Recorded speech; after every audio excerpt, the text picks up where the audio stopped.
Oh wait, it's working. Headset mic works. Hello? Yo, boys, we ready to play? It's an Xbox? Yo, we ready to play, boys? Ah! Let's go! Never stop, I'll get it if I want it. Gotta make to myself a promise. I won't quit, keep going till I got it. I won't give up till I'm on top. Yo, no, I ain't the type to give up. If I do something, man, I do it till I get what I want. I turn a business out of nothing into something I love. I got a poker face, but honestly, I'm not one to bluff. I flip a switch, never miss, man, I always stay up. Don't let them see you, bitch, always have a plan to stay tough. This life ahead of you ain't easy, it was built to be rough. But that's what makes a personality is tragedy, bro. Welcome back to another... It's been a while. What is going on, YouTube? Welcome back to another Laugh and React choosing your videos. I'm here with the Twitch chat, and we are going to watch some videos that... This is... what do I usually say? Balls. What is going on, YouTube? Welcome back to another Laugh and React. I'm here with my co-host, the Twitch chat. They have selected some amazing VTuber videos that we're going to laugh and have some fun with. So, without an... What is going on, YouTube? Welcome back to another Laugh and React. I'm here with the Twitch chat, my co-host, and we are going to look at the... Dude, I lost it. What's up, YouTube? Welcome back to another Laugh and React. I am here with the Twitch chat. They have selected some VTuber videos that we're going to react and have a good time with. So, enough talking. Let's get into it. I finally did it. And you still... I'm going to go 3, 2, 1, go. When I go, go, that's when you go, okay? Okay. All right, 3, 2, 1, go.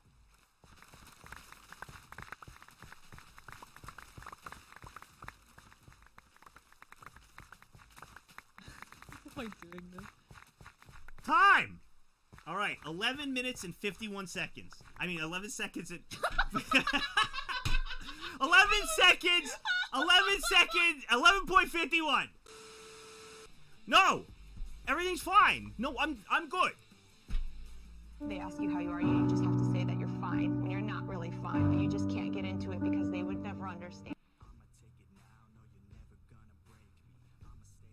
I don't know how to respond to that. Dear Nags, have my love and support since you like them so much, Nag love. Almost there. Edge.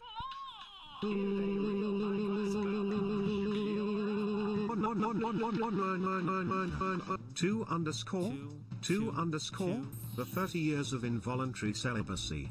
In that one moment, they all came to a head and Nagz let out the biggest nagism of his long life.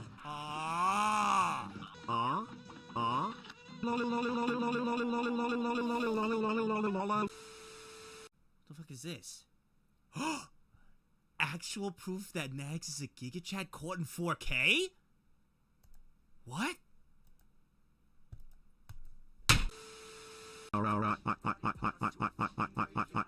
You know, my dad said he was proud of me. He has no fucking idea.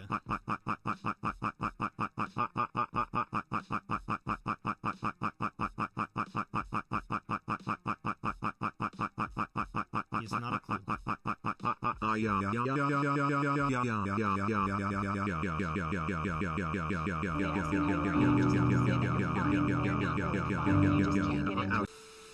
For all that they do, along with yourself, and I'm not molding at all. I'm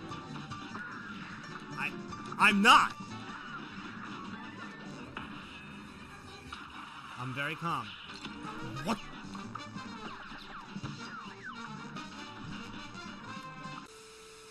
Though, then I'll clap. That was nothing like a New Yorker. If this was a New Yorker, hey, how you doing, fool? Listen, I belong among the heavens, okay? You would have me trod upon the fucking ground? Your impudence is guaranteed. Your death and taxes, we know those are guaranteed, all right, mongrel? When I'm through with you, nothing will remain of your corpse, all right? Clip it. That's not good. Fuck that. I don't want to play a New Yorker. Nags. Yeah? Very important question. Yes. Do you moan when you poop?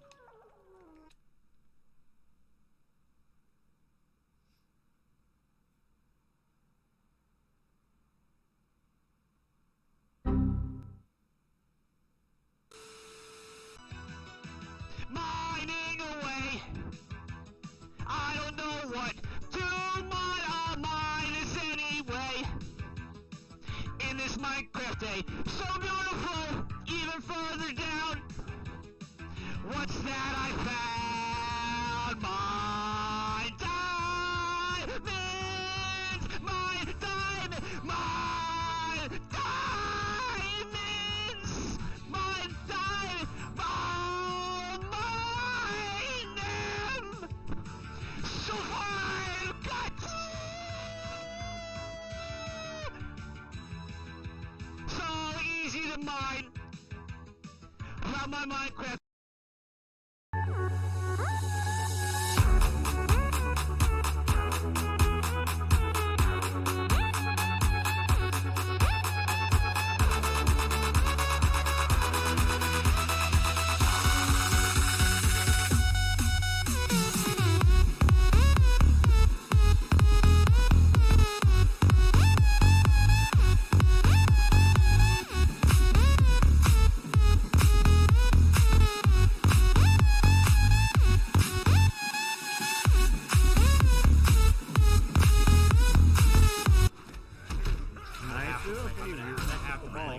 I can't beat him with this we much need a help. miracle. Yeah, a miracle ain't happening.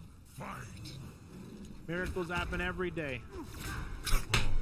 Not today, though. Flawless victory. Well, If you close your eyes. So I was.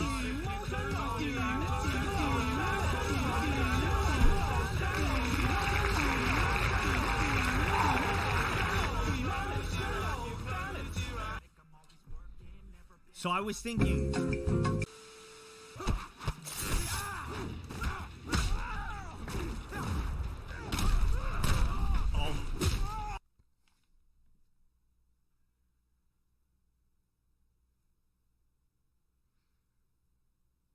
Oh, Steppies, let's go!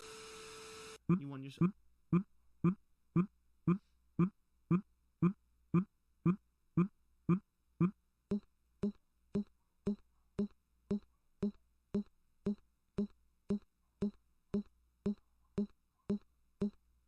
Bomb has been defused. Alright, what the f- I wasn't even gonna attack! Oh, wait, what? What happened? What? Easy! I have to now answer the question, did you ever fart so hard that you broke the spaghetti noodles in half, so you had to jar it to preserve the flavor? Bro, when can I fucking retire? Pull number one, baby. Come on. Okay. Okayu! Fubuki! Uh-oh! Oh no! Oh no!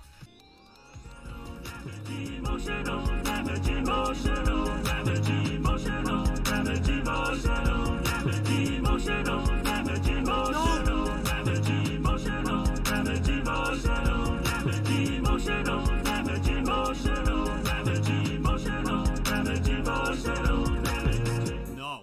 I refuse to get the pity one! I refuse! I will earn her friendship!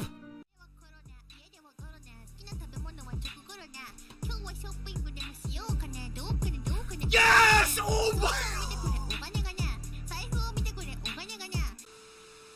360 no scope? Absolutely easy.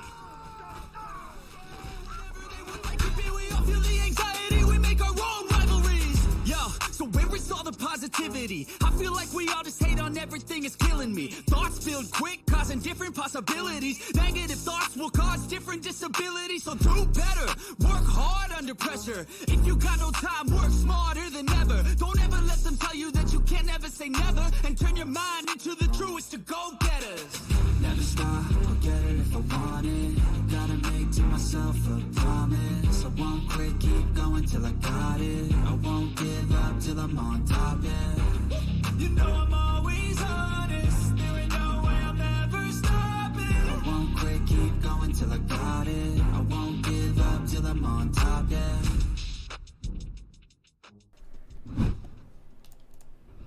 Yo. Next. Attention all wonderful NIA customers, Whoa. this is your local Chief Air Traffic Controller and COO Masamune_Shadow to declare is that him. the wonderful airport is now open for departures Before the and holiday. arrivals. It's open. That's right, despite some other not wonderful sky rodeos, read, actual, literal, cowards who don't know how to fly planes, super or she. We here at the wonderful NIO are still open and flying, wonderbar, if I had to describe it. Because we care about our wonderful customers, and make sure they are home for the holidays. That is very nice. Today's word of the day is Subaroshi, which means wonderful. It is a wonderful Friday, for a wonderful stream, where we can all hang out and spend some time together Yes, before Christmas absolutely. this weekend. How wonderful. And maybe we'll even do some wonderful reacts, for the wonderful channels for wonderful content. Oh, I like What that. a wonderful thought. I like and that. happy That was holidays good. to all the Hive That was Mind. good. Nagz. Origin. I see what you did there. That was really good. Hey Nagz and chat. So it's Friday, the last day before Christmas, and I hope everyone is gonna enjoy it together with friends and family. BTW Nagz, I was wondering, what were you gonna do with that extra PC that you are getting, and call you post the full specs in Discord? Sure. I think I know what I'm gonna Anyways, do with it. we got 78 I got a good bets idea. today, and with a pretty good start of 308, K1N5 La managed to pull out the win, Kin? so congrats to you, Kin. So the bets have been lower a bit. I wonder if that's because of Christmas. Probably. On December 23, 1888, Dutch painter Vincent van Gogh, suffering from severe depression, cuts off the lower part of his left ear with a razor while staying in Arles, France. He later documented the event in a painting titled Self-Portrait with Bandaged Ear. Today, Van Gogh is regarded as an artistic genius and his masterpieces sell for record-breaking prices. However, during his lifetime, he was a poster boy for tortured, starving artists and sold only one painting. Wake up Nagguncheer 400. Tier 3. Oh, awesome. X-Red, I see you. By the Hello, way, I Nagz. tried to I say want to wish you welcome. and everyone a happy You're new in the holidays. Discord. Hi. Sadly, I will be disappearing from Tier 2 and Tier 3 for a while. Reaper, The no! reason is very simple. Yeah. I am saving up for a certain thing. Yeah? A circular metal item for hands for a special person in my life. What? Hey, Nagz, Wait, thanks for actually? rigging the bet and Yo! started at my requested time, as discussed. As Reaper? payment, I will compliment you, you handsome smart Professor GU. Yo, early congrats. Thank you, by the way.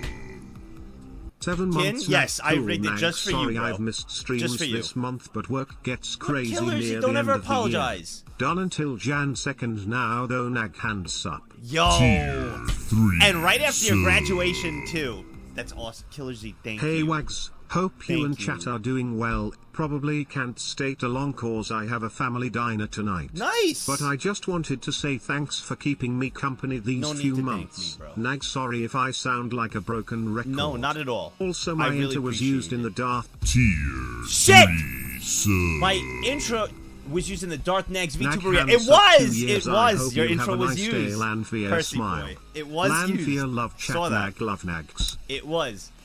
So hopefully I could get a few laughs for you, chat. Some final words of wisdom. 999999999999. It was. Percy boy, no, you don't sound like none of yous ever do.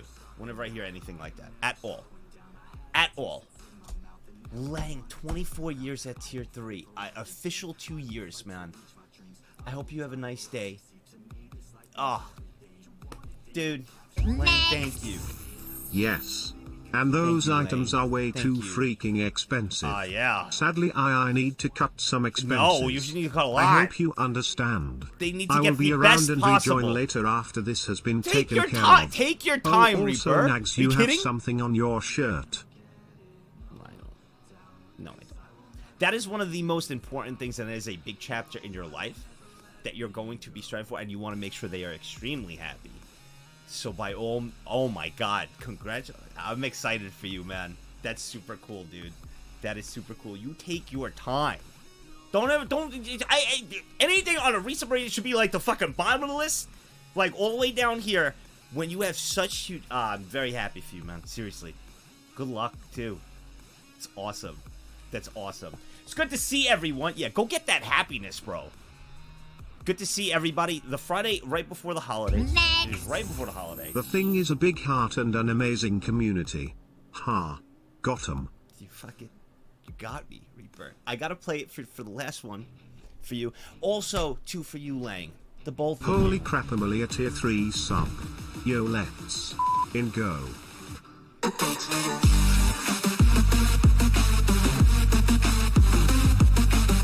JK Spencer, I appreciate you even dropping by. My man, I know today's a hectic day. We got Christmas Eve tomorrow, and the holidays coming up this weekend. It's very busy for everyone.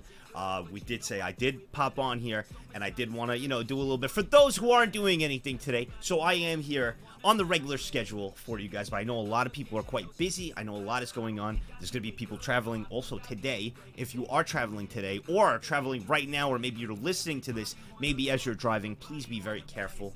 Please be very careful. For those also going to be driving this weekend or traveling or going on a plane, please, again, be very careful. Be safe with your friends and your family. I know that there's a few storms in a few different places. I know there's Since flights I'm delayed. still working, I just want to say one thing. Sure, son. If you are on the road, be very careful. He did. The roads I love in my it. He area thinks have like been me. iced over all morning, and it made me 2 hours behind on my route. Nag There's a despair. lot going on. And on top of that, I've been boxed in by a drink truck for the last hour because the fucker backed in when I was about to leave. Tier 2 Yo, sub. son, you have so much bad luck sometimes, dude. Hi Nags and I'm chat. so sorry. Taking a break from my monthly guy. troll message to say stay warm and safe. Yes. Especially with the winter storm Yes. affecting the northeast US. Spend time with friends, family, or do a nice thing for someone if alone. And lastly, happy holidays 7 you. Oh wow. 10 That was gifted perfect. subs. I didn't even That's have a to do lot. it, Barracuda. I am Thank low you. possessed and need Thank you, help. Brian. Can you feel it? Cheaties. 10 gifted subs, Cheaties. I will play it after Vivo over here. Cheaties, go, thank you baby. so much, man. Hey Nags, just wanted to wish you and everyone a Merry Christmas and I hope everyone has a good time. What? Nags, what Thank did you do to your audio? Huh? TTS, the intro and the T2 and T3 scenes sound very muffled. As far as I can tell, your mic is fine, and the coffin dance during the intro was also fine, but one of your audio sources seems scuffed. Really? Nekham. Wait, really? Is it TTS?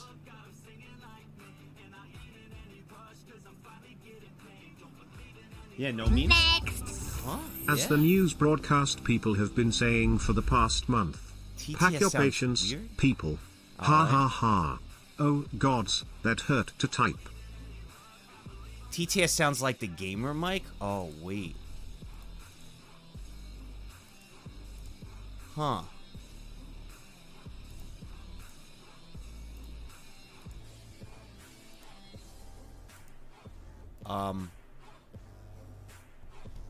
Let me try testing things. Does that sound different?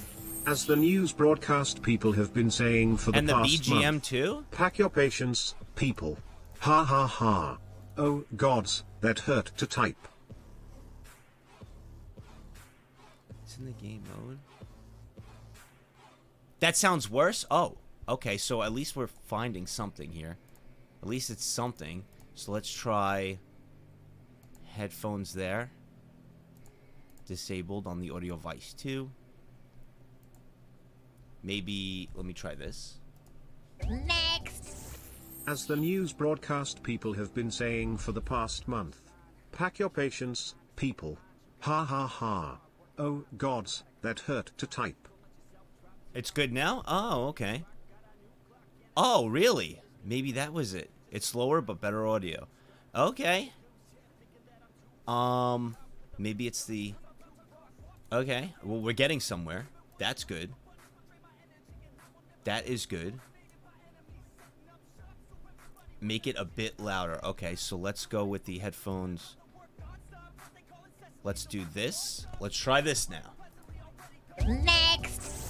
As the news broadcast people have been saying for the past month. Pack your patience, people.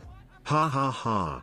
Oh Perfect, gods, we fixed that hurt it? to type. Wow! I actually fixed something. Oh shit. Okay. Nice. We're back. That was easy. Staples. Not sponsored. 2 subs. Let's go. Oh my god. Winter. 7 in a row at tier 2. Fuck. What is this? Tier 2 sub, break me down. Oh, I didn't think it was going to say it. What is Never this? mind. Why did I T2 sub, say it? Break me down, DJ Nagzz 7 octodecillion. For you and balls, Fallen. 700 balls, 7 November decillion set sub. Break it down, DJ.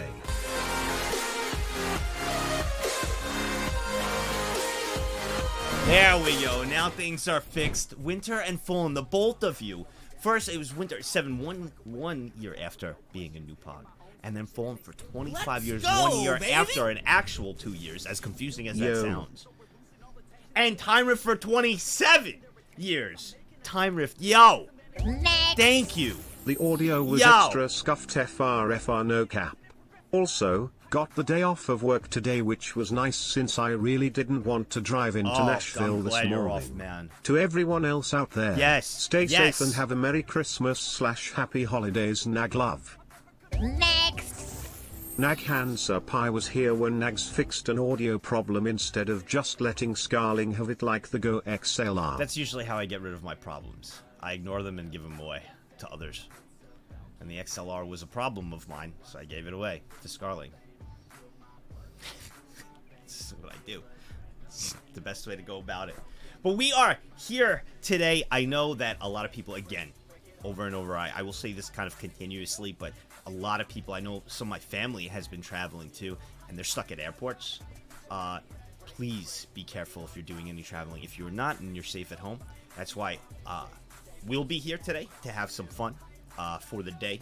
But I know a lot of people are going to be busy this weekend. Please be careful. All right, please be careful and stay safe out there. It is going to be, I hope you have a wonderful holiday this weekend. And again, please just be careful. I'm excited because I do get to give my dad his flight simulator stuff that I got. The gift cards that I got that I'm going to give to my family that I use for all of them instead of my TVs for my house. So the gift of giving. The gift of giving. My fucking 4 TVs. I don't get them. They were turned into gift cards. To give to my family. They don't know that. I'm not going to tell them that. But you guys know that. So we will not be having 4 TVs in the new house. But you know what? You have given me so much this Christmas, this holiday season, and for 5 years now. I feel like I should be given a lot more than just that. So, thank you very much to all of you. I can't brag about the TVs anymore, but Proctofile. It didn't play. There has to be something in there, so I'll read it. After a long snowfield week at work, I woke up today to find about 3 inches of ice on the roads. Thanks for the Giga Chats, guys. You were too nice. Fuck this weather. There you go. And thank you, Nagzz, for giving me a distraction. Quick question. Now that I'm streaming on my days off, may I ask what criteria you use to determine who to collab with? Top 10% or so? Because I love to earn that privilege. How I determine it, it's actually a really good question. It is a really good question. I try not to, have, a threshold where you have to be this big to collab with me. I don't have, a threshold or, a thing where, don't talk to me, bro, if you don't have, fucking X amount of or viewers. That's a terrible way to think of things. However, though, realistic-wise, you do have to have realistic expectations with other content creators and in the sphere of different collabs and different things. One thing is, off the table, none of that matters when I'm friends with someone. Like Fan, I do shit with Fan all the time. He's not even a streamer. Right? He's not even a streamer. I had him help me with a couple of things. He didn't even stream or anything, and I made him my co-host. Not even a streamer at all. I just thought he'd be a great fit. He was someone I've gotten to know. I've known for a long time, for almost 5 years now from the beginning. And he was a fan. Literally a fan and a viewer of mine. And now he's become a friend over those years. He's an orbiter now. I don't know. But now he's my co-host, and I bring him to a variety of things. All of TwitchCon, I brought him everywhere I went. And he literally talked to everybody from the other content creators and things and meetings I had to do because I would have just stayed in my room, ate Subway, and played Wrath of the Lich King. If it wasn't for him, I wouldn't have done anything. So he got me out of my room to go to these things. I actually would have probably never left. I'm being honest. I wouldn't have. So, there's a perfect example. There was no, I didn't say, well, I want my co-host to have X amount of followers or anything. No, he doesn't even stream still. He doesn't do any of that. I just think he's, 1, a great fit, 2, great content, and 3, he's a friend. So when there's a friend involved or someone you've gotten to know over time, that is off the table. That, like, doesn't matter, right? The second thing is for smaller creators, you want to find someone in your kind of, 1, that mixes well with your community, 2, of similar interest to your community and others. See, because you guys are big VTuber fans and viewers, all right, you have a lot of interest to the other VTubers I collab with, right? They're VTubers. They do a variety of different things. These are stuff you guys watch. It coincides. Now, if I were to, like, something like an Apex player, the only one that, like, you know, like, if there was a professional Apex player, right, and I collab with them, you know, it'd be cool to see us play Apex, but, like, what else do we have that we could kind of share audiences with? We don't really have much, unless it's someone like RPR, who's a good buddy of mine, who's also a VTuber. If this makes sense, you see what I'm saying? If there was, like, a pro Apex player and, like, we're just doing, our community's kind of like, his community probably doesn't watch VTubers. They're probably, like, VTubers. I don't really watch them. And then you guys watch video. I don't really watch Apex, you know, unless there's a VTuber playing, you know, like, doesn't really fit. Like, it doesn't fit. Well, we could have a one-off time and have fun, you know, and it'd be cool, like a pro teaching, you know, a new creator, and we could have a blast, and both communities would probably have a good time, continuously doing things, or maybe other stuff. It doesn't kind of mesh, right? That's like the marketing department trying to get together with accounting and collab on a commercial. Unless the commercial is going to be about, you know, fucking teaching math, there's really, they don't coincide. So it's kind of like hard, and you also don't want to be out of the rhythm, like out of the echelon on things. You could always shoot your shot, but like me, I wouldn't go to a, you know, creator with, you know, besides Noble, you know, like a YouTuber that has like 1.5 million views, you know, that, like, and be like, hey, would you like to collab, when I'm not even close to that, like, and I'm more on Twitch, right? Like, I'm more on the Twitch side, they're more on YouTube. It doesn't really mix and match if we don't really know each other that well to do something. Amazon I hope Prime these are too, making bro. sense. This doesn't sound bad. Wow, I hope this is like 26 just trying to help years. small creators and Wow. other creators Hey, on Nagzz, how how it you works. been? Hope you have a very happy Christmas and a merry new year. Blondie, Nag thank love. you very much.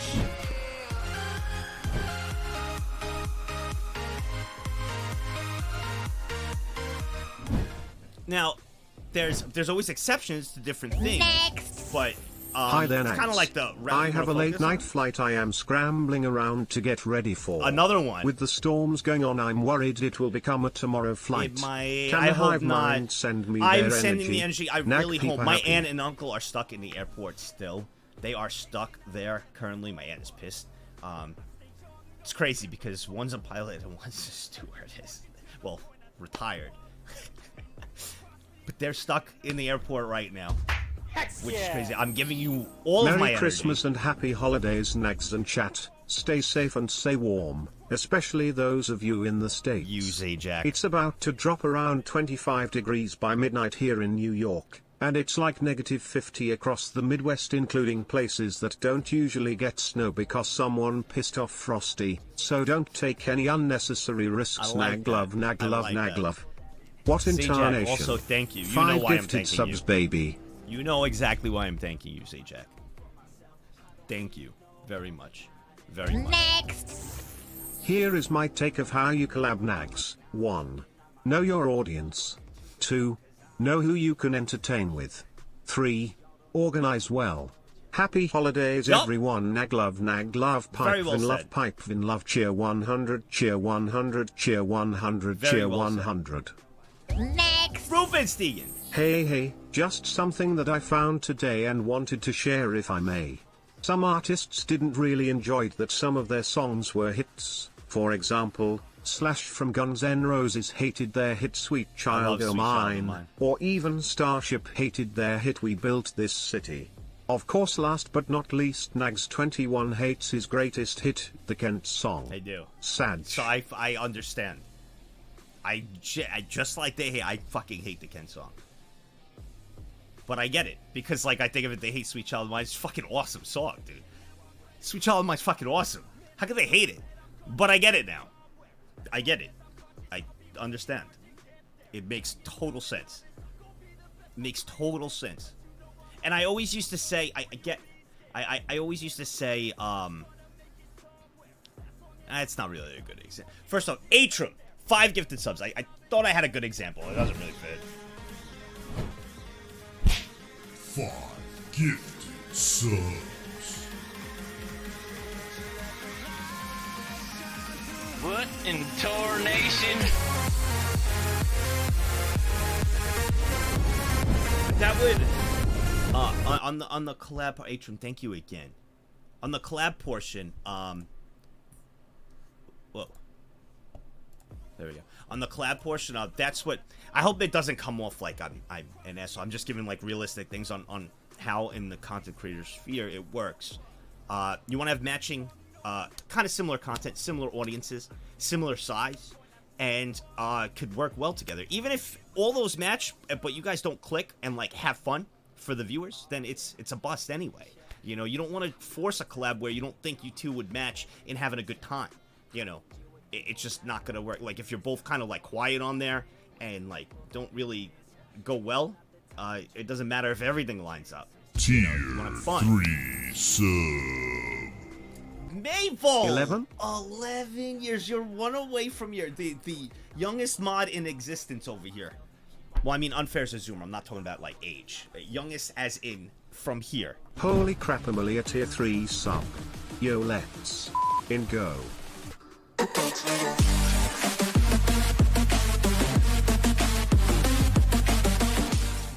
Unfair as a fucking zoomer, you know.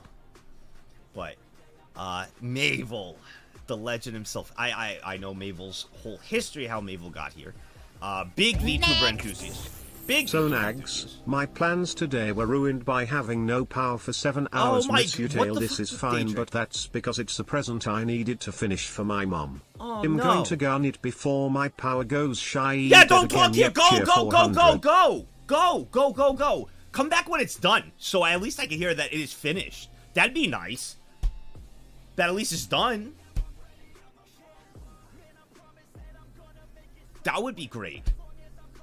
Mothers and moms are the most important. Some of you may not have a great relationship with your mom. Maybe you have a fantastic one with your mom. Regardless, she's Yo, still your mother. What's Don't up, forget everyone? That. She created Having a you. good day. Nagzz, looking cool. Hivemind, you're always the best. I mentioned yesterday that I'm not having the best time ATM and it got worse today. Feeling extremely ill and Oh, I'm struggling. sorry, Rez. Back to Rez. lurking and resting for me. Rest up, Raspberry. I'm really go, sorry. Hopefully baby. we could cheer up. I'm gonna try to make it fun today. I know it's right before the holidays and everybody's busy everywhere doing a lot of things. But hopefully anybody who's doing something or working or What even traveling, incarnation? maybe this 5 background gifted can help subs, baby. in any way, or maybe to cheer you up. And I hope you rest better. I hope you rest more, Raz, because you didn't have to gift this 5 subs. It's very, very freaking kind of you. Very kind of you. And you, BD Tejas, 20 years, buddy. Thank you. 20 years. In a row. And please, Raskers, please rest up. 5 gifted subs. What in tarnation?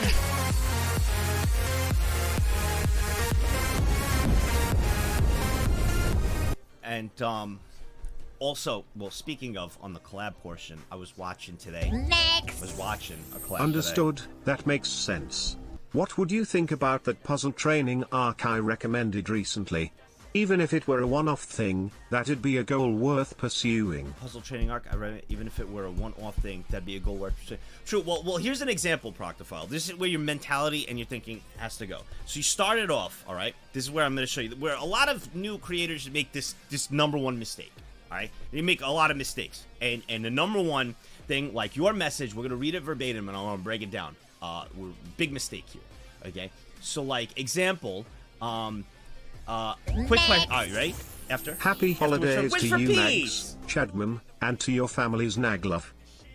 To everyone in the hive Thank mind you, and their Wiz. loved ones, happy holidays. I hope the next year is Thank much you. better for all of you, Naglove. Wish for peace are always so kind. You and Wise Man, the two W's. I put you guys together because this is how I remember everybody. I got my weird way of doing it, of stalking. You both are always so freaking kind, the two W's. Wish for peace and Wise Man. Next. And a happy It makes holiday. sense. You don't just collab with someone because they asked. They have to fit into what the community is about in some way for it to actually be successful. It's why things like what happened yesterday work so well. Yeah. This community knows Momo either naturally or from the mini discovers. She even joined the Discord, so her suddenly showing and being part of the stream just makes more sense than Yup. a random VTuber asking Yup. to collab even if Exactly. they have some good Steam stats. 100%. And I've also known Momo for a long time. So it's not like, we just met, the past. I've known Momo for a long time through VR chat and for a variety of different things. So I've known Momo for a while. We know of the same friends and acquaintances and things. So I've known Momo. So it's not like there's another one, like it's not just like a random type, event. Like I've known Momo even, for a while. To break, and now I hope, me breaking this stuff down in Profile, don't like take offense or anything to this. This is to help, all right? And I hope everybody understands that for any new creators, small creators, or even to give advice to other creators, if they ask the chat and you guys are watching, this could help. Next. Only reason why I'm Some confident talking gift about subs this. for you next, and my next sub anniversary is on the 26th of December, which is Boxing Day. Nagzz, What are sorry, you Nagzz, sorry, sorry, Gal? Nagzz, You didn't sorry, have to Nagzz, do sorry, cheer 400. What Don't be intonation? sorry. Gal. 5 gifted subs, baby. Yeah, you don't need to. 5 gifted subs. What in tarnation? Thank you so much. Thank you so much, Gal. Let me play. I got yours. I just didn't want to lose Proctor over here. I'll highlight it so I can just scroll down and find it. There we go. Atrum, I got you. There we go. Merry Christmas and or happy holidays, you filthy animals. Nagzz, Love Home Alone. Thanks for being Hell yeah. awesome this year. No, thank you, Good luck Atrum. with the move to your new place. Thank you. Nah, brothers, stay safe in the storms this weekend. NA brothers. You brothers, it's been a rough year for us, but we made it. Stay peachy, live the dream, and see you in 2023. I love it. EU gang rise up. Thank you. Nag Atrum. hands up. Thank you very much, Atrum. On you, Procfile, I'm going to break down your message here. And it says, quick question. Now that I'm streaming on my days off, so implying you are a new streamer and that you started streaming on your days off, even if you were streaming prior and everything, this seems like you're taking it a little more serious on your days off. Okay. May I ask what criteria you use to determine who to collab with? Well, your first and foremost, shouldn't be worrying about who to collab with and what to be doing and everything. One should be your content. Number one thing should be your content. Hey, coming from a guy who makes none. Should be really your content and how you're going to get eyes onto that content. While collabing is great, that should be the last thing, because you don't want to, you're a new streamer and then wanting to collab with someone, it doesn't look the greatest, you know what I mean? It's like, all right, well, I'm collabing with you because I want to grow. Well, in the interest of both parties is to grow their communities, make them better, but also have a good time and maybe establish a friendship. Coming off on that foot is not the greatest start, right? Especially when you're new. So, one of the main things you should be focusing on is growing your other platforms and actually spreading your content around. Streaming on Twitch for 20 plus hours a day to absolutely no one, to 1 or 2 viewers, and one being Nightbot, is not going to get you anywhere. What you should be doing is having a little bit of streaming on Twitch to maybe foster a few people coming in from another platform, like YouTube, whether it be Twitter, whatever the case may be. But I would focus more on videos on YouTube, establishing the content, and bringing that content to the same level but in a different sense to Twitch. So if you're making Lego videos on YouTube, all right, what is going to separate that? What can the viewers expect on Twitch? Well, they love those Lego videos. They want to see you doing something of that sort on Twitch. So maybe you could do Lego videos while doing a challenge or something, You want to expand your content and kind of grow like that. The last thing on your list should be getting collabs or worrying about collabs, because even though I know that's not your, that's not your agenda, but like being new and then going to a collab with someone who's been streaming or anything, it just seems like, hey, you've established and worked hard for this right now. I want to grow. You wanna kind of focus on yourself and your content first, get that going, and then either naturally, organically, or maybe in some way or form, start to establish collabs and different things like that. That would be my first thing. And the second thing is, do not push for a partner. I see new streamers like, my goal is to be partnered by next year. Fuck that. Who gives a shit? It's a stupid checkmark. It means absolutely nothing. It's garbage. Garbage. It means nothing. It's stupid. Next. Dumb. That should Nagzz not is be your clearly goal. telling bad Absolutely not advice your so goal. he can keep all the viewers. When was the last time he did a Lego video? The fuck up. The checkmark means nothing. Baby. It means absolutely nothing. Thanks It's for the garbage. entertainment and happy holidays, Nagzz and chat. Astral Fury, thank you for, and you're so new. Thank you for 3 years.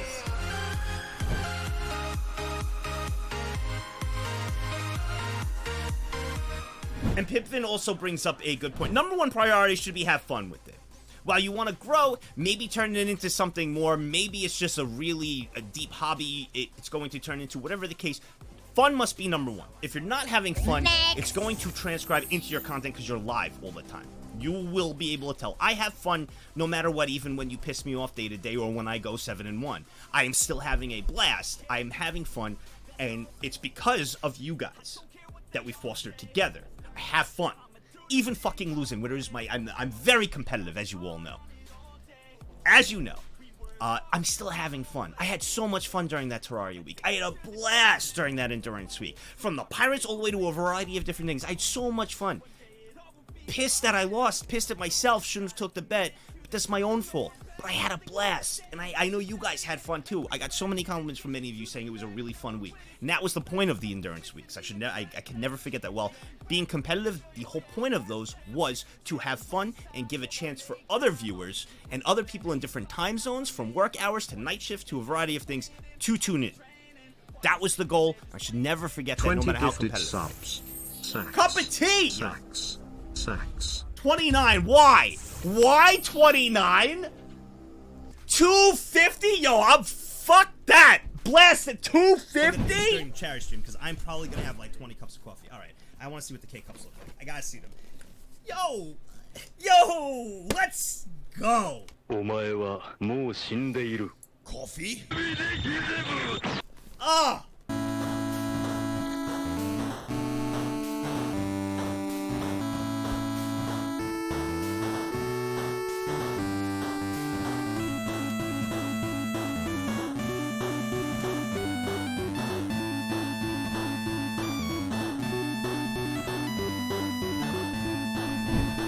Going to be used during the charity stream. 250 cup of tea. Thank you, bro.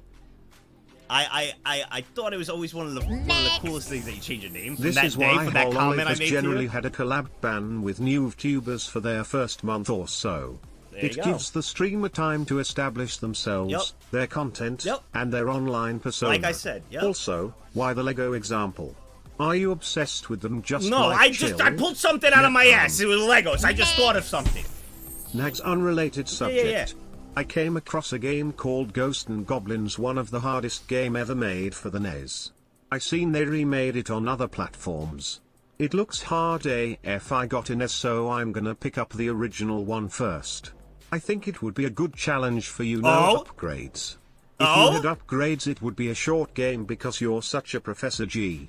If you decide to pick it up and play with no upgrades, what do you know? If you what do you complete it, know? have Shut my the fuck respect up. as What a do you gamer. know? No, you're being nice to me for some reason. What do you know? That you're just trying to get me to play this. What do you know? Actual 2-year streak. Marry X Mars Nagzz and chat Nag love you all. Why is it 24 in a row? 29 total. Oh, Promptifile, I got you. Next. No offense taken, constructive criticism is always appreciated. Of course. As I've mentioned recently, I'll be starting my own puzzle business soon. On top of that, I've been assisting a local YouTuber and will be pursuing a bunch of goals next year. That's awesome. And I figured that I may as well ask. Looking forward to showing you all how it all goes. Of course. Well, one thing seems seems to be, at least I could be wrong, but at least hearing from this, that the puzzle business here that you're doing seems to be more of your passion, especially when it comes from your artwork that I've seen from you, that you've sent, that we've gotten to see. Seems to be that's more of your passion along with the puzzle business, because that art creates a puzzle within it. And that streaming where you're like, I think it would be fun on my off days, but I think a good way to counterbalance and kind of coincide them together is utilize, focus on that puzzle business, as it seems to be quite a passion, something you really like. Coincide that with possibly streaming and YouTube for a variety of things to maybe showcase it, do different things with it, create content with something you love, formulate it as one. Just an idea I'm throwing out, and you never know, right? So, at least that's what I could, kind of say. Since you mentioned it, Terraria was really fun. I don't like staying up late to watch streams, but you were the exception. Thanks, Odie. Can you all get Lithe to send me his CV? He's being a shy boy. Lith, send the cover letter. Send it. Send it. Look at networking happen in this community. Give me can I send you my cover letter? Give me a fucking job. Let me send mine. I'm not shy. Lit is too shy. I'm not shy. Can I send mine? Fuck him. Let me send mine. No, seriously, Lit, send it over to Nocturnal. And within this community, a community isn't just about, watching the streams, having fun, and a variety of stuff. It's also about, there's a mix of networking in here, too.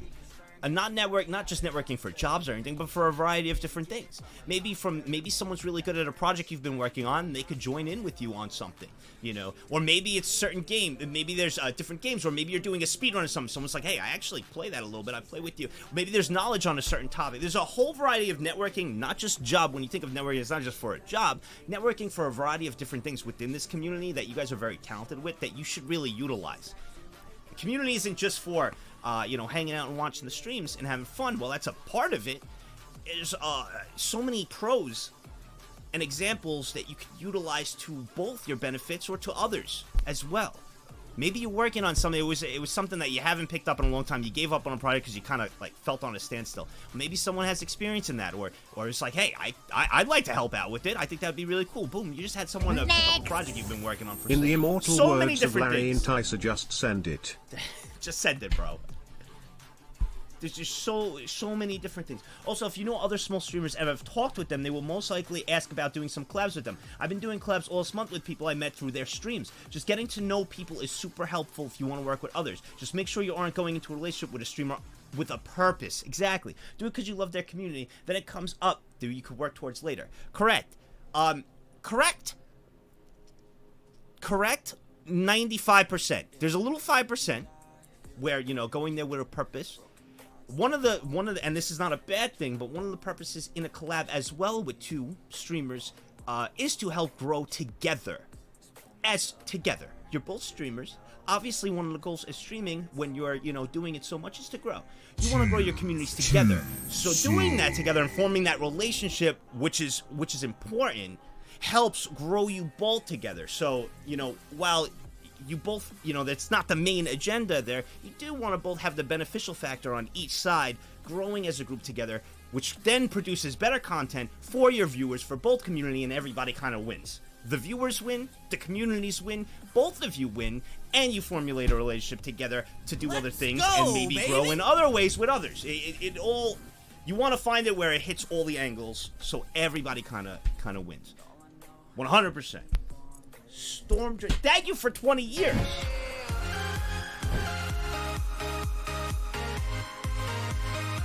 Why? Wait, no. Why did you do 19? 150? So we had cup of tea with 250. We got 150 from Baked Beans. I'm gonna be used during the charity stream because I'm probably gonna have like 20 cups. What? All right, I want to see what the K cups look like. I gotta see them. Yo, let's go. Coffee? Holy shit.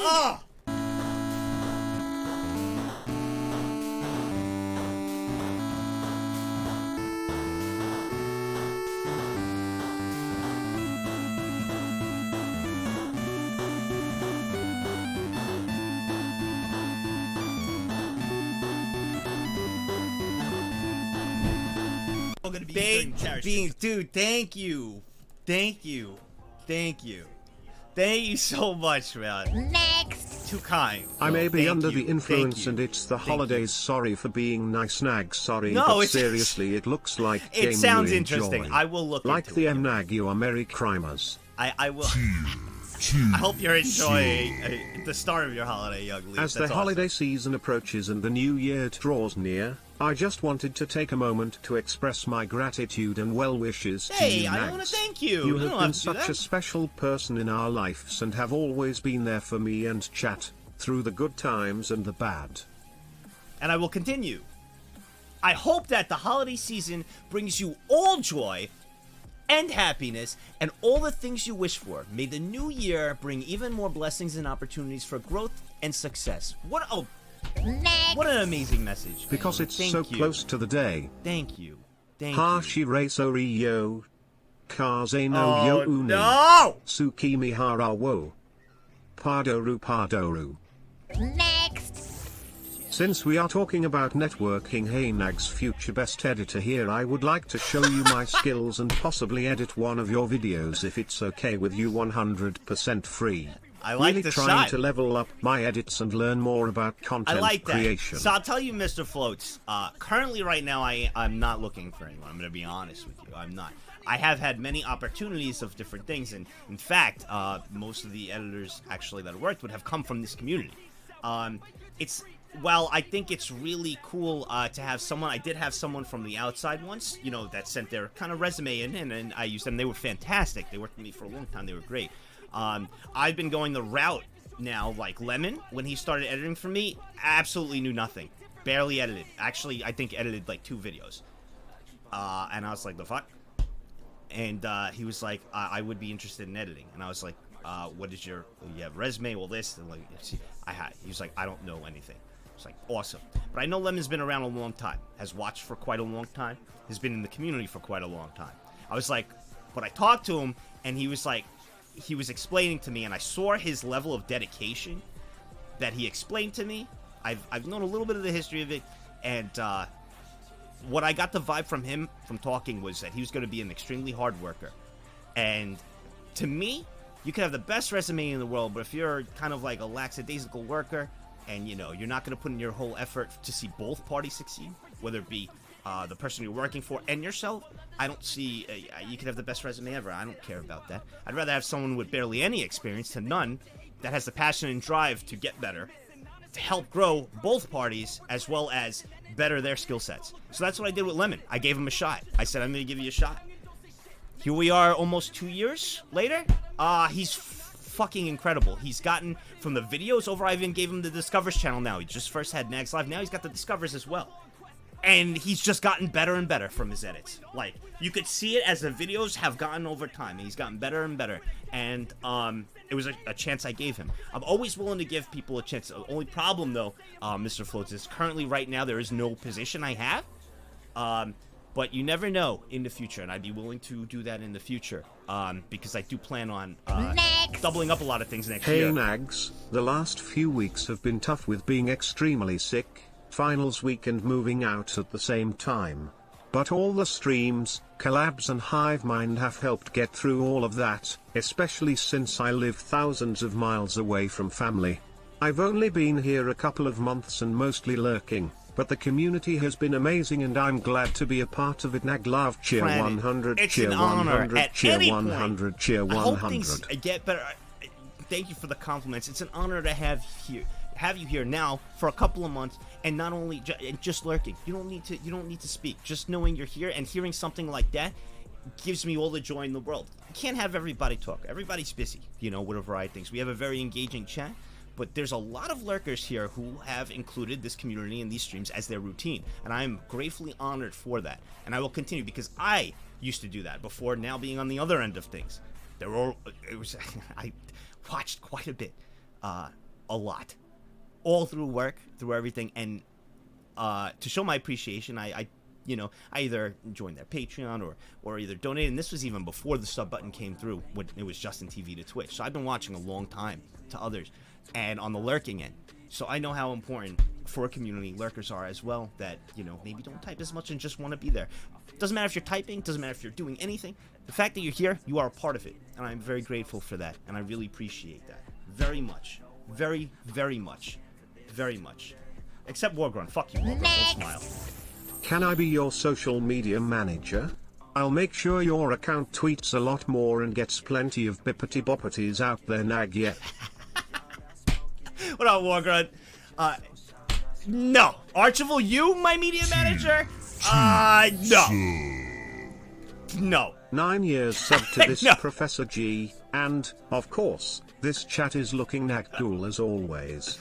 Also, since it is almost Christmas, I wish everyone a Merry Christmas, Happy Holidays, and a great start to the new year. Nag love, nag love, nag love, 9 nag years love. at tier. Thank you so much. What is this?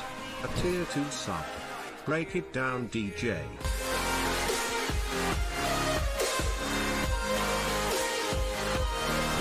Nine years, Seb. Thank you. Thank you. Thank you. You got, and then you have others, other lurkers who don't talk as much, like Alejandro in there. Everybody has a piece in this thing. Alejandro, I see you. You talk time to time. You're mostly a lurker, but you tweet whenever I'm live every day. Along with other VTubers that go live. You tweet every day when I'm going live. It's different things that everybody has a part of that I see, because I stalk. If you want to work for Nagz, apply to be a VOD uploader. Because that's what he needs most. Kappa. Probably is true. Go, baby! But at the same time, Just want to wish you all a happy holidays, Nag love. at the same time, Water I'm- in the fire. Why? coffee on me. Thank you Water for in 20 the years. fire. Why? Big beans, you just hit. Merry Christmas and happy holidays to everyone. I still stand behind what I said on my 10-month Risa sub. This community is one of a kind. Y'all are so nice and welcoming. Nagz, you are by far my favorite streamer. Don't freak out about the bit amount. I just got the largest bonus in my life and really wanted to show you some love to y'all. Y'all stay Nag cool and Nag Congrats, love. bro. Cheer 5,000. And you shared it with me. Fucking too kind to you, bro. Yo, congratulations. Yo.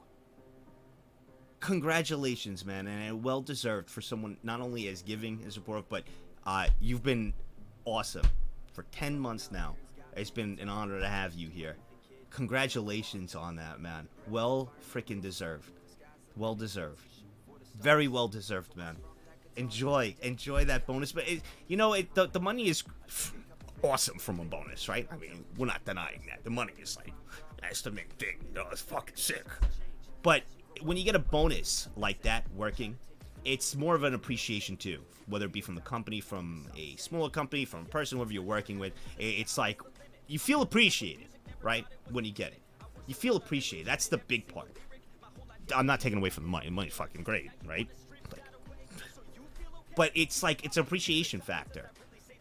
It's like it's like, all right, like you feel wanted. You know what I mean? Like you feel wanted, and it's nice. I think that is the bigger portion, and I've gotten bonuses all through, working in corporate, so I understand it. And while the money is fucking awesome, it was really that appreciation factor, especially like it was like, thank you, like it was like, wow, thanks. Like to me, that was the big thing. That's what I enjoyed most. The money was awesome, though. That's what I really enjoyed. And well-deserved. Baked bean. Yo, what up, Truck Chad? Ultimate Cell, I didn't see you at everyone to say hi today. The fuck? What the hell? The hell, bro? We just not good enough for you anymore, bro? Sorry, I'm just Ultimate Cell. I'm kidding. It's just always awesome whenever you do that once in a while. It's always nice. I'm just Thanks messing for that around. advice, Nagz. I will make sure to keep those words of For wisdom sure, in my of head. course, Floats, of course, man. Also keep my name in your radar I just will. in I case absolutely on future will. endeavors. I will. I 100% will. Also love being a part of the chaos that is this community. Much love to everyone. Thank you. In fact, an example of someone else, like Starness. Starness has been in the community for a while. Starness does the shorts now with Lilac. Starness, reached out and was like, asking for permission to, do some shorts, wanted to work on their editing and everything. Gave Starness an opportunity. And after I seen their work and their work ethic, on how things were coming out. Like, great, pulling up some great clips, great editing. We extended, you know, I was like, I like to do things where I gave him, like, a little bit of time so he isn't out, right? Because I know they're going through college and a variety of stuff. So, like, this is your time with me. You got to put this time in. We'll do, like, 2 months, right? 3 months. Boom. That's our little contract, right? 3 months. You can leave after the 3 months. Or you could, we'll negotiate and we'll see if you want to stay, you know. But this way, you're guaranteed money for 3 months, and I'm guaranteed, you know, content and editing for 3 months. And then we'll revisit. So this way, you don't feel like you're sucked in. You're stuck, you know, and if after 3 months, like, hey, college is too much, you know, I can't really do this anymore. Hey, everybody wins, right? Like, it's perfect, because then I could go look for someone else, and I already know. Well, after that, we talked again, and he's going to be doing the shorts till April now. That's our next one. So we'll meet in April again and see, you know, where we go. And I like doing things like that. I like giving people opportunities. I love giving people not only a chance, but also finding people who do things in this community as well. I just got my grades back. I passed all of my classes but need to retake one of them, which I expected because I literally did nothing on the final course. I was lost keck. So I have a week and a half break, then start a 2-week accelerated winter course on the 3rd. So no winter break no for me. winter break. I'm sorry. Okay, but I just finished work waiting for the taxi. Sorry. Customer service. Right at the end there was a guy at the till with a full balaclava on. Man, I was scared. Anyways, Nagzz. What the fuck?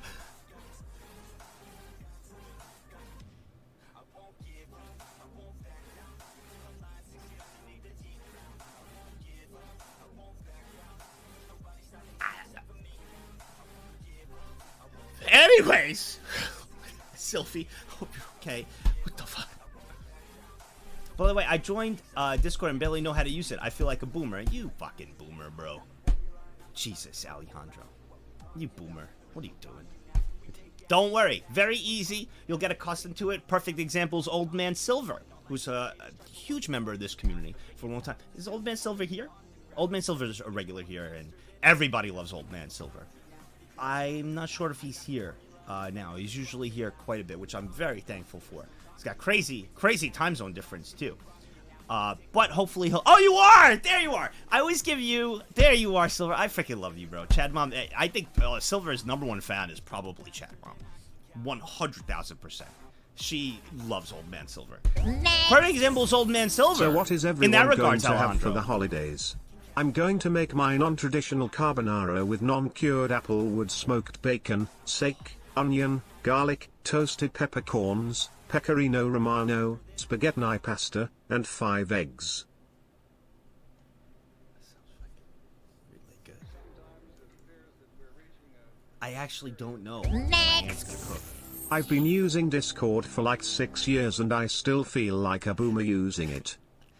And like a perfect example is Old Man Silver found, you know, our streams and wanted to use Discord. They never used Discord before, and they got it and they reached out to one of the mods, and they were like, "Hey, I'm, you know, new to Discord. Was wondering, you know, where I could go, you know, to find anything." Now, fast forward from that, from not knowing anything, fast forward, all right.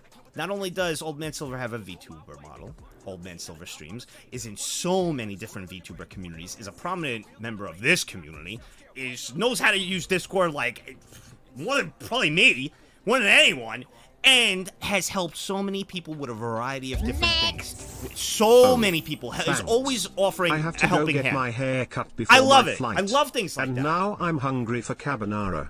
Jerk. That's what I was saying, Catspaw. But, like, look at that. Coming from not knowing anything to that. Which means, and goes to show you, us older gentlemen, you know, we're in our primes. So, fuck you, Zoomers. Just letting you know that. That's basically what it means. Get fucked. Next. The opposite happened to me. Discord turned me into a Zoomer. Like FRFR fam. No cap. It got me like she-ish. No, honestly, that should just show you that anyone could do it, and anyone could be make a difference in so many people's lives. Any one of you. He's a perfect, literally the perfect example. Perfect example. Next, what was your overall impression of Dark and Dark yesterday? Was fun. It's definitely a game fun with friends. Fun as hell. I was having a blast. It was awesome laughing with the both of them. It is fun. Definitely fun. I highly recommend it. Would I play it again? Absolutely. Absolutely. 100%. 100%. It was actually quite good. I think that's a great game, not only for streaming content-wise, to get a couple of friends together with yourself, but also, you know, one of those nights where, you know, you're like, well, what do you, anybody want to do anything? Hey, let's go play. It's one of those that's like perfect. It's perfect. Perfect. Yeah, it was me, Momo, and Noble. We're the three. We're the three of us. Momo's awesome. Momo is fucking awesome. I love Momo. But that's, yeah, Old Man Silver is a perfect example in that. So... Hey Nagzz, you just got 50 gifted subs. You should go out and celebrate. Except you've reached that age where your back goes out more than you do lol. That's kind of true. Ignore that. About the old guy. Ignore that. Bro. Raven. First off, it's December. Raven.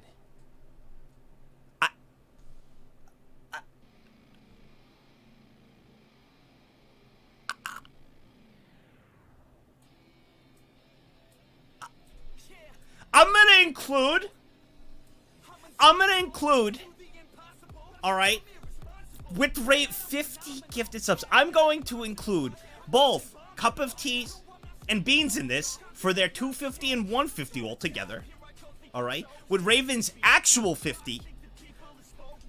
100 gifted subs. DJ Mike, okay, alright. And Archival's 10!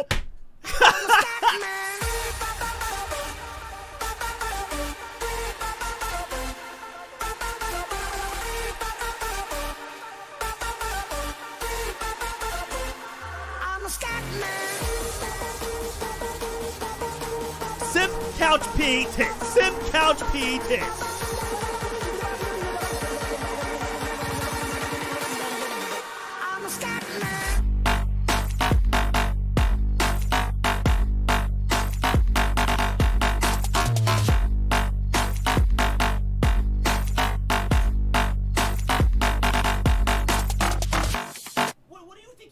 I don't know, but guys, All you gotta do is sit there.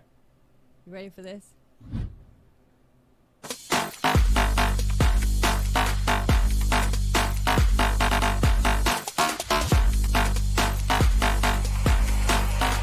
I said I'm moving too far. Oh my god. Dude. November Raven, thank you so much. Thank you Tier 3 so much, subs. November Raven. Thank you. Pug! Much love Nagzz and chat. 48 years Pug! and still pushing. Hope you have amazing upcoming holidays and get all the love and gifts Thank you you, all Pug. deserve. Cause you all deserve the lot. Keep the love coming chat. Shower this man in all the love you guys can. As much as... We like to mess with him. We all know he deserves it. All What the love and such incarnation? that we do. 5 gifted subs baby. Pug. Thank you. Silver, you did not need to... You guys are too kind, man. I just... My goal here to... First, Pug. 48 years, man. Holy crap, I'm Such only a a tier kind 3 message. sub. Yo, let's... in go.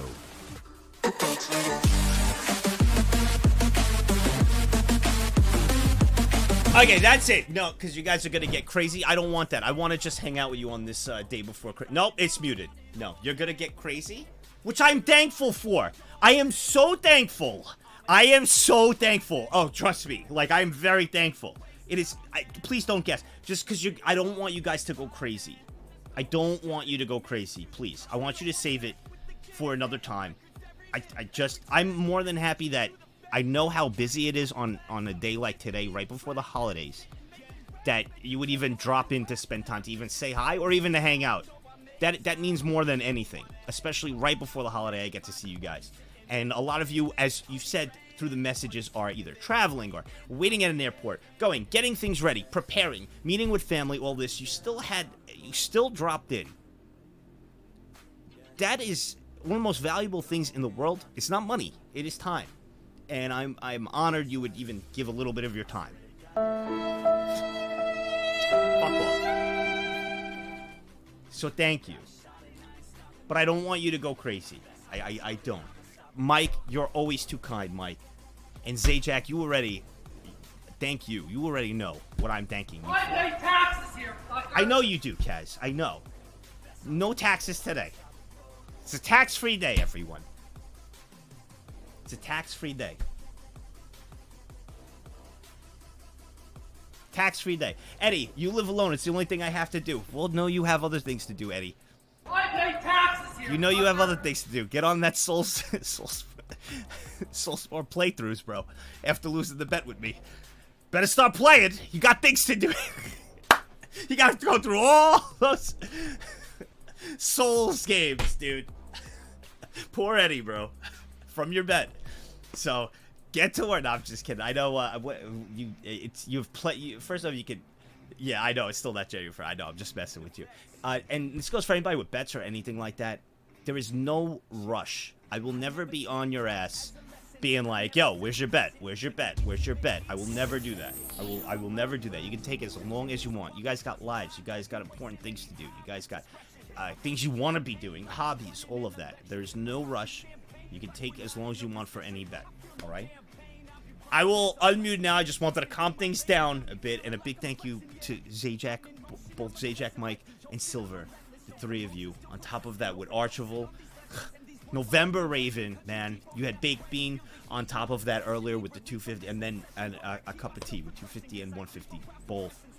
Thank you very much, guys, for the support. Thank you very much. Potato Man, I got you. I wanted to draw an Eichmann manga featuring Nagzz, but my publisher told me I would have to add the ugly bastard tag for every other character. Next. Hi Nagzz and chat, wishing you all a very happy Christmas and a very merry new year. Thank you, Silver. Autumn says she loves you all. Have great hols. We all love Autumn, and Silver, thank you. Your story is always very inspiring to me. I'm so proud of how far you've come for a variety of things, and it always brings joy to my heart whenever I do get to talk to you, and you're always telling me, you know, it's the happiest you've been since, like, finding this community and the many others you're a part of. It's literally, it's just such an amazing story. Come from not knowing how to use Discord to all you've accomplished and how many people you've helped. It is just one of my favorites. One of my favorite stories. Plus, you have the coolest voice in the entire world, and I will always just think of you as, like, the Godfather. So, it's just how it is. You literally sound like the Godfather, and I fucking love it. I love it. I think it's the coolest voice ever. Like, it's an actual Giga Chad voice. But more importantly, just your story and everything is just so awesome. I got two today. I got one for the morning and one for now. That one was getting really warm.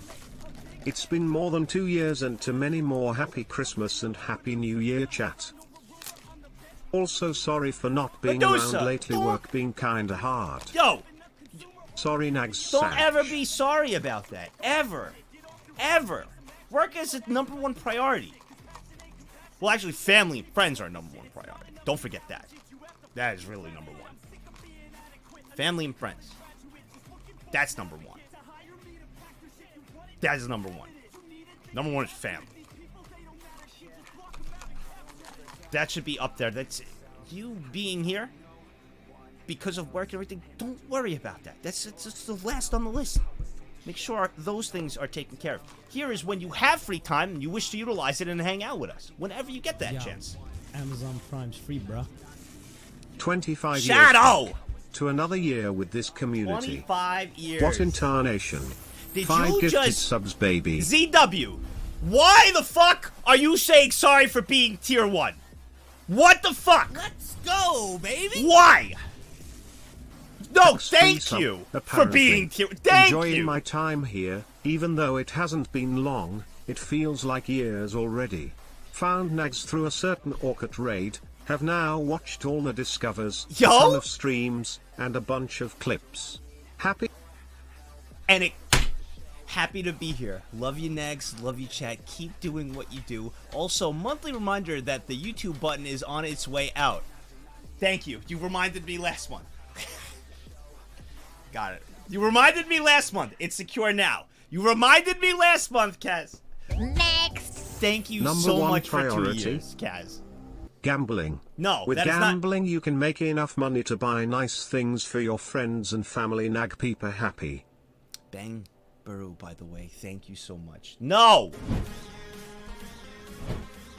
5 gifted subs. What in tarnation?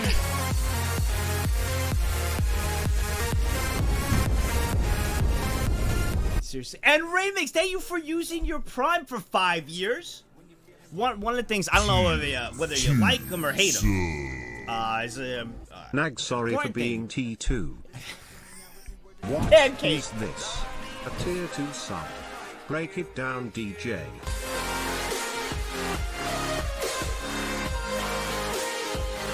I got an idea. Well, someone has to pay the price. Also, Pancake, thank you for 7 years at tier 2. Thank you so much. Archibald, since you're sorry for not being tier 4, and I think that's very disrespectful that you're not tier 4, you know how you could pay me back?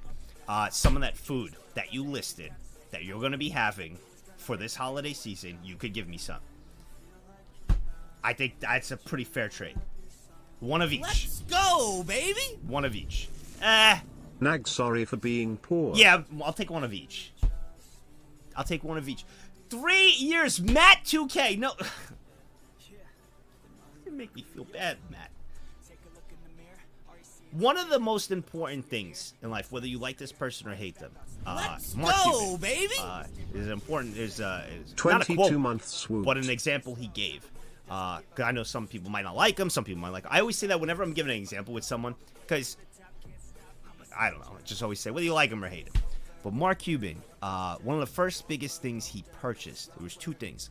When he sold his company, he bought, he called up, I think it was, I don't know if it was United, it was one of the airline companies, and asked for free flights for life.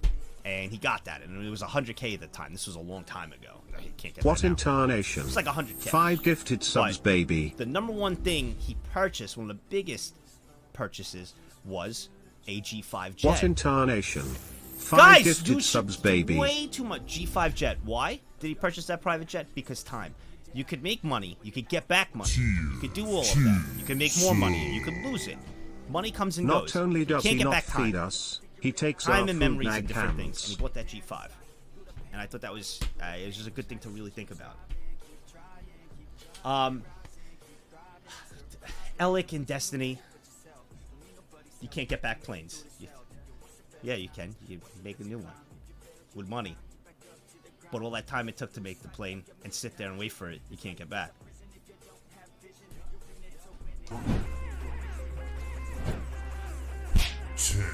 Gifted subs. Yes! Let the spirit flow through you, child! Feel it! Feel it! Forgive me, Father, for having What a new plane, Jesus!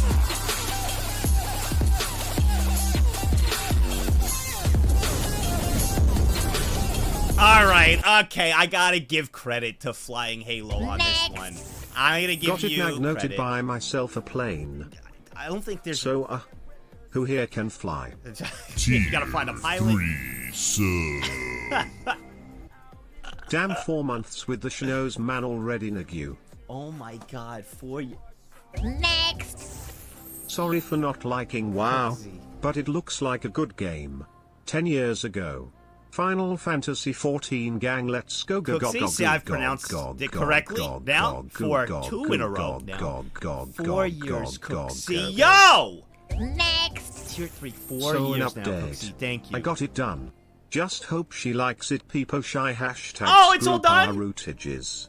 You got it done, DJ. Nice. Hey, Max, Oh, I it's guarantee me, your mom's gonna your love resident She's gonna Norwegian. love Wait, I am Filipino.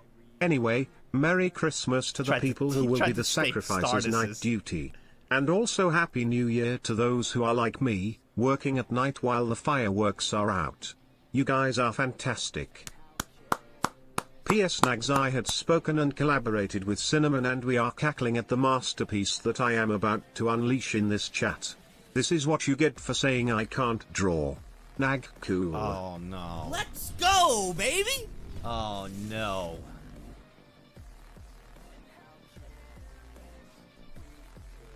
Oh no. Walla, you gifted a tier 3 to Billy Bob Joey? Bro, you gifted a tier 3. What the fuck? Billy Bob Joey. Yo. Billy Bob Joey, you better thank Walla, bro. Holy shit.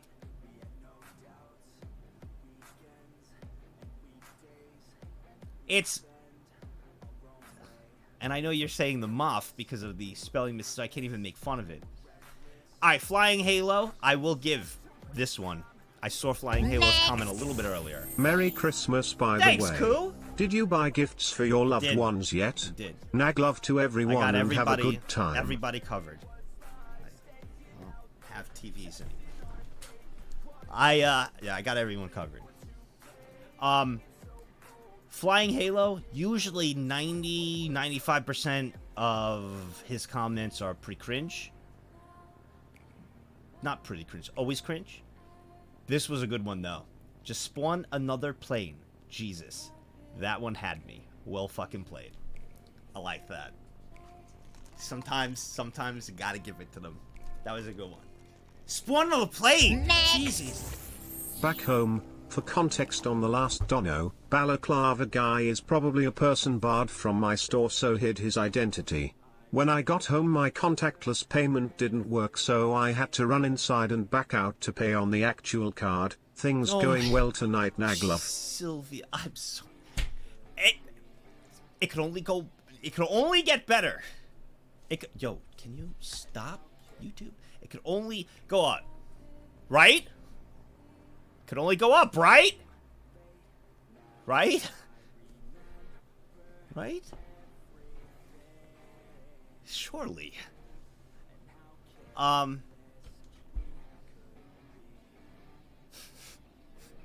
Right? It is, it's actually really awesome to hang out with you guys, though, tonight before the holidays. And I do want to thank you for another great... I know it's not really the end of the year. It's not New So, Year's time is yet, there a but I do chance wanna we thank can you. get a Christmas hug from you, please?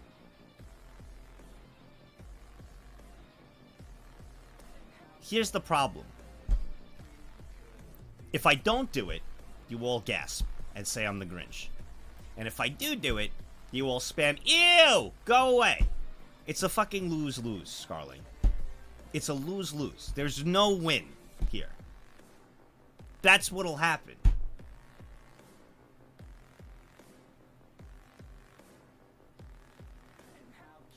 It's a lose-lose. Of course you would gas him with lose-lose thick as a brick. Of course you would. Yo, Amazon How about Prime's this? free, bro. I got an idea. Been lurking for longer but subbed for 6 I got months an idea. now. It's been a great time watching the stream.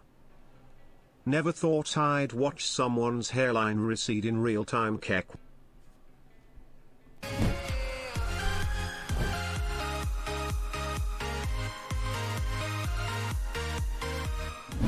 Yep, makes sense. 6 months, graduation time for you, Gaming Jester. Graduation time. Makes sense for a comment like that. Right on time. Right on time for graduation at 6 months. Happy graduation. Good to see you, and thank you for hanging out for 6 years now. Alright, since I'm going to lose either way, I got an idea. I'm going to dedicate a song for you all. Okay? I'm gonna mix a song for you right now using just YouTube, and it's gonna be terrible, but I'm gonna dedicate a song for you all. All right, I'm gonna dedicate a song, and this is for you guys. You ready? This one's for you. I'm gonna try mixing this. You ready? So instead of the hug and everything, this song is dedicated to you all.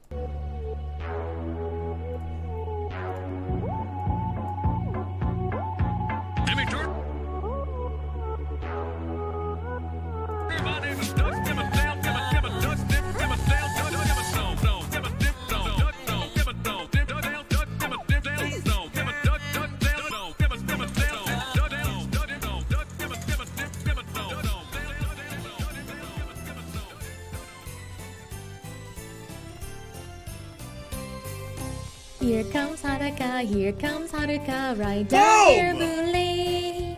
Coulson and Zombie and all their moms Let's fucking go. the rings. Bells are ringing, children singing, all is merry and bright. You didn't expect Hey, that your one. stockings to say your prayers, cause Hanukkah comes tonight. Merry Hanukkah. Here comes Hanukkah, And here Haruka. comes Hanukkah, riding Merry down the Hanukkah! Merry lane. Christmas! Kwanzaa! Some kind of Everything! day that's Happy filled with Hanukkah! kids for boys and girls again. Hear those sleigh bells jingle, jingle, what a beautiful sight. Jump in bed and cover up your head, cause Hanukkah comes tonight. I love this song. I love this fucking song. Happy Haruka, everyone. Happy Hanukkah, everyone. It's fucking awesome. In fact, do it so you can see the video on top. Here comes Hanukkah, right down Gary. It's going still. She doesn't care if you're rich or poor, she loves you just the same. Hanukkah knows that we're her cultists, that makes everything right. Fill your ears with Christmas cheer, cause Hanukkah comes tonight. Here comes Hanukkah, here comes Hanukkah. I know riding she's down my bro Gary partner, but this is like fucking adorable, She'll bro. come around when the chimes ring out, it's Christmas morn again. Peace on earth will come to all if we just follow the call. Let's give thanks to the Lord above, cause Hanukkah comes tonight. Let's give thanks to the Lord above, cause Hanukkah comes tonight. Cause Hanukkah comes tonight. Cause Hanukkah comes tonight. Cause Hanukkah comes tonight. Yeah! That is just fucking. It ended perfectly! Oh my god, that was. Bro, I'm a DJ. I'm a fucking DJ, dude. I'm actually a DJ.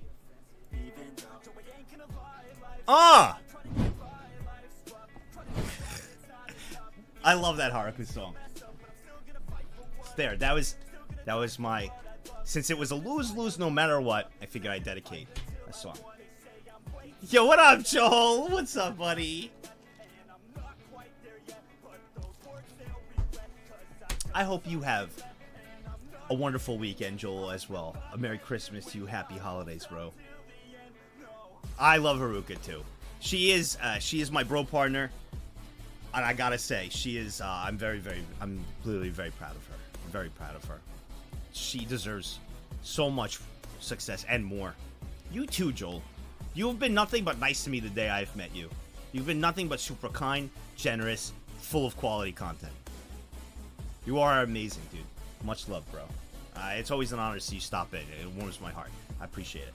Why would you be mean? You can't. Well, you are mean in a way that is like, you're a comedic mean. Like, you're actually like a comedian. Like the comedic mean, you know what I'm talking about? Like a comedian, a stand-up comic up there being mean where everybody's literally dying laughing. Like that type of mean. Like not a real mean. And I do think that's one of your higher qualities. You're very good at like friendly roasting. No, I'm not calling you. What are you fucking? What are you, Danny DeVito here? Like, what am I, a clown? You fucking abuse you? What it was that? No, it wasn't Danny DeVito. That was Joe Pesci. Sorry. Think I'm funny? How? Like, clown? What am I, fucking amuse you? I love that scene in Goodfellas. One of my favorites. No, you're a really good. You're kind of like a stand-up comic. A stand-up comic. You're very good at what you do. Very good. It's like a hilarity roasting that, like, Next. it's really good. Yeah, why would he be mean? Who would just show up in chat and be mean to you, Nagzz? Right? Oh wait!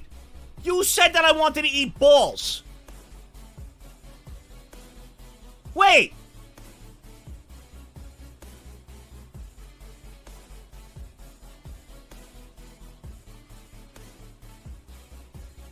Oh, magically he's gone? Hey! If they taste good. I mean, how could I... What? See, like there is no... You can't do anything to Joel. There is no... Now, what comeback do I have? I mean, if they... Like, well, how do I come back? What do I say? And they were deep fried. That's America's favorite, right? Deep fry everything. Deep fried Oreos are pretty banging. I don't like Oreos. I'm not really a fan of Oreos, but deep fried Oreos are actually pretty good. I'm not like a crazy Oreo fan. Deep fried Oreos. Yeah, nobody's ever had deep fried Oreos? I like a bunch of like carnivals and stuff I went to. Deep fried Oreos. Like, real thing. They were actually pretty good. It's not like I created it and I was like deep fried Oreos. No, like a lot of carnivals are like, like things I went to, at least here in New York City. Deep fried Oreos, Does that mean really deep good. fried Mets would actually be good? No one wants to eat. Well, maybe this season. Bro, everybody hates the Mets right now. The Mets used to be a laughing... Now everybody... Bro, the Mets are like the Yankees right now. Even the Yankees.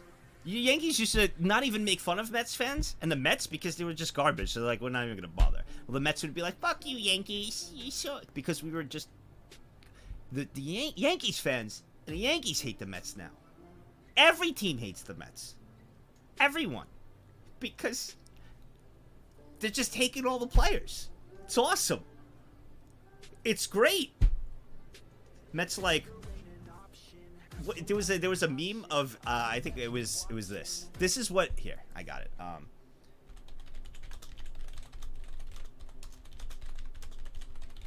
I think it was this.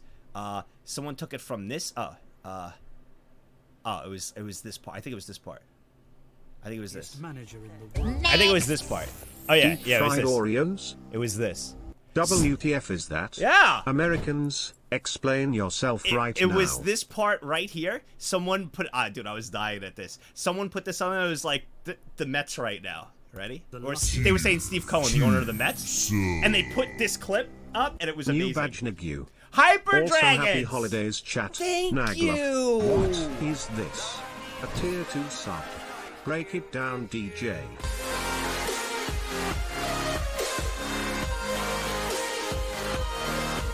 They're saying that this is the Mets owner right now.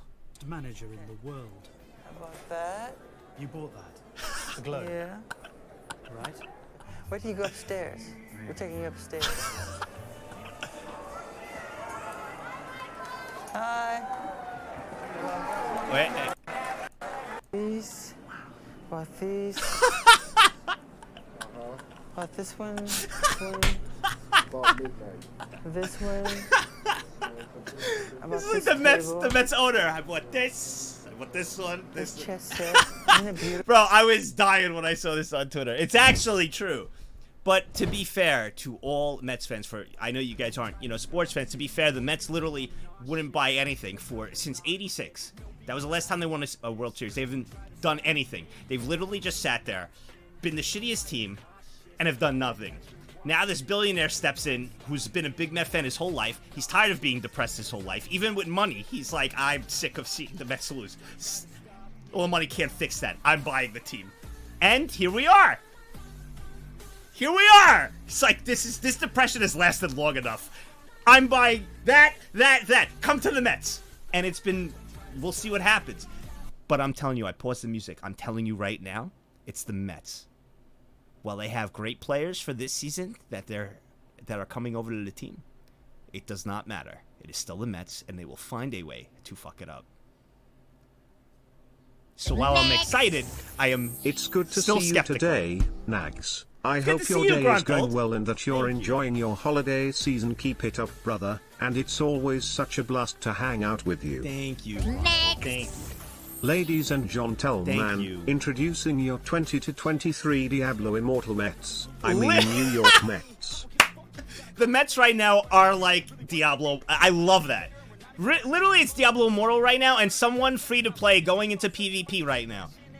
Any other baseball team that is like just free to play, going into PvP, and the Mets are Diablo Immortal, right? Like someone in Diablo Immortal who has put in like 10 grand, entering a PvP currently. That is perfect. Let's go, But they have been free to play the entire time. 15 years and more to come. Happy holidays, everyone. Nagzz21 heart user heart. Hello, fair. Thank you. You want to know why I don't even mind it? It's because the Yankees have always been pay to win. Always. Always. And the Yankees are even pissed right now. Because the Mets are taking everything away from them. The Yankees were always pay to win. And now they're like, the fuck? Yeah, same with LA. A lot of teams were pay to win. A lot. And the Mets paid no one. Baby. Mets were cheap fucks. Haven't been around much due to college, Totally but on fixed. the bright side, another semester complete. Hope Terraria was It fun, was totally and can't fixed. wait Thank to you. see what's next, Naglove. Thank you. Next. 26 total. Question about the Mets Thank for you, Nags. Sure. Are they still paying Bobby Bonilla? That's a perfect Okay. example. Yes. Still. They didn't want to pay him the money up front because they're cheap fucks.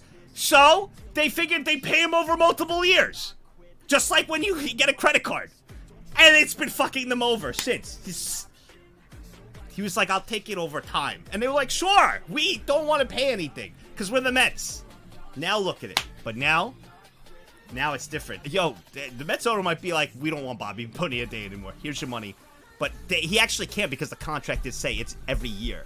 So he can't even do that unless he offers him more money. Just be like, I don't want to pay you every year. Here's an extra $7 million. Will you go away? He could maybe do that. But yeah. But so that's the Mets right now. They actually have a good team, and we'll see what happens this year. A lot of new people. It's like a different team. So I heard one other team got a really toxic player. There's actually, here's some info. I'm gonna try. I know a lot of you guys don't follow sports, so if I'm gonna ever bring up sports, I want to bring up funny or interesting things that you could follow along. Kind of similar like how you've taught me with anime, with not showing me like deep dives of anime that you really got to pay attention to and stuff, to really like absorb the episodes. Funny stuff like slice of life type things that was easy for me to absorb and then find interest in it. So I try to do the similar thing whenever I talk about sports. One is Trevor Bauer. Trevor Bauer. Oh, how do I talk about this? This is a hard one to talk about here. This is like a bad one to talk about. So I gotta be careful. Yeah, I gotta be careful here. I don't even know if I'm gonna. I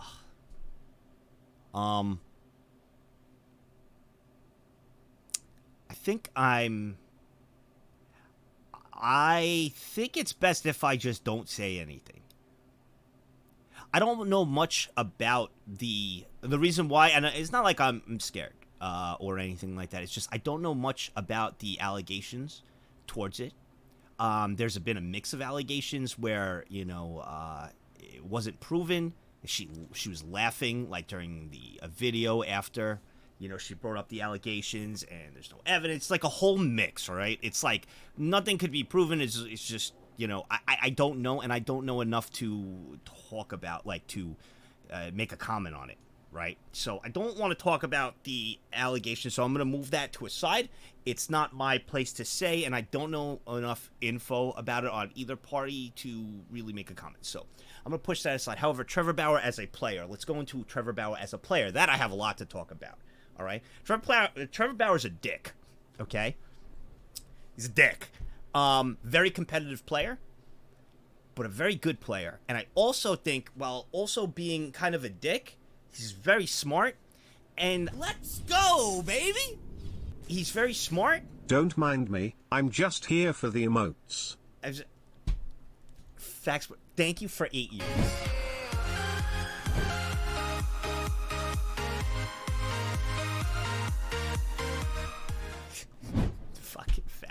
Thank you for 8 years. I hope you enjoy them. He's a very good player and he's very smart.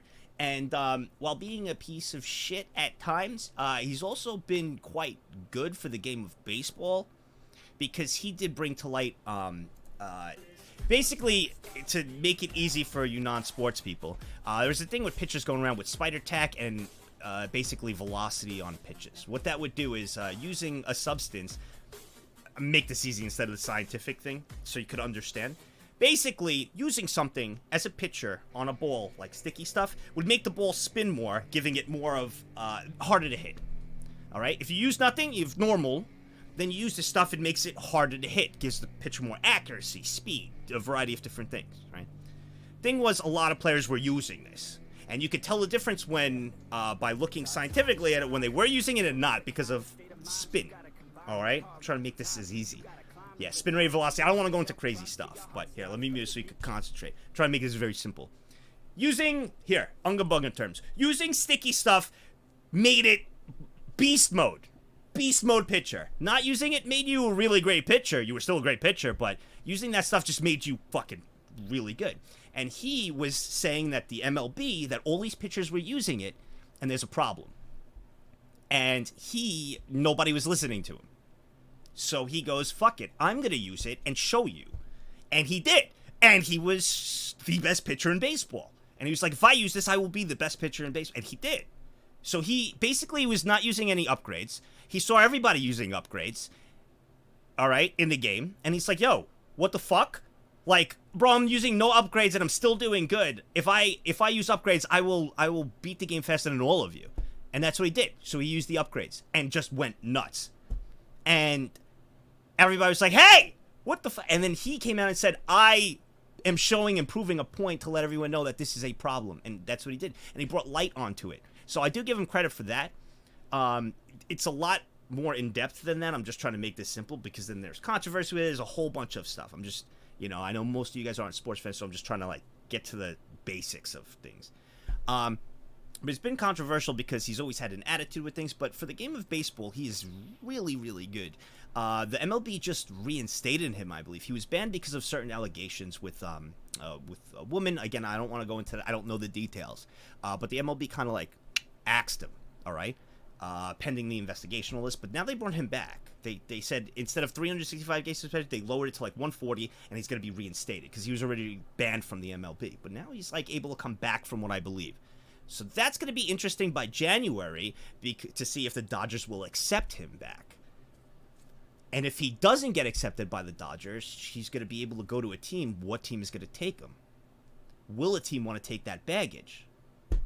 So that's what we don't know. We don't know what's going to happen. Do I want him to be a Met? Honestly, no, I don't. Do I think he's an amazing pitcher? Yes. Do I think that he's like one of the best pitchers in the game and has like a lot of like great qualities in a sports sense? Yes. I don't want that baggage on the team, and I think the Mets have done enough.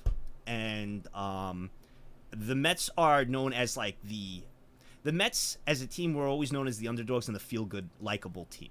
It was always the Yankees as like the tough guys, like the bullies, and the Mets were like the good guy. A new one is popping up about how the MLB used 3 different types of baseballs this year, and more juiced balls were used in Yankee games and in Aaron Judge's home run race.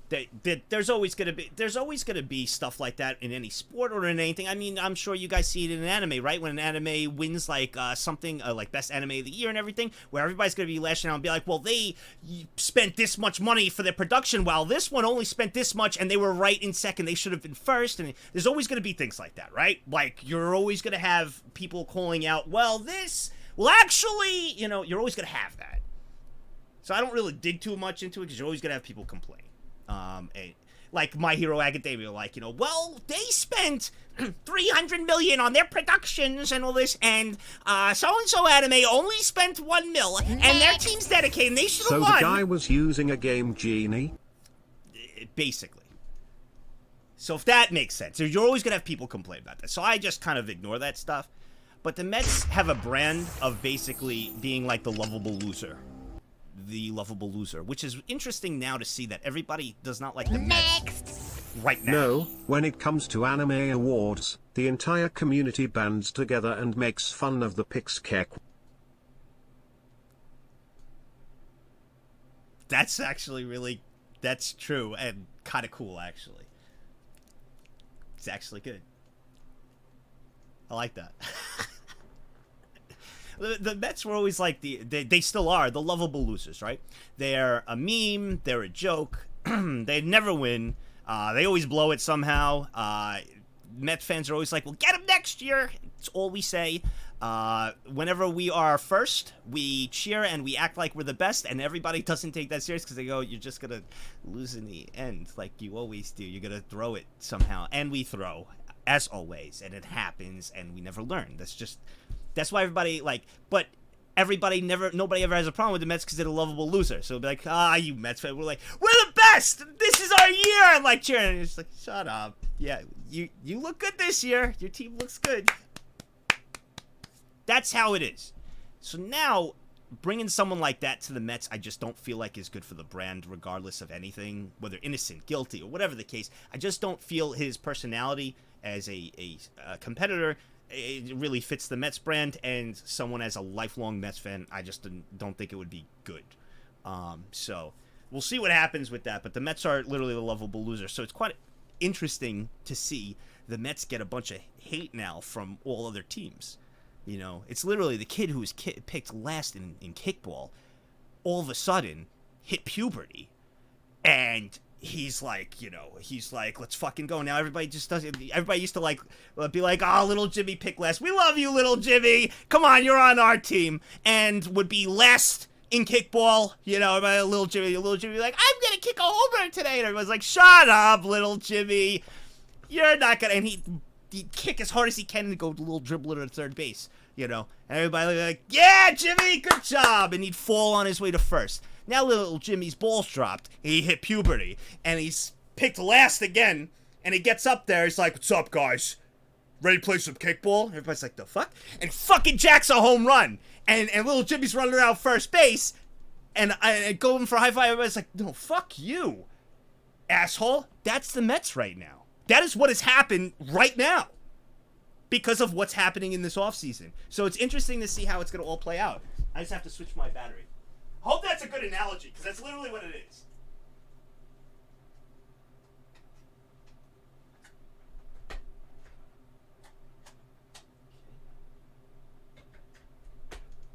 Oh, little Jimmy.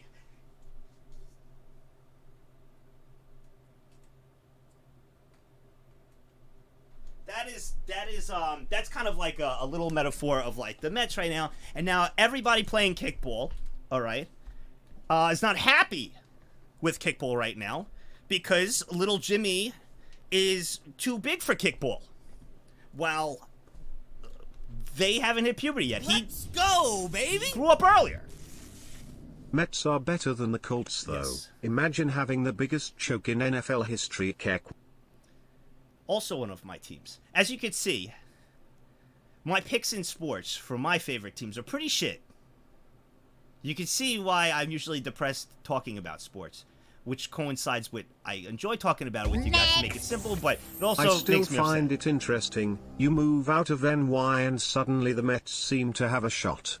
The last time they won was just before you were born, right? Yes. Maybe there really is something to you being the mush. Nagzz.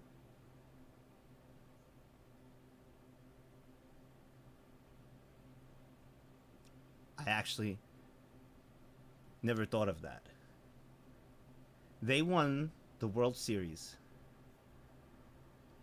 the year before I was born. They won in 86. I popped out of the womb in 87. And they started sucking ever since I popped out of the womb. They went downhill from that day. I'm leaving New York now in 2 weeks. And they look like the best team in baseball right now with this magical thing that's happening right now, this very moment. Am I actually the mush? Am I actually? What are the chances of that? heart if you close your eyes. Emotional, damn it. Emotional, damn it. Emotional, damn it. Emotional, damn it. Yeah, but if they get better, what's the downside? I mean, I'm happy, but I don't want to be the reason I was the mush all these years. Am I actually a mush? Yo, if it all right. Enough sports. We talked. I hope that I gave my analogies. We're done. No more sports. Next topic. No more. We're done. Good sports talk, guys. Good. Good. Next. If you want to make it a guarantee, just hire Theo Epstein. Come on, Nagzz, are the Mets even taking this seriously? Lol. Next. For the guy who asked, I'll try to break this down scientifically. Alright. Taste buds only perceive 4 specific flavors: sweet, salty, bitter and sour. Deep fried Oreos cover all the bases to a degree. Come by and try some when you have the option. Then we'll go out for deep fried ice cream. Nago K cheer 400. It's actually pretty good, yeah. Just to be safe, don't visit back on a game day. I guess I'm gonna have to book seeing my family. They were around having Mets a good games. run when you were wearing a hat, right? It must be your brainwaves, Nagham. Well, I can't even. They were having the good run until I took off the hat, dude. And then it was like gone. It's like I took off the hat and it was gone, bro. I wore the hat on stream, I think 2 weeks, and they were just non-stop winning. We wish you a Merry Nagsmas. We wish you a Merry Nagsmas. We wish you a Merry Nagsmas and a Happy New Bear. Good beggings we bring to you and your chin. We wish you a Merry Nagsmas Why'd and you a throw Happy in the New bear? Bear. Why the bear, Yaju? We wish you. All right. Next. Maybe all Get the a Mets drink. skill went to your gaming skill. Oh, one last thing I want to show before we hop into To the this next guy thing. who explained deep fried Oreos. How about Let's pop the no? file. I'm good, bro. They're good. They're good. They're I actually ended good. up getting stuck as I turned to get into another stop. Now I'm sitting with my truck about 3 feet away from hitting a building. Nothing is damaged, thankfully, but I'm still stuck till a coworker brings me chains. Nag despair. Next. I like how you question the bear but not the pegging keck. I was distracted. As you guys know, I'm a fan of Asmongold. I like Asmongold a lot. Probably one of my favorite streamers. Just because I think he's very smart. Well, I don't agree with like everything, he says. I think his outlook on things, his intellect is top-notch. His communication skills are fantastic, and I think he's very, very knowledgeable about a variety of topics. And it's pretty, it's amazing to see on a wide variety of topics how much knowledge he has. I Sorry love that. I'm late. I took an additional hour in work cause one girl had to leave for Christmas earlier.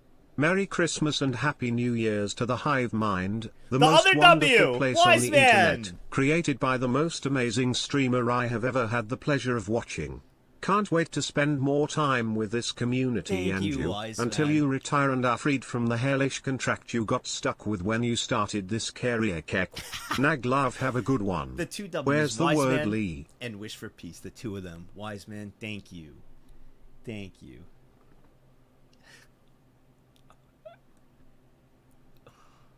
You have a good one, Wise. Thank you. Does Terraria continue today? Finally finished the endurance VODs this morning. Was a lot of fun. Oh, I'm glad you ordered. It doesn't today. We were thinking about doing the playthrough. I might save it. I'm probably going to save it for a bit. Today is kind of a free roam type stream because I know we've gotten a lot of messages, a lot of people traveling, doing a variety of different things. But I did want to be here for some that aren't doing much or maybe to have in the background. So we are probably going to do the next casino scandal react to watch. I do know a lot about that. Not that I'm like a robber of any sorts. Just my background of trying to be a professional poker player when I was younger and having a lot of years of poker and many books in my life. Obviously, I haven't played in a very long time now. A very long time. But I was in the casinos a lot, mostly playing poker. studying. And poker to me was very special because it was a very skill-based game. While you have to have luck with a variety of things, it was amazing to kind of learn the ins and outs, especially things like expected value, pot odds, and really learning about people and counteracting with that in, you know, competitive play. I loved it. But I just wasn't quite good enough to go pro. I've won plenty of tournaments, a variety of different stuff, but I was never I never was able to get to that caliber, and I kind of knew I wasn't going to be able to with some of the pros out there on how good they actually are and their thinking capabilities. It's pretty mind-blowing. So I retired from it. I had fun. And but I've learned a lot of stories and a lot of different things from playing with a lot of these guys and the people in casinos, all the way from the gambling addicts to your typical Joes, to your sharks playing poker, to the guy that goes there who wants to get away from his wife on the weekend. I've heard plenty of stories. I know a lot about this stuff, and that's why these casino kind of scam videos fascinate me, because I know a lot about it. When you... Man, with some of these guys who've been around a long time and they spend their lives in a casino, the stories you hear, the people you meet, is pretty wild. So, did I learn how to count cards? I do know how to count cards. Am I very good at it? No. Have I done it before? Yes. Have I been asked to leave? One time. I've been asked to, well, wasn't asked to leave. They said, it was more so of knowing I was a rookie card counter. Yeah, counting cards is not hard at all. The difficulty with counting cards, the difficulty, as I said this many times, is being able to do other things while counting Remember saying cards. the day will get better? I went on a journey to complete Lego Marvel Superheroes 100%, and due to a small bug it's locked at 99.3%. That sucks. So the only thing to remedy that is to play the whole game again and avoid the bug. Oh, that sucks!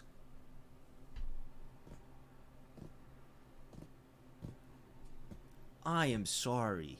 That sucks. The hard part, the two hard parts are, yes, one, not making it obvious, and two, being able to do other things around. If you have someone next to you, it's like, hey, so where you from? And everything. And you're like, hey, New York. He's like, oh, I've been to New York. What is your favorite food? You're going to have someone talking to you or anything. You have to be able to talk to them and keep the count going. There's a variety of stuff. The dealer's talking to you. People... There's a lot going on. It's not as simple as just being dead quiet and then counting the cards. It's simple math with +1, -1, +2, -2. There's a variety of different... It's very simple, basic math. Judging how many decks are there, which is also very simple math. Amazon it's very Prime easy. free, bruh. However, it's Wish very you all a difficult to Merry master it and Christmas. not be I obvious love and do other poker. things. It's always fun, but weirdly I always end naked. Oh wait, you were talking about the normal one. Christ. Thank you for 9 years. I've only been asked one time when I was attempting to count.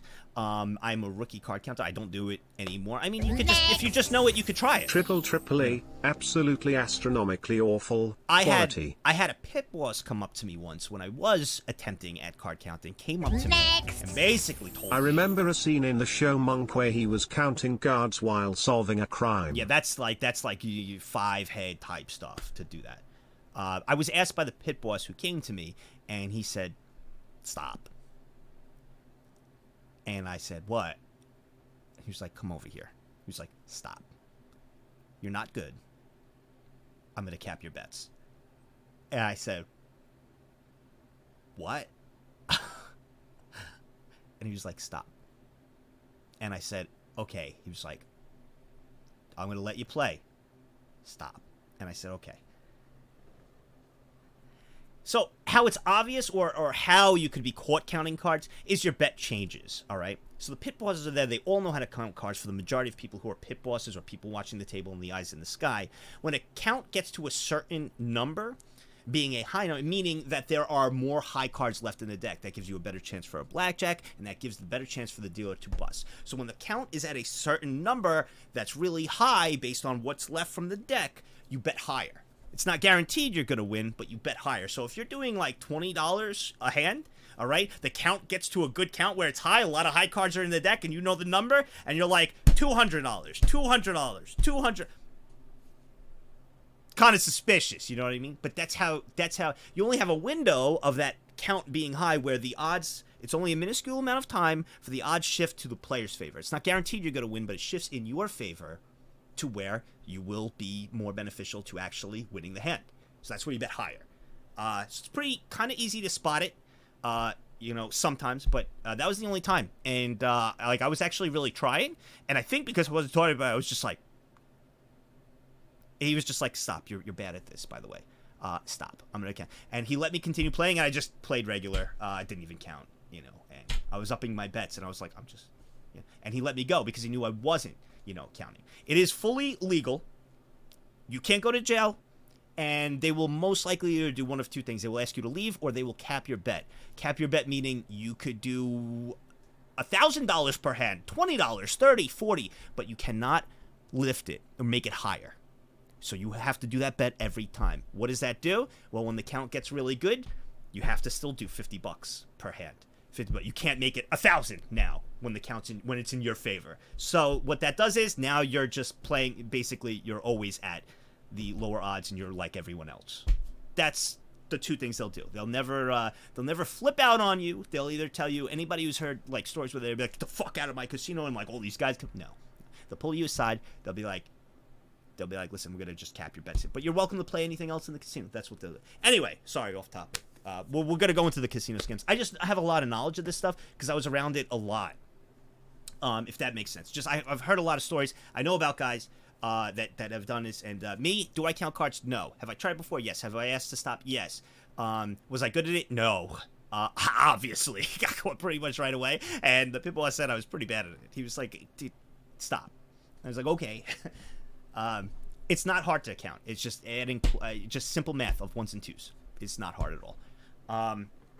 What's hard is being able to read everything, talk to people, not make it obvious while playing, keep conversations going while maintaining the count of every single card that's coming out. It's everything. Keeping eyes on there. It's very, very difficult to master that. To be able to be thinking about 9 different things at once. That's what makes it hard. So, and if you mess up that count, it's all screwed up and you're done. So, anyway, this is off topic. Before we go into the casino thing, to the casino scan we're gonna watch. Again, I told you I really like Asmongold. I think he's super smart, a wide variety of knowledge on a lot of topics. I watch all his videos. I thought this was funny. He's obviously an amazing gamer, big WoW player too. I thought this was hilarious, and I think I'm going to follow suit with what he's doing here. Because I was dying laughing at this, because I don't really see him get mad too much, but I know this feeling, and I thought it was fucking awesome.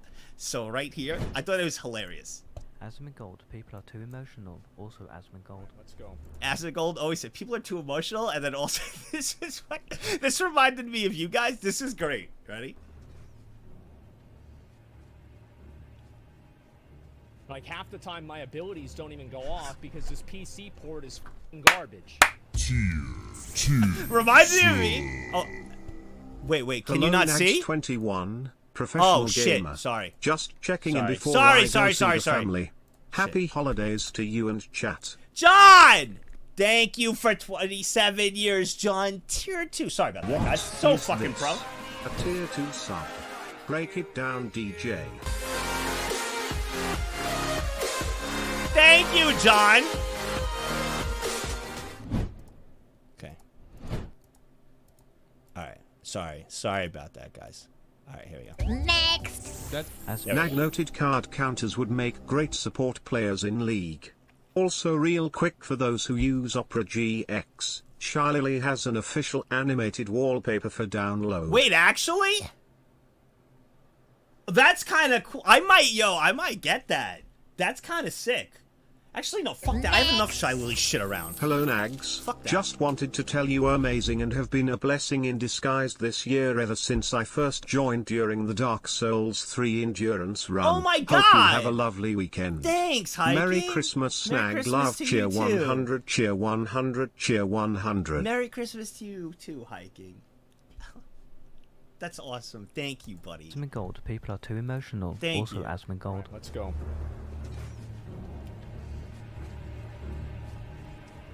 Like half the time my abilities don't even go off because this PC port is f***ing garbage.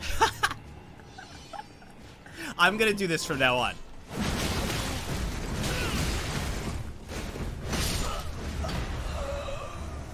Oh my god. Oh my god, what is this? Like, what is this, bro? Like, are you kidding me? I just can't do anything. I'm just getting destroyed in 1 second. You're so bad. Ban anybody that says that's talking to me, okay? Like, I'm okay with people laughing and having fun, but if you're actually gonna talk to me, get the fuck out of my stream. Yeah, just immediate permaban. Not even a second chance. I don't care if they've been subbed for a year. If you're talking to me, just immediate permaban. I fucking love him, dude. I love him. I love him. I love him. I love him. I love him.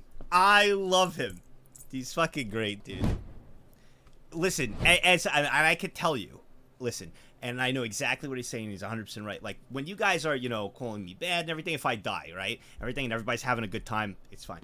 But when you're competitive and anything, and you're actually, like, and you're fucking pissed at the game, it gets to you. It gets to you. Especially someone's like, oh my god, I fucking beat this in like 2 tries. Especially when you know they fucking didn't.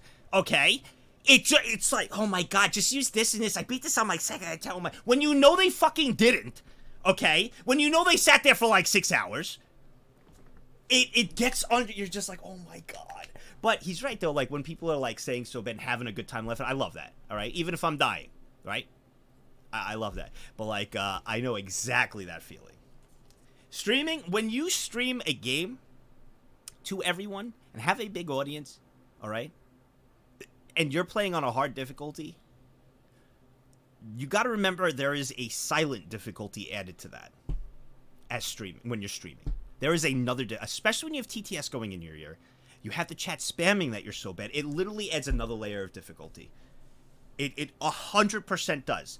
It 100%, because it gets under your skin.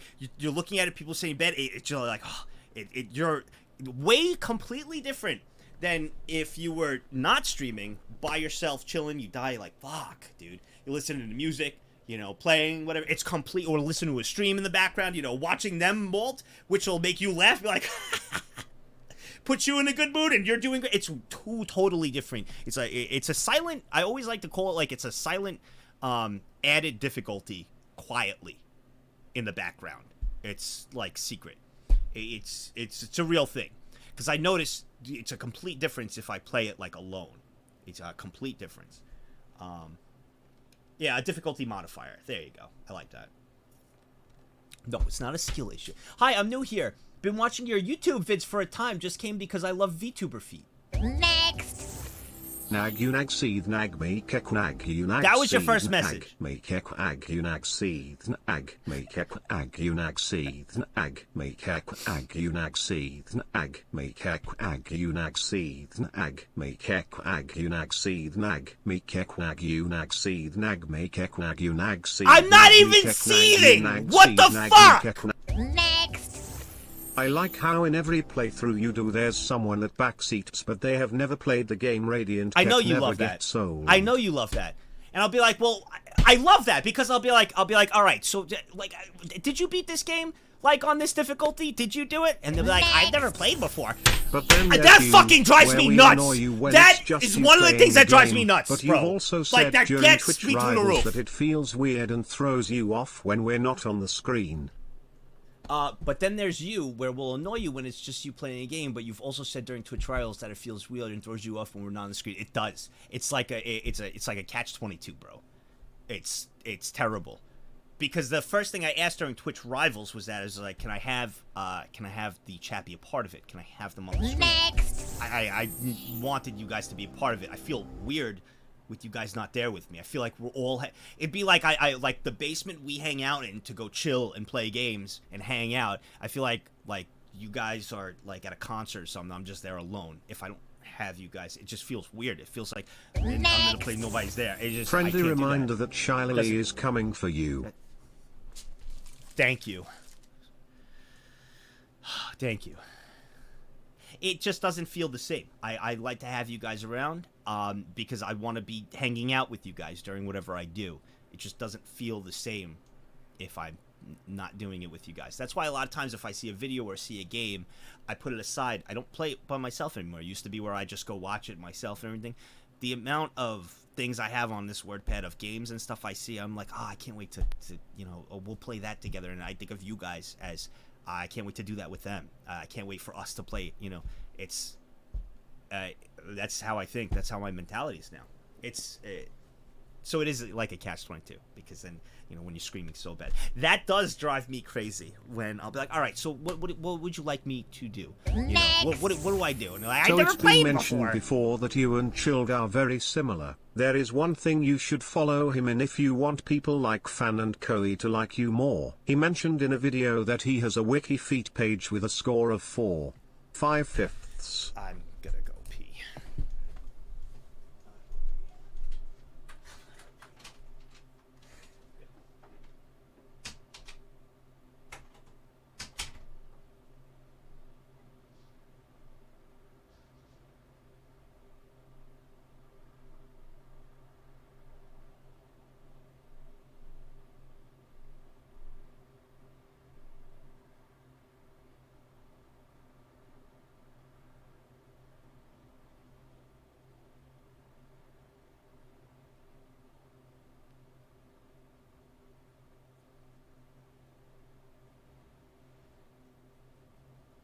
Next.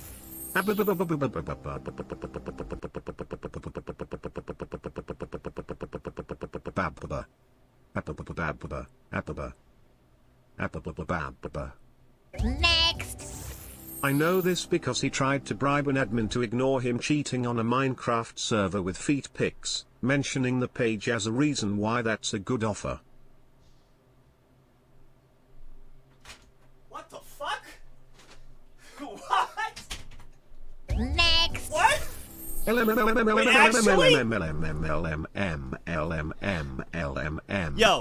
that was you, Scarling? It's so weird when you guys do the as I'm taking a piss. It doesn't sound right. It's fucking weird. It sounds like Brian. It doesn't sound. It's fucking weird. I'm like, what the fuck? And it's Brian. I feel like Brian's just having too much fun. It's fucking. It gets me every time. Feed again. This is a great community. I knew it. I'm glad that. I'm glad. Today, of course. Fan! Bro, is that all I have to do to get views? Be like, just say the word feet, then everybody comes out from the woodworks. View count fucking skyrockets. Fucking, that's what I'm gonna do. If I do a sponsor, alright? That's what I'm gonna do. Alright, guys. I'm gonna just scream, feet! Everybody will pack in. I'm like, alright, today, this stream is sponsored by, and then boom. All the sponsors would be happy. Perfect. It's perfect. That's what I'm gonna do. What was I gonna... Something else I was gonna say. Your first time chatting. Are you fucking kidding me? Keith? Your first time fucking chatting.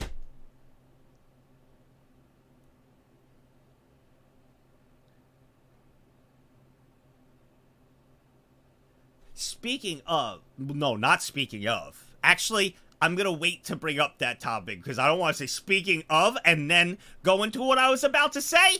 So I'm gonna just wait a second and then bring up the topic.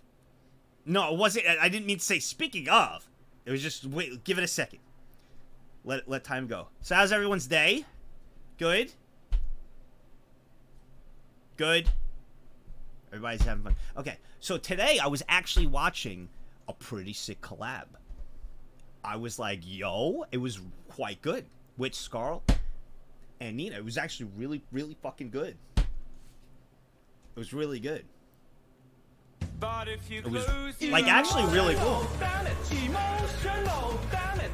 No, it wasn't a feet collab. No, guys. No, I was just watching them. I was lurking and watching. It was they are really funny together. Really funny together. It was really awesome. It was on YouTube. It was really good. It's not, there's nothing related to feet! You guys brought up feet!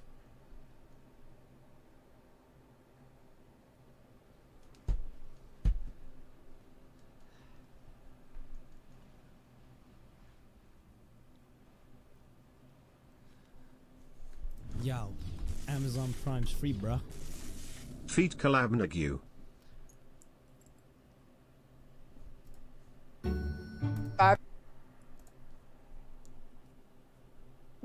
Oh my god, you know, I can't even explain. Bro, what I just saw and did. No, Lily, what you know what? I don't know. I know this topic is your favorite. Yeah, relax. Go back. Well, stop! Stop! Okay. Bro, I typed in feet on YouTube.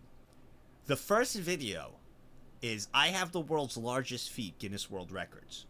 I clicked on it, and the first frame of the very first 1 second is two giant feet from this girl on the screen, like close up. What the fuck? I am out. I should be an incognito. I don't know what the fuck, and I'm not showing that.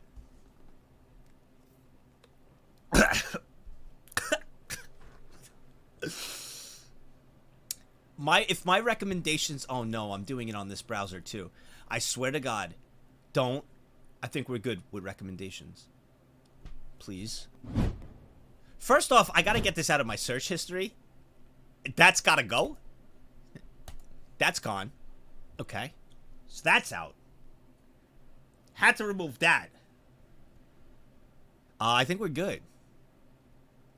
I think we're good. I think we're good. All right. We're good. Sonny V2 did a streamers who got caught cheating? Yo! I like Sonny V2. His videos are quite good. Biggest cheater in Guitar Hero. We want that. Yo! All right.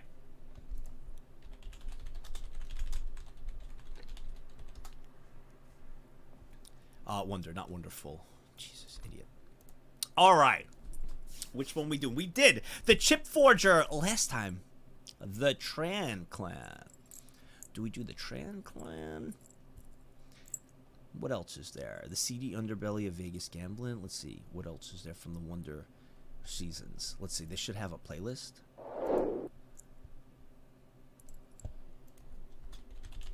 Let's see. I remember there's a bunch of... here we go. Tier 3 sub. Happy holidays, Nagzz and chat. Naglove, Naglove.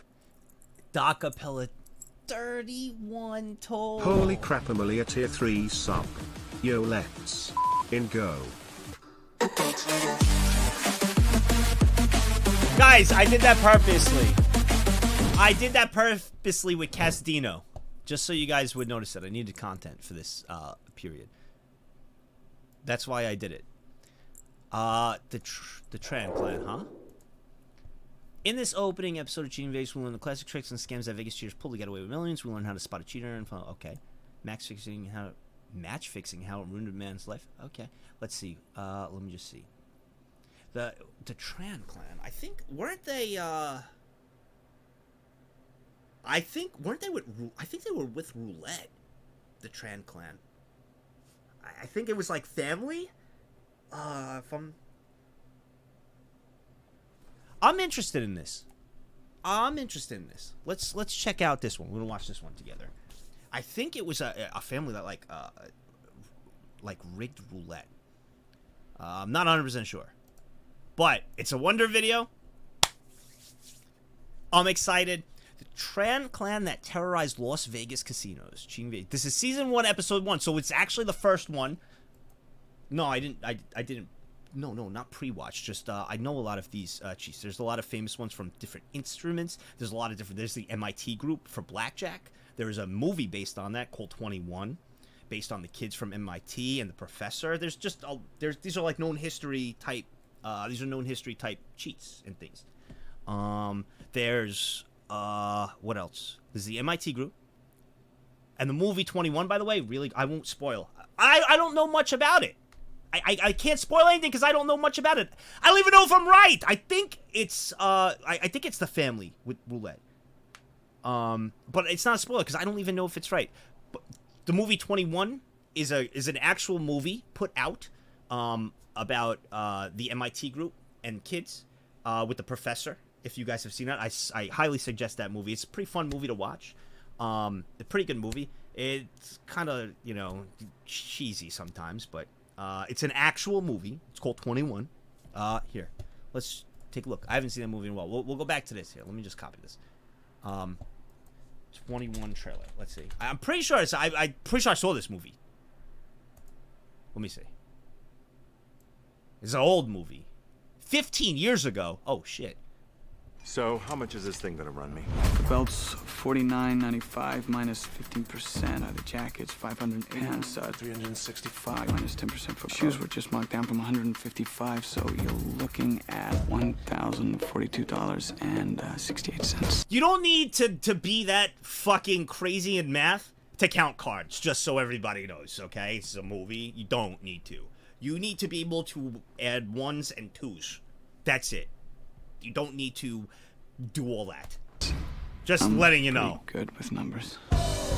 Ben Campbell was the most gifted student at MIT. I've never had a student as impressive as you.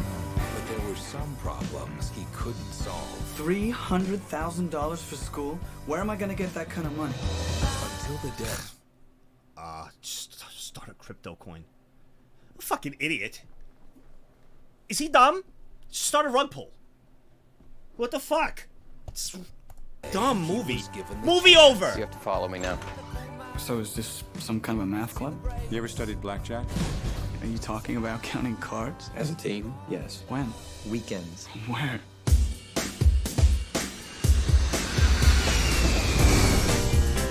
It is so it is actually a true story. Obviously it's got its movie glitz and glam and everything. But it is based on a true story. Yes. This is real world. This was the MIT team. This was an actual group of students and a professor who actually used to practice at MIT for counting cards, learning together as a group with different strategies, and would go together as a group to make money. It's based on a true story. That's money-making business. What's count? +9. +5. +13. Dude, I lost count 20 cards ago. Don't call me dude. What if we get caught? So what this was, the count, all right? So the count is based on how many high cards are left in the deck. That's where he's doing +9, +13 and everything. It's all simple math. It's very Dude, simple I lost math. count 20 cards ago. Don't call me dude.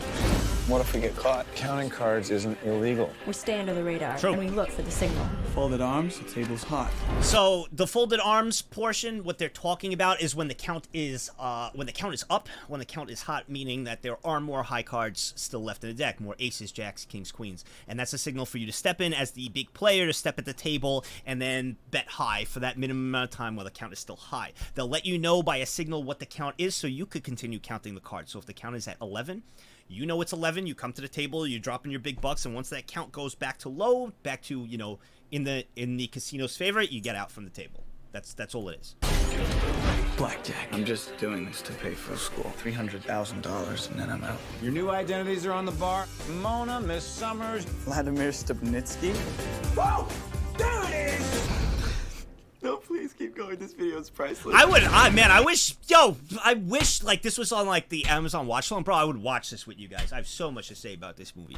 I did watch it though a long time ago in my poker days. A long time ago. I would love to watch this with you guys. Last couple of nights. For 7 figures. The Hard Rock comped me as sweet. Cool. That's great. You want to see it? Sex. I think I got something over here. He's crushing your table. How can you tell? I'm counting. Oh, you go to MIT. Tell me, how's Professor Rose? This doesn't happen anymore. However, this used to happen in the old school days of Vegas. When Vegas was run by the mob. They did used to take you out back. They used to break your kneecaps and they cut off your fingers. And nobody did anything about it because the mob ran it all. That is actually true. Old school Vegas, people knew who you were. You'd go in there, and if you were caught cheating, nobody wanted to cheat in Vegas because the mob would take care of you. I'm talking about back in the day. I'm not talking about now. It's way different now. This doesn't happen now. There's too many cameras, too many different things. People just get prosecuted. They just go to jail. The feds go in. You get put in a black book. All that. There's a lot more technology now, but back then there wasn't a lot of technology like this. And you would be taken to the back and taken care of. and you wouldn't cheat again. You know, they'd ask you, which hand, like this is a famous scene from a movie. You know, which what's your dominant hand? You know, why? Which one they put your hands on? Which one do you use your hand? You know, for mostly of everything. They'd be like, my right hand. Beat it with a hammer. Be like, now you got to learn with your left hand. Don't ever come to my fucking casino again. Get the fuck out. And that's how it would be. And word would get around and nobody would cheat. That's how, and nobody would cheat. But it was ran like that back in the day. Now stuff like that only happens if you don't pay your chat fees. Ha ha, joke. Yeah, that stuff doesn't happen anymore. There's a lot of technology. It's a way different thing. Back in the, this is like back in the day before we were around, This was like, Vegas was different back then. It was an up-and-coming city. It was booming. You had the Vegas boom of everybody going there. And the mob ran a lot of it. Old school Vegas. Chat fees. There are no fees here, guys. No! No fees here. It's free. But this doesn't happen anymore. Obviously, this is a movie. But what's it doing? What happened to $300,000? Sandgrain, 15 Here is years. my monthly chat fee. Thank you, Sam. What is this? A tier 2 sub. Break it down, DJ.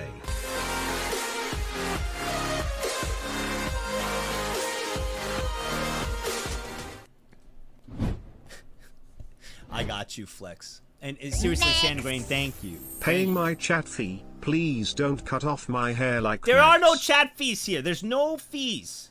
No, Ducky, there are no fees. I want you guys to hang out. Paying no up one's my doing... chat fee, Sag. Fucks. I'm not the same guy I was back in Boston. Yeah, the punishments are more sensible now. Nagzz just times you out for 8 hours. It's more sensible. It used to be different. Back 5 Nagzz, years sorry, ago. Mr. Bossman, here is my tax, sorry. There's no tax! Oh my god, if this was out of context, people, I'd be put up on live stream fails and fucking streamers making his chat pay fee. Holy Chat shit! feats? No, not feet. You were only as good to me as the money you make. I have made you not feet. I would get Chat fee? Nagzz, sorry, I'm only T3 Nagzz, sorry. Also 27 years. Next. Actually, Sure, Zay, Nagzz, 27 you say years, that they that's aren't there anymore, and before I know it I'm in Vegas behind a casino about to get my kneecaps bashed in by Joey Bagels. Yo, Amazon Prime's free, bruh. Here are my fees. Please don't break my knees. Guys! Tier 2 sub. Man, I haven't paid my taxes in a few months, Munkor. Next. You don't have to pay money. Send Josh Bunny girl pictures or Nagzz feet pictures and you're good. Nagzz, if my favorite streamer, and the fact that you all copied it to spam it. Nagzz, if my favorite streamer. Are you fucking kidding me? Are you kidding me? Nagzz, if my favorite streamer. Tier 3 has to pay double ATP feels beard man. Oh my god, you guys. Nagzz, if my favorite streamer. Tier 3 I can't with sub. you. I can't with you guys. Fees for knees. That's Pay them not all how it in goes. then. Oh, Holy crap, Emily, a tier 3 sub. Yo, let's in go.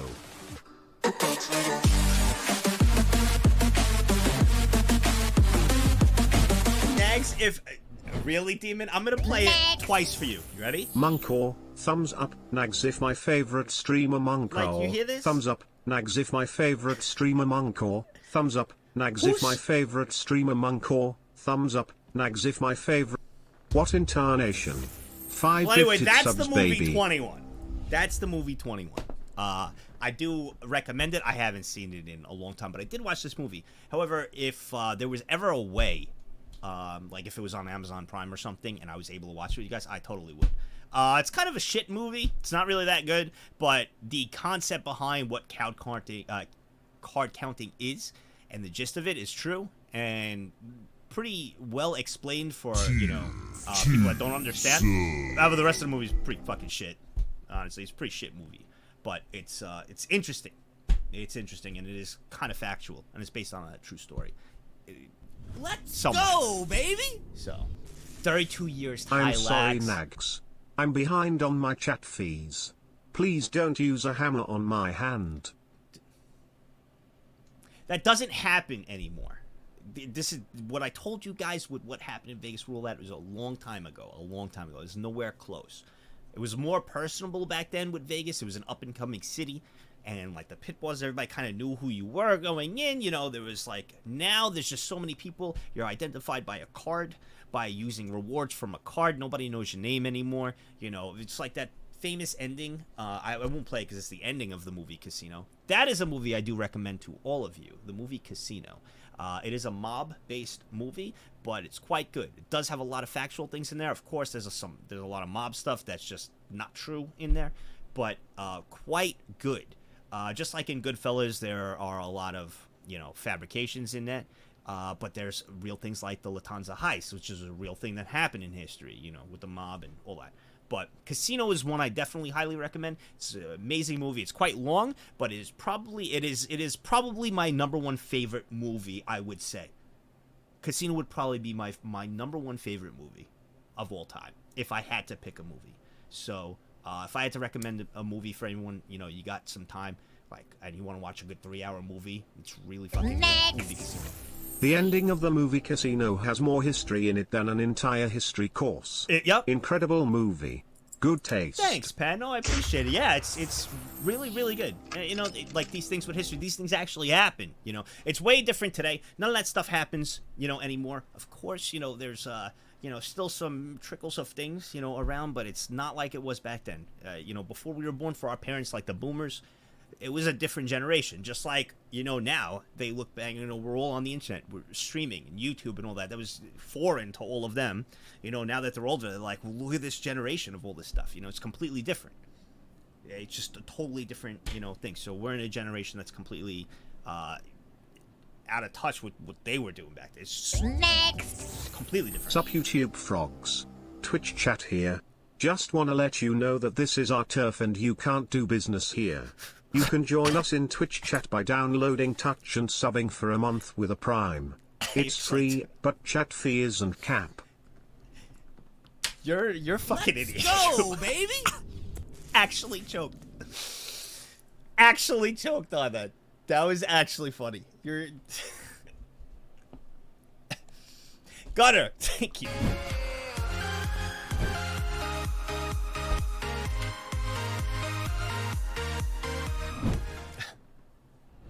Holy crap. But yeah, definitely, I recommend the movie 21? Next. Yo, this is the YouTube gang enforcer. This is our turf now, Twitch mooks.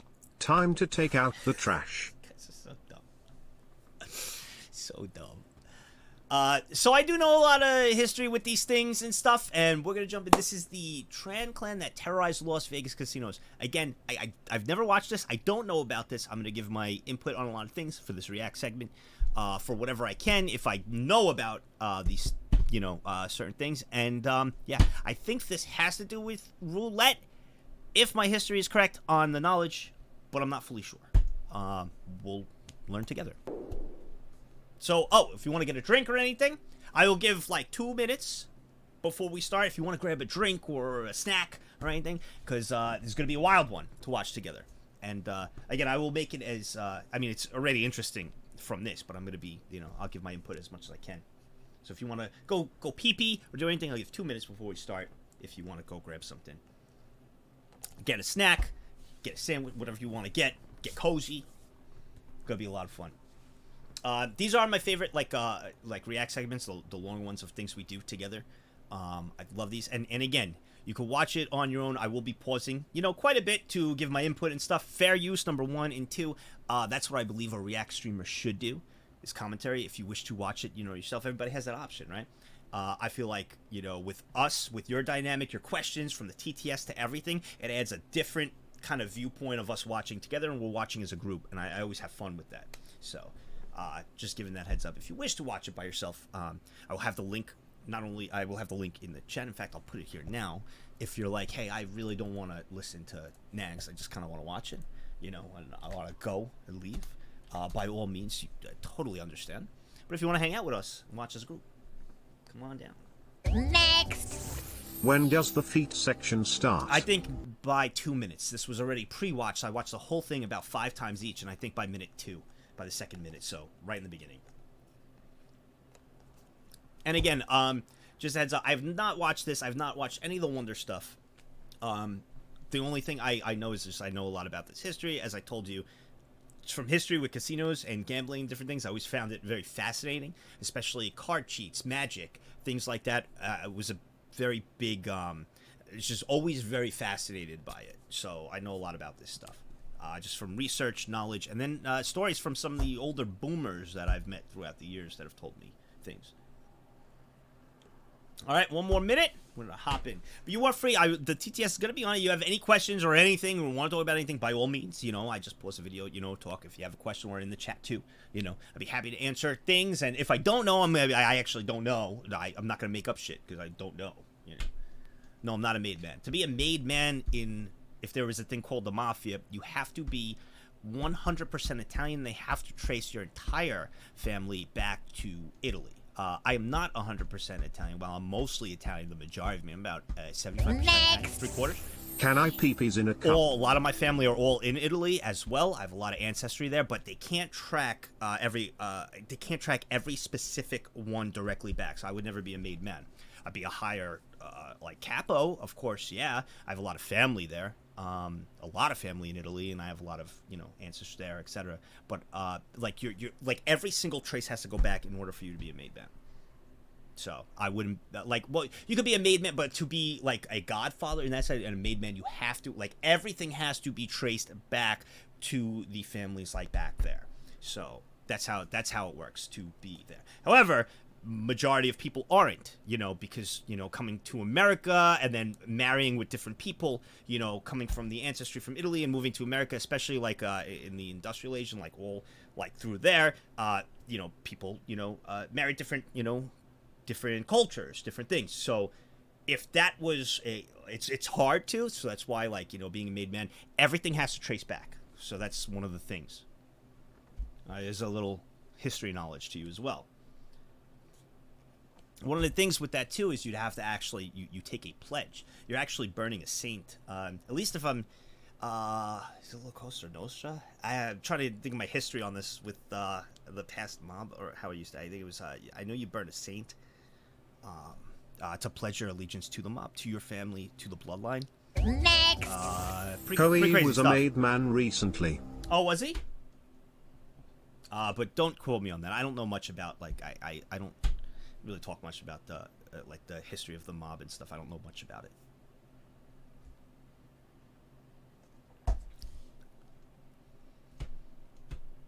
So are made men like inbred? No, it doesn't mean like their whole families were doing it and you have to be. No, it means like their direct family lines. Everything traces back to Italy from both sides. So, like, example, the father came from Italy, right?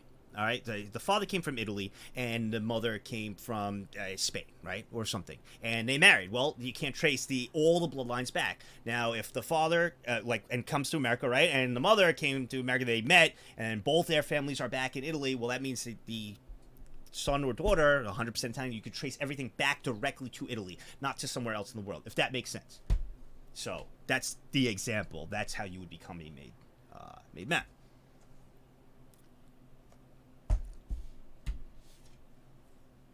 All right, last minute. Then we're going to hop in.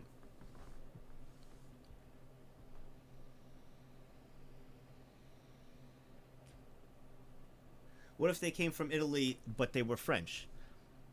Well, it depends on their ancestry, too. So if their ancestry was from France and things, they would still be, their ancestry is traced back to France, too, like dating back, you know. You know what I mean? Like I have a lot of, you know, Italian background, and majority of my family is Italian. I'm majority Italian, but I'm American. So I was born here in America. But like a lot of my ancestry goes back to Italy, if that makes sense. But I'm like, what do I look? Do I call myself like an Italian? Like my residency is citizenship? No, I'm an American. I call myself an American. I'm an American. I was born here. I was born and raised here. I'm an American.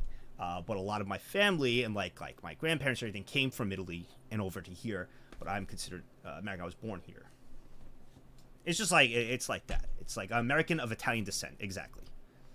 Number one priority. If anybody's like, what culture, I always answer, I'm very proud of my country. I love America. I love the USA. Well, I kind of a shithole now. I love my country with all my heart. Always will. And for the people who have fought for it, and people like my grandfather who fought World War II to defend America, coming from Italy too, I'll always have. But wait, be patriotic. you were a made man once before. I can even find Fuck the vid on you. YouTube right now. Fuck you. I do not like meatballs. My family makes fun of me for not liking meatballs. I don't like stuffed mushrooms, and I'm very particular with the sauces used for my pasta and different things. So my family makes fun of me and calls me an outcast, a goblin, and they're not wrong. I don't like meatballs. I just don't. I don't like the sound of them. Meatballs. It's just no. I don't like them. So they all yell at me like, "How do you not like meatballs?" Especially like like during holidays when the sausage and meatballs and all this stuff comes out. I was I'm just the weird one. So they all yell at me. They're like, "How do you not like meatballs? Like, what is wrong with you?" That's just, I don't like them. That's me. I bet you enjoy deep dish pizza as well. I liked deep dish pizza. It was good. It's more of a deep dish casserole, but yes, it was fucking awesome. When I went to Chicago, it was fucking awesome.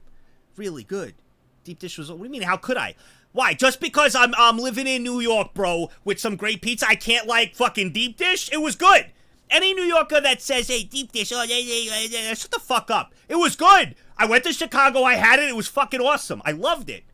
I just don't... It's not pizza, but it was awesome. And I would eat it again and again and again. If I was living in Chicago, I'd get it every day. It was that good. Now I'm a fake New Yorker. What else? Fake New Yorker, fake Italian. What else can we add? I'm really a Chicago deep dish. You know what? I'm a Chicago... I'm gonna let out the truth. I'm a fake New Yorker. I'm a fake Italian. I'm actually a Chicago resident that loves deep dish. That's me. It's the truth is out. I'm a Chicago deep dish lover. I'm sorry. It is now official. You caught me. I've lied to you guys this whole time. I'm sorry. I've been lying. I'm sorry. I just couldn't hold it in anymore. Sorry. Next. Fake Italian, fake New Yorker, fake rings. Real Italian, real New Yorker, those are real fucking rings. 3-time fucking champ, baby. Food. Don't fuck with my rings. 3-time Overwatch champ. Next.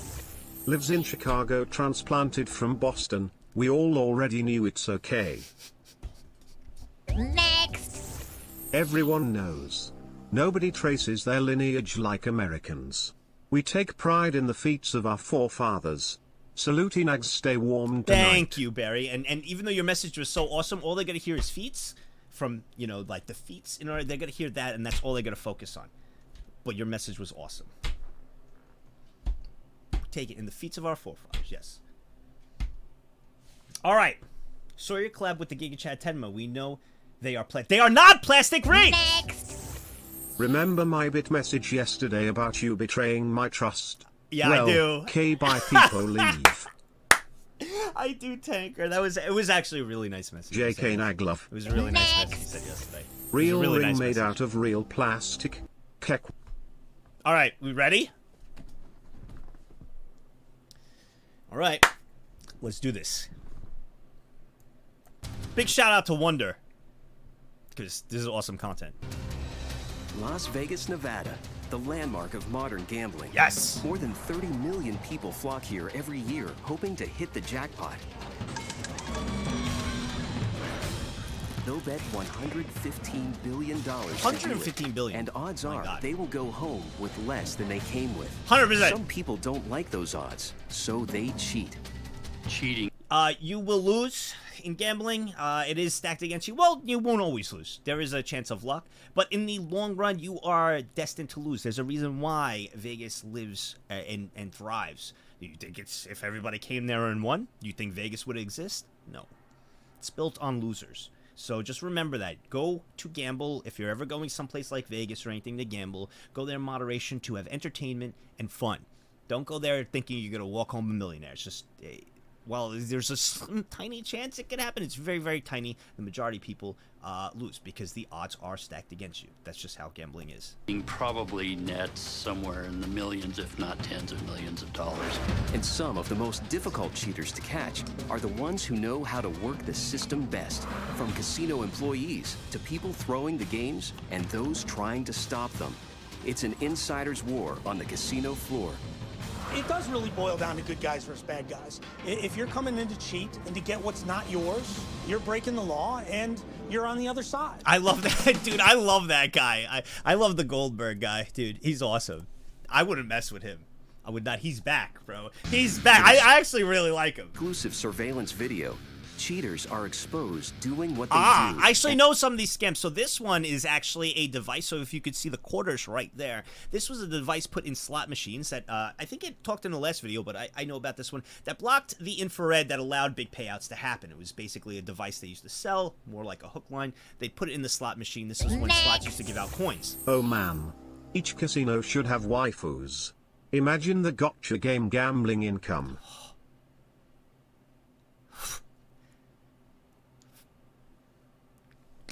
Let me focus. That was actually, I thought about for a second on how that would be pretty. These are coins. This was how they used to do it back in the day. Now you have a slip that has your amount of money. You go to a machine, you put the slip in, and you get cash. All right. There's no more coins anymore. This one, what you saw over here, it looks to be from this one.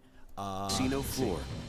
It does really boil down to good guys versus bad guys. What's not yours, you're breaking the law and you're on the other side. There are not enough Kents out there for that. Here, this. I don't know the exact term for it, but what he's doing here is there's a variety of ways to stack your bet after you've won the hand to guarantee a win.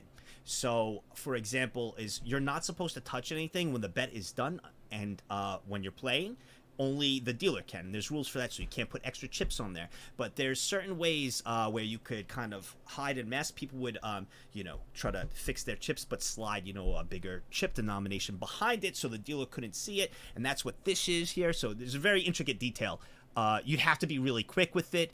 You'd be like, oh, sorry, I didn't, mean that, and then kind of slip the chip. Like a $100 chip if you only had like 50, things like that. Exclusive surveillance video. Kickback right there. There's a kickback one where he lost the hand. Would kick them back, underneath it. And he's putting his hand there because the dealer is distracted paying out the other people. So you see that he's not looking. He just looks like he's, replaying, and he's actually saving himself money because he lost that hand. Cheaters are exposed doing what they do, and security responds in force. It's Vegas from the inside. Vegas. Let's go! I love watching this with you guys. Some of the most common cheats caught on tape are fairly simple. Past posting. Past posting. That was the name. Past posting that I was just talking about. That's what it's called. Past posting. That is making a bet after the hand is already determined, and that is increasing your bet. So your chips. So you're adding more on top of there after the bet is done. So say the dealer busts in blackjack. If you're going to pass post, it means you're adding more money that you already have on there to guarantee that you're going to get paid more. After you know the winning number. Operating as a team, the man at the right of the screen is working with the man at the top of the screen. In an effort to distract the dealer who's not in on the scam, the man on the right places a late bet that is rejected.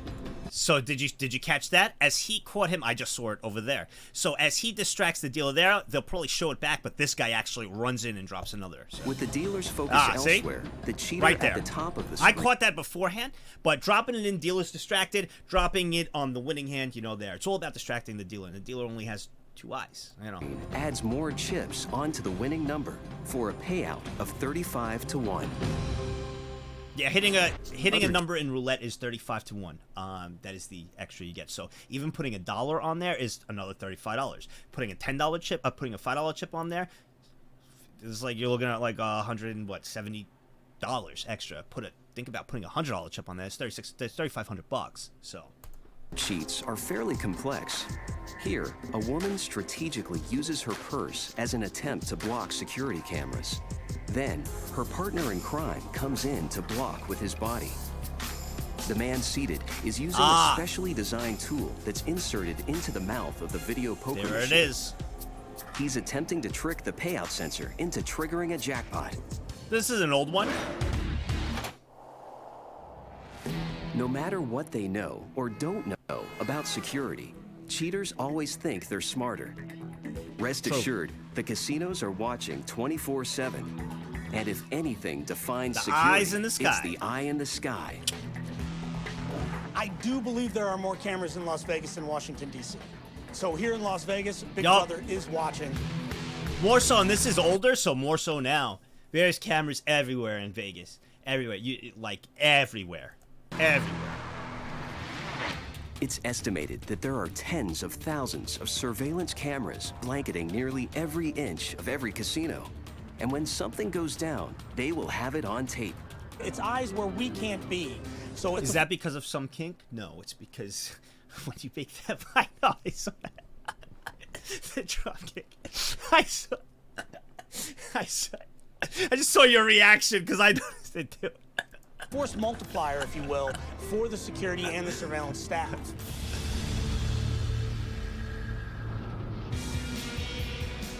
Since their earliest days, casinos have tracked the action on the floor.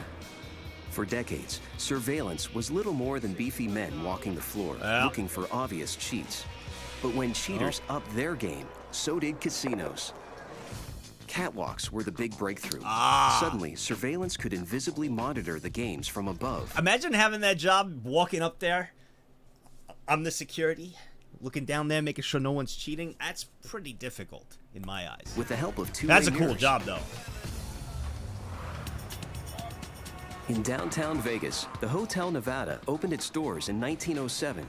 Renamed the Golden Gate Casino in 1955, it still has the remnants of their catwalk, the original Eye in the Sky. Yeah, so there's in Vegas now you have like New Vegas and Old Vegas. Old Vegas is like the older casinos that are still there from like the early days, you know, like the old Vegas days, and then you have the new modern ones, like, you know, with the boats and the fireworks, and you go there with your family, and like there's a pirate ship, and it's just lights everywhere, 6 consoles. It's like that's New Vegas.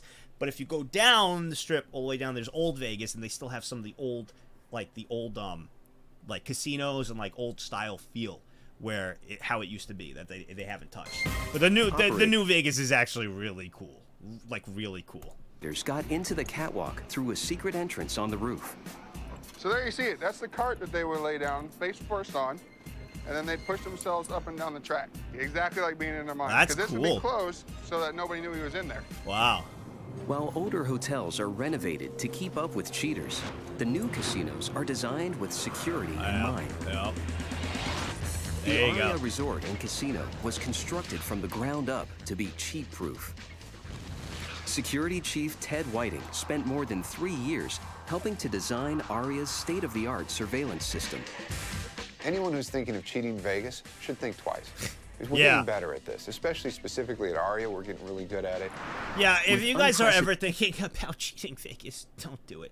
A lot of cheaters that do plan, they start in AC, Atlantic City, which is like a mini Vegas, but it's got a lot less security than Vegas does. So they start their antics there. It's a little bit more lax, I guess you could say. Still, you get federally prosecuted and you get in trouble and go to jail.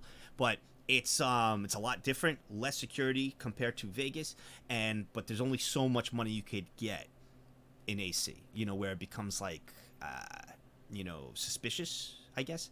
It's why you go to Vegas. It's like unlimited. It's like a playground. No, it's not advice. This is just what in cheating stories and things you learn. Like it's Vegas is like, think of it like in baseball. You know, you have like a minor league team, so you're playing small ball. Think of it in baseball. You got actually playing on a field, all right, and then like in the schoolyard, all right. You go play in the schoolyard, you get better there, and then you're like, yo, I'm pretty good. Then you go play on the field with everyone. Unprecedented access, we take an insider's view of one of the most sophisticated. It's not, and guys. It's not. I'm not restricted- giving you tips. Don't cheat. You will get caught. It is like you will get caught and get in so much trouble. No tips. This is not cheating. This is for entertainment purposes. Do not think about cheating at all. It is. You will go to jail. It is horrible. Do not. security setups ever built. No, don't take a note of don't get caught. Do not cheat. Next. Aria is one of the most... Yeah, Nagzz isn't giving us tips. Wink, wink, No. nudge, nudge. most technologically advanced casinos. We've got over 1,100 cameras on our casino floor. Jesus. In the deepest A lot more recesses now. of the hotel's basement is the Surveillance Nerve Center. From here, they can oversee more than 150,000 square feet of casino floor, including 145 gaming tables and almost 2,000 slot machines. We have 7 workstations, about 40 monitors, and of course we have access to all 3,500 cameras on this city center campus. Surveillance has come a long way. Even I started in the mid-90s, and the cameras were still pretty good. Back in the old days, we used analog cameras. What the? So an analog... Oh my god. That hairstyle for back then, that makes sense. Whenever you see like the old things, that's literally the hair and the whole thing. That's like what you think of, like the boomer days. Back in the old days, we used analog cameras. So an analog camera, they come in 2 varieties. PTZ, which is pan, tilt, zoom. And that means that our operators can move them. They can zoom in and out, back and forward, up and down. The other cameras that we used were fixed cameras. And those cameras are just a camera that sees one spot and doesn't move. So those are good. And we did surveillance for forever, for 30 years with those cameras, and it worked out fine. We opened Aria, though. We wanted to take Fireworks, the best all of that. the old technology New Vegas. and blend that with the best of the new technology, which is HD cameras or high-def cameras. And what that allowed us to do is increase our resolution by 3 times. Now we have the luxury of reviewing the video. We can prove that somebody cheated, and we can see it a lot better. Basically, what they have is YouTube's live stream player compared to Twitch, where Twitch you can't, go watch it like live and go back and everything. You have to actually go into videos and click it and then go looking and everything. And with YouTube, you can just go back and be like, oh, like easy review footage, compared. Better. In this cheat, the cameras caught what was almost too fast for the human eye. The cheater seated on the left is playing blackjack and wins when the dealer busts.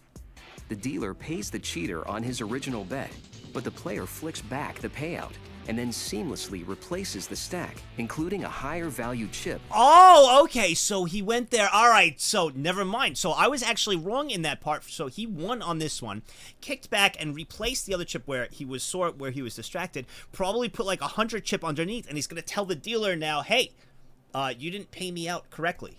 Placed on the bottom. Here it is again in slow mo. Damn, cheating advice also. My first day in this community and already you gave me better advice than my dad in 25 This is not advice! years. This is entertainment! Not advice! Also, welcome again. Not advice! Motion, the flick and replacement. The cheater is indignant that the dealer didn't pay. See, that's like I said. So now he's gonna be like, "Hey, you didn't pay me. You forgot this one," and he put it at the bottom so it doesn't look, And the dealer's gonna look and be like, "Oh, sorry, I didn't," Pay out properly. The pit boss is called over. They review the tape, and ultimately, the player is asked to leave the casino. Because what they did was they looked at the footage, saw he kicked it back, looked at the camera footage, be like, "No, we paid you. We saw that. So you can't do that anymore." One of the ways that you can get by those cameras is the pest posting. Would have righted if you could. It's tricky, but if you don't bring up any evidence, like this guy brought attention to it, all right. To go back to the camera, it was probably a big number he probably put a $500 chip underneath there. Most of the time, they'll just go to the pit boss and they'll be like, okay, pay him. If it's like a $25 chip or $5, they'll be like, all right, pay him. Be like, hey, you didn't pay me correctly. They'll get the pit boss over and be like, all right, pay him out. They'll be like, they'll look, they'll like, pay him out. But if it's a big chip underneath, they're like 500, sometimes 100. They'll be like, give us a second. They'll make a call. They'll review the footage. But if it's little, they'll probably just usually. He's doing something dishonest. They're trying so hard to act natural. Can casinos kick you out without paying you for the chips you have? That's a good question. It's a good question. Most of the times, from the things I've understood and the stories I heard and the stuff I've learned, they will pay you out, but they'll ask you to leave from there. Now, if you're cheating, though, like say you were cheating using a device or anything like that, or in this case, they're going to let you take your money, they're going to kick you out, they're going to make you leave the table, they'll let you collect your money, and they're not going to give you the money on that. But they'll probably ask you to leave the casino, they'll pay you, right? Because you earn the rest of the money legitimately. Now, if you're using a device or something like, say, like a card counter to count cards, or maybe like something attached to dice, like a magnet, and you get caught, you are not getting any of that money, and you're probably going to lose a ton of money in lawyer fees as well as jail time. But if it's something like this, they're probably going to be like, you could collect the rest of your money. You're not getting paid for this, but we want you out of the casino and you're banned for trying to cheat. But they'll pay you, yes. Because this is not going to be jail time. This is probably going to be banned from the casino. You know, it's not super serious. So next time I'm playing blackjack and they don't pay me right, can I pull out a red flag for a video review like they do in the NFL? You certainly can. You could literally pull out the red flag, throw it on the table, be like, video review, you didn't pay me. And they will go look at the tape. Correct. They will do that. Everybody at the table, if you do it every 5 seconds and you were lying, the people at the table are going to be pissed at you, and so is the casino, and they're going to tell you shut the fuck up. But like, if it just happened, you're like, wait, you didn't pay me. Throw the red flag, be like, review the cameras. They will go look at it. And if you were right, you will get paid. No, guys, you don't get red cards. You don't get flags and stuff to throw when you sit at the table and everything. If they don't pay you correctly, all you got to do is say, I wasn't paid correctly. And they'll look at it. You don't have to pull out anything or do all this. That's it. You just go, hey, I think you were supposed to give me more. Now, if they gave you more and you were supposed to get less, you shut up. They make enough money. You shut up and don't say anything and take it and just be quiet. That means they made a mistake. You don't say anything. Why? I like to be honest. I know you guys like to be honest too, but these casinos make a living on everybody losing. So you know what? I think it's time for them to lose once in a while on a mistake. That no harm, no foul. You just be quiet. Okay. You know? So that's how I look at it. So if they give you an extra $25 chip, you have the option to go, excuse me, you paid me too much. And they will say thank you, you know, and take it back, and that will be it. Or you have the option to go, okay, thanks. And then continue playing. Because guess what? You're going to probably lose that 25 plus the rest of the chips you had anyway. So it's going to go because you're gambling. So in the surveillance war on anyway. cheating, one of the newest weapons is the 360-degree high-definition camera. Similar to Google Earth's ability to see city street details from outer space, the 360 system is like having dozens of cameras digitally combined as one image. This bird's-eye view gives observers the advantage of going back in time and zooming in or out to see pretty exactly cool stuff. It's what even happened. more advanced now. Now it's probably 4K. Technology is not used as a live viewing tool. This is strictly a forensics tool that's used after the fact. This is where we would go back after an incident has happened, so that way we can zoom into the picture and see where the patron has gone or the theft has taken place. And we do not miss anything on the casino floor. We can go back 7 days and virtually drop into the image and look around. Boom. So do it on the 8th day.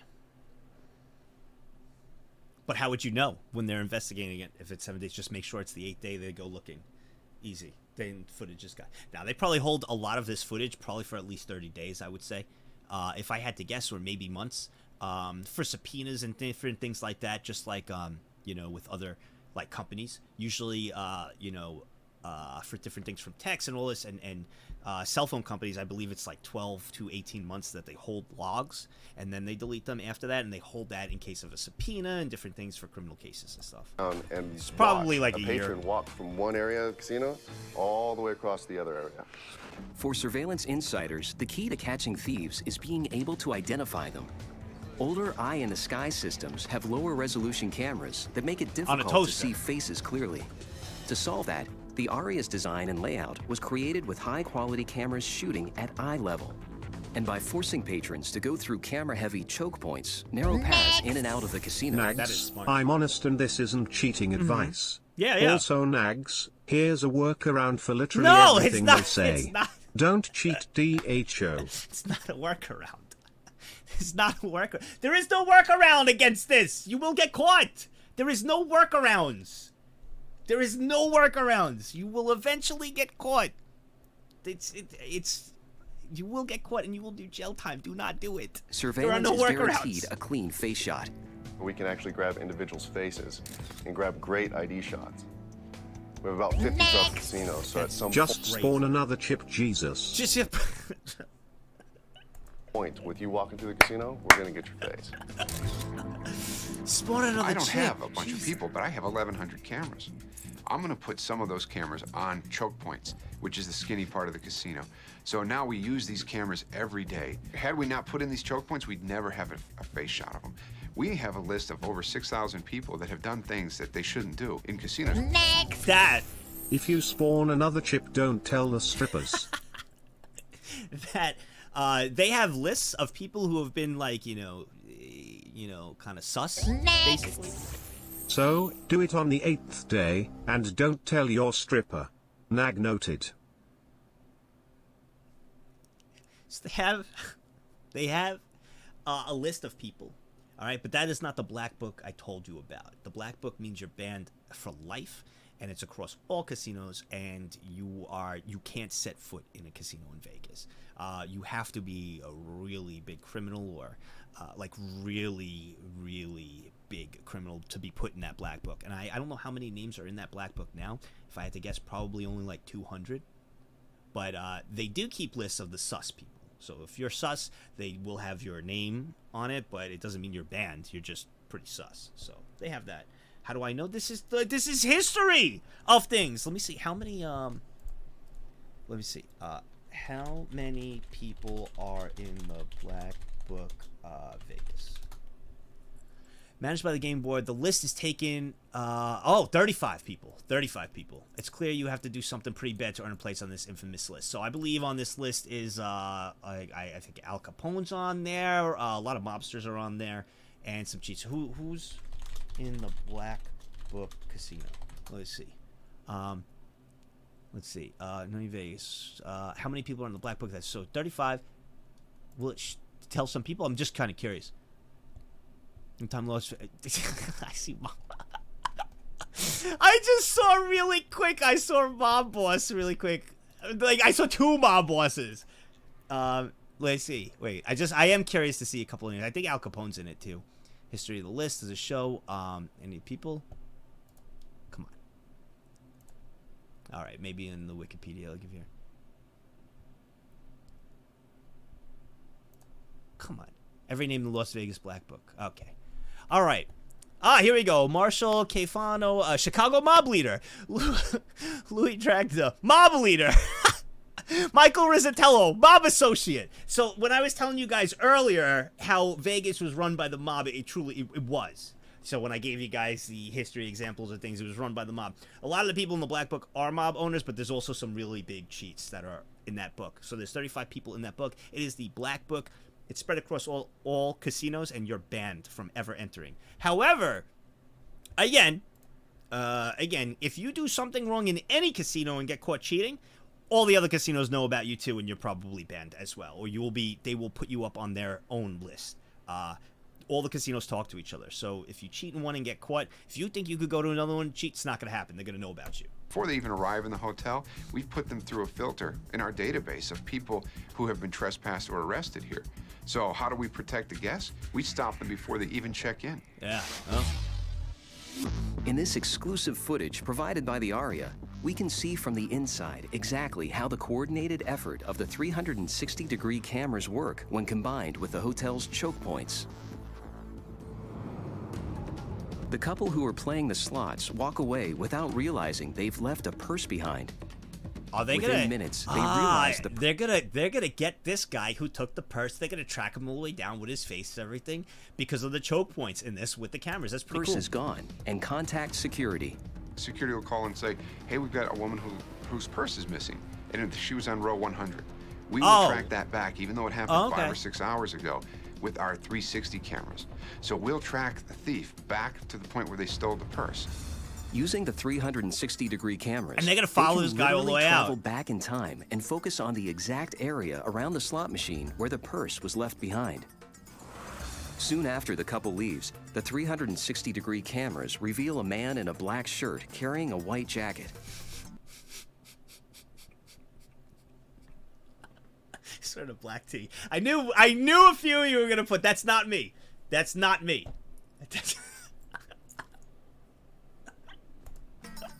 He looks around, then settles at the machine next to the one where the couple had been playing. He looks around again, picks up the purse. Oh my god, he's got the bald spot in the back.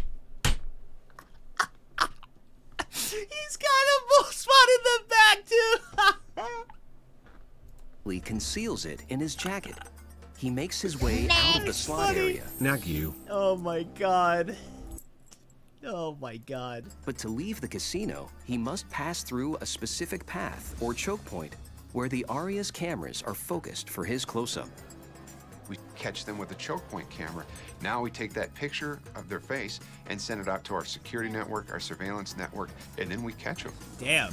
Almost instantaneously, the man's face is uploaded to casinos throughout Vegas. There you go. See, I told you, all the casinos, they all talk to each other. They all talk. They're competitors, but they all talk to each other, especially when dealing with thieves and cheats. They all communicate. While they are competitors and they want to one-up each other and want to steal each other's business, they all work together. And in a couple of hours, he is arrested and booked for theft.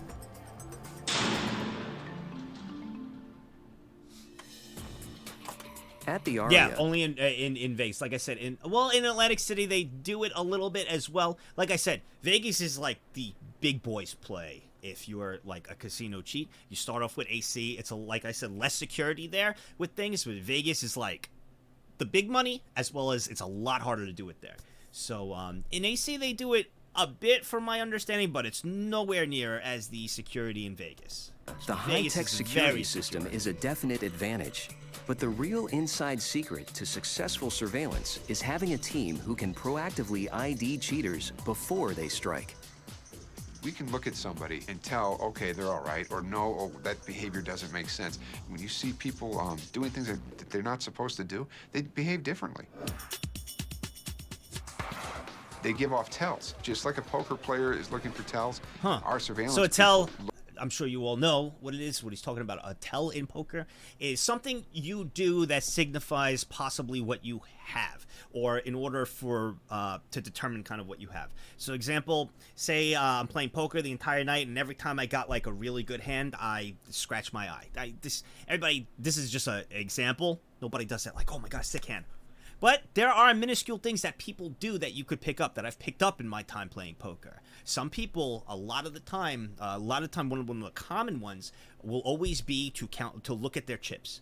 That was one of my biggest ones that I've always found a lot of poker players, when they do have a good hand, their first instinct, look at their chips. And I'd always look at their eyes. You know, I'd always be looking at everybody at the table. First thing they do, they look at their cards. I'd be watching them look at their cards. They look at their cards, and one of their instinctual things, if they got a good hand, is to just take a peek at their chips. They want to see how much they have, what they're doing. Why do I know this? I've studied this. I told you, I played poker for a long time, trying to go pro. One big tell is to look at their chips if they got a big hand. If they have a crap hand, what do you think they're doing? You think they're going to look at their chips or anything? No. If they got a pretty bad hand, they're going to probably just be like, you know, and fold it out. They got a pretty good hand, and they're waiting. They're going to take a look at their chips to kind of guesstimate how much do they have, how much could they get. It's kind of an instinctual thing. That's an example of a tell. There's so many different tells you could get from someone playing poker and giving off a read. So what they're explaining here with tells is someone doing something fishy at the table that is like a little abnormal, that they're doing something wrong. Look for tells for cheats. A classic cheat found in Vegas happens when a player tries to swap or introduce cards from outside the game. Insiders call it card mucking. Here, the Aria has a mucker in its crosshairs. And card mucking is when a player brings a card in to make sure that he wins, and then he's got to get the bad card out again. So what they'll do is their hand will be flat on the table. So the other hand moves around and works, and they're drinking their drinks, and they're picking their nose, scratching their head, and this hand works. This hand can't work, though, because there's a card under it. Oh, wow. Because each casino I did not know. has its own I proprietary- did not know that one. That is an interesting one. So it is also like a form of, in a way, sleight of hand as well, kind of concealing, concealing a few things. Card mucking. card design. For That's the the new one to mucking me. Work, the cheater needs to acquire specific cards with the same design and I was logo. gonna say they're gonna need. I was just gonna ask. They're gonna need the same card. You're gonna need the casino deck with the same designs on the back, with the same type of cards. Like you, that's a lot of work to put in and make sure you have those cards. This is often done by sneaking them off one at a time, or having an insider who works at a casino steal an entire There you go. There you go. deck for them. You can see the guy's manipulating the cards in a strange way. When he reaches into his jacket, though, we start to think something might be wrong. Now we see that the card has left our field of view. We can't see it. It's obscured by his hand. Now his hand is attached to the table. It's a perfect example of a flat hand. as a tell. Wow. Another cheat is this casinos guy watch doing? for is known What as... the hell is this And guy for doing? my first trick, I will have the winning cards. That's a risky one. That's a lot harder to pull off too. Especially you need the decks to match. So a game like Baccarat, Baccarat. A game like Baccarat, you could actually rip the cards. I think I told you guys this. Playing a game called Baccarat is you want to get in either 8 or 9, and it's the simplest way to put it. I'm not going to explain the rules, but you actually could rip the cards. You could bend them. You could do a variety of things with them. So if you go to play Baccarat, you sit down at the table. It's one of the only games you could do this. You sit at the table and say you know you got a losing hand. You could rip the cards up, throw them on the table, and be like, "Fuck!" You could do that. It's Baccarat or Baccarat, you know, however you want to pronounce it. You could do that. You won't get in trouble. They use a new deck for each one. You're allowed to bend the cards. It's one of the rare ones. So thought that was an interesting fact. We deal our games face up when we can, and the reason for that is game protection. If the cards are face up on the layout, the players aren't allowed to touch them. Therefore, they can't mark them, right? Well, that's not right, because we've got video of a guy right here who's marking cards face up. How is it? And there with his thumb right there. So card marking, you do one of two ways. If you're playing in a house game with people, I always keep my eyes out with this. You know, in case I go to like when I used to go to a lot of different underground games in the casino world, I used to keep my eyes out for card marking. Card marking is especially in those underground games, they'd only have like 2 to 3 decks. Card marking is you could either bend the side of the card, maybe put a little mark there, maybe have glasses that, you know, when you put like the black light on things, that can see that you can mark the card maybe with your thumb, that you know what that card is going to be now. Any card that has maybe a little bend on the side, you know that that's a face card. So if you see your opponent holding it and they have a little bend in it that you made that mark to, you know that card now. So that's what card marking is. Looks to me this guy is using his thumb to put something on it, or he's making an indent. We don't know yet. I have to. Made a mark. His bet loses, he comes out with $100. While he does it, though, he notches the card. He had a piece of glass attached to his thumbnail, and he was hitting the card every time he collected a bet or he put out a new bet. So he touches the card and marks it with that piece of glass. Interesting.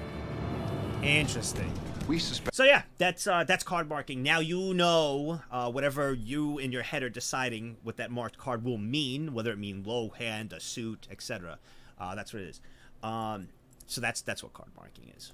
This person is cheap. We don't know he is, but we suspect he might be. So when he walks over to the craps table, we think, okay, this is it. Maybe we're going to catch something here. And yep, he's making late bets in the field, which means he watches the dice land, he sees it's a winner, and then he throws his money down. The funny thing is when he's doing this, we're watching him, we're getting security staged to go grab him.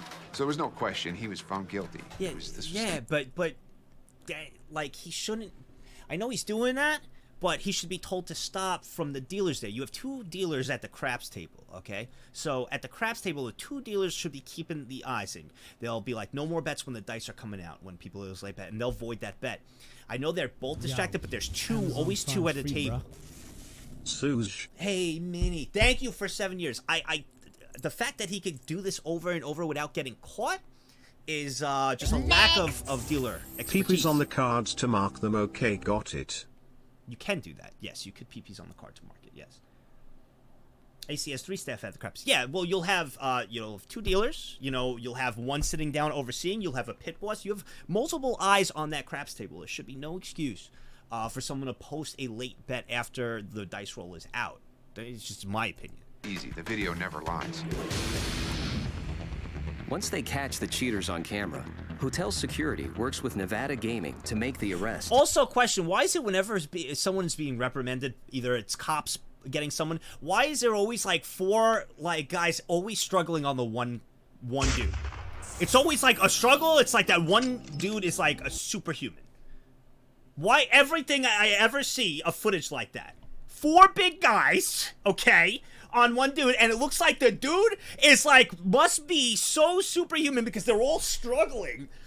And then it's like 4 of them. It's like every surveillance.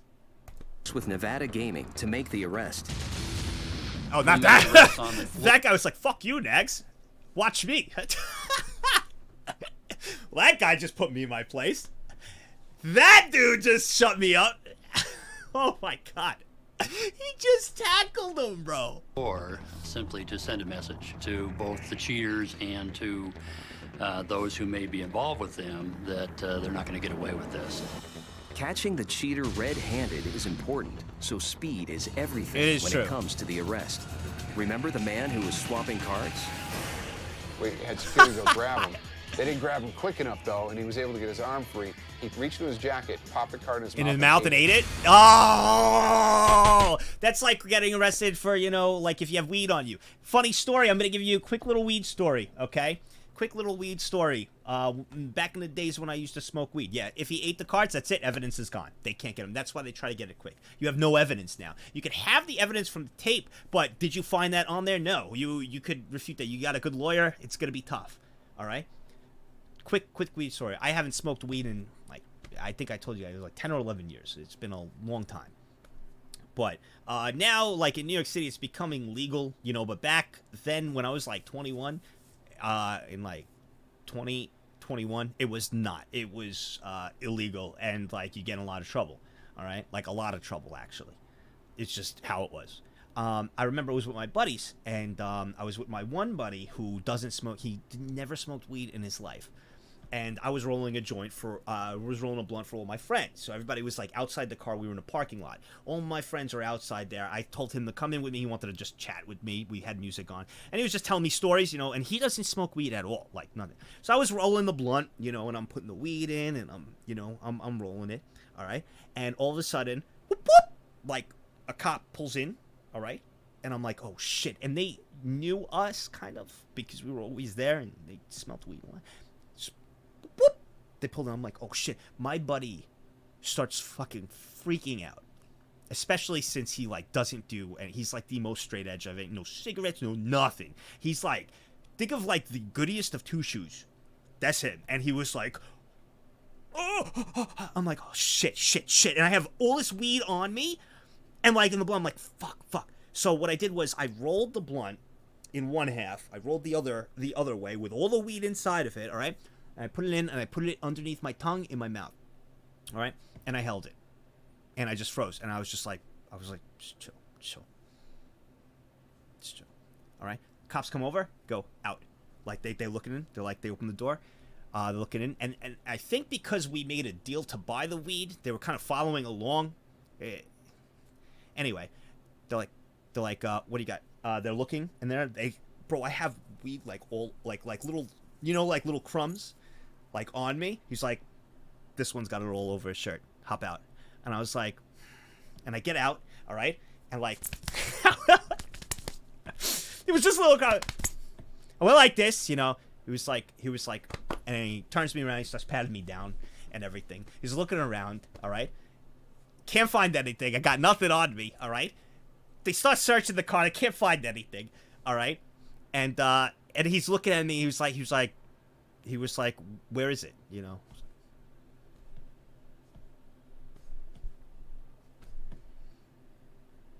And he was like, I think he swallowed it. And like they were talking about it. They're like this. They're looking up the car. They brought one of the dogs. They brought like one of not the dogs that time. That was it was a different time. I smoked a lot of weed back then. They didn't bring the dogs, but they brought another cop car who went looking. They found nothing. All right, he was like, I think this one, you know, swallows it. And they couldn't like open my mouth to go check and like force. They didn't do any of that. I don't think they can. I'm not illegal or abiding by law, but they didn't like, you know, they were like open your mouth or anything. And they're just looking. All right. They get out. They get into the car. And they leave. Bro, my buddy was hyperventilating the entire time. And I think the cops were just like, bro, this pussy right here is just, I don't think they have anything. Even though he's got weed on him and everything, like, this kid, I don't think he smokes weed. He was fucking, like, my buddy was hyperventilating. He was like, we don't have anything. And I'm just sitting there with the fucking weed in my mouth, just like. So they leave, all right? And, like, all my friends are like, bro, like, how did you, like, get, like, I remember Dave was like, how the fuck did you get away with all that? You know, like, I was like, I took it out, I was like, yo. And Dave was like, oh! I was like, wait. And, like, I opened it up, I was like, and the weed was crisp, it was perfect. No saliva on it, nothing, because, like, I had it rolled twice. I opened it, he was like, yo! I was like, let's fucking smoke, baby. And I rolled up the blunt, and then we smoked. It was awesome. It was awesome. So, all right, there's my weed story. Sorry. I haven't smoked in like 12 years, and we smoked it. Bro, we spent $20 on that. It was expensive, bro. Like I needed to save that. As for the card marker, the glass was still on his thumb when they made the arrest.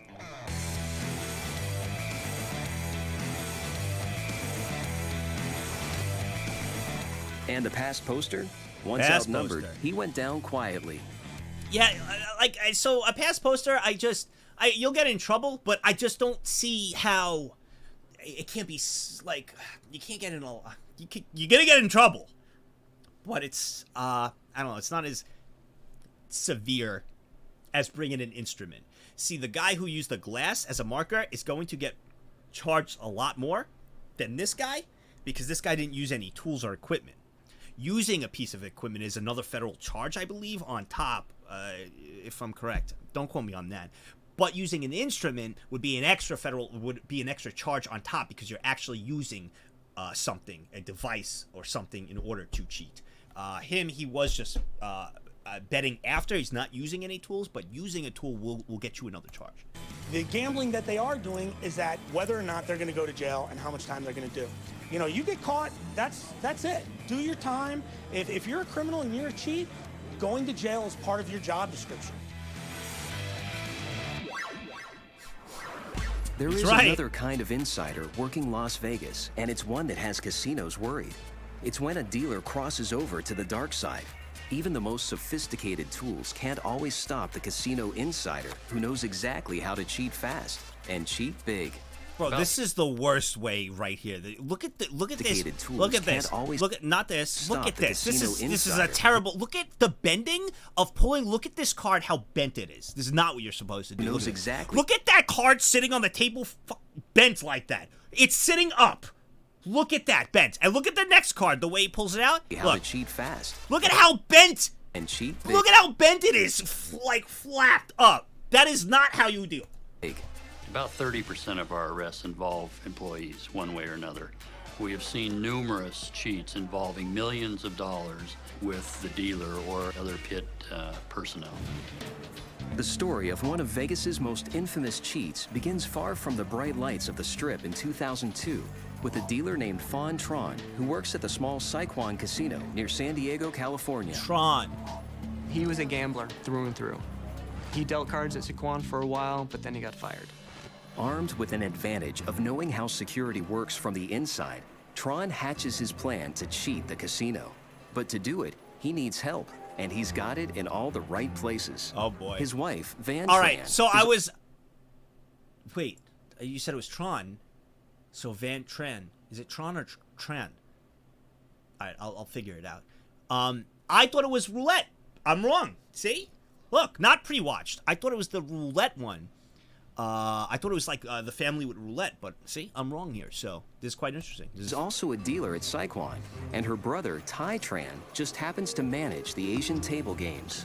Ty Tran knew intimately. The whole family works. That is one thing I'd be very suspicious, and I would not want to have is an entire family, and then that's why you have nepotism rules, an entire family working at a casino as dealers and things. I would have them at different... I don't know. That's a little... It's a little much. In an industry like that is where I'd be a little bit wary. I could see in different casinos and places... taking family games to another level. Like, I see different, casinos outside of state, separate, but like all in the same is a little... How each game worked so he could help develop their protocols of dealing for security, what have you. Well, I mean, that's why there's nepotism rules in the corporate industry and workplaces, because if your mom is the CEO, you're not supposed to work there, because if you're the VP and you're her son, Mom, the marketing department won't give me the budget I asked for. Okay, son, I'll make sure of it. Give him another budget of $1 million. Like, that's nepotism. Like, you don't really have the family kind of like involved in the same industry, like the same company, I guess.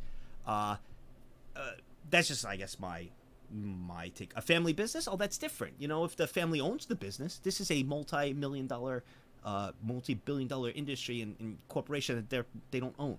But if it's a family business together that they own, by all means, you know, it's a whole entire family business, of course. That's the family's business. This isn't their business. They're employees. I'm talking about for an employee standpoint.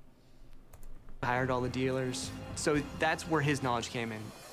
The Tran gang focuses on mini baccarat, a table Oh, game we were where talking two about that. hands are dealt per round. One is for the player, and the other is for the house Hey, we were talking about baccarat. Nice. or the bank. Players can bet on either hand. So did you notice there? Here's a cool thing with baccarat. Notice that there's a pen in her hand and a piece of paper here. So in baccarat, what you could do is you could actually write down the last hands in order to kind of keep track, thinking, does it help? It does, I guess.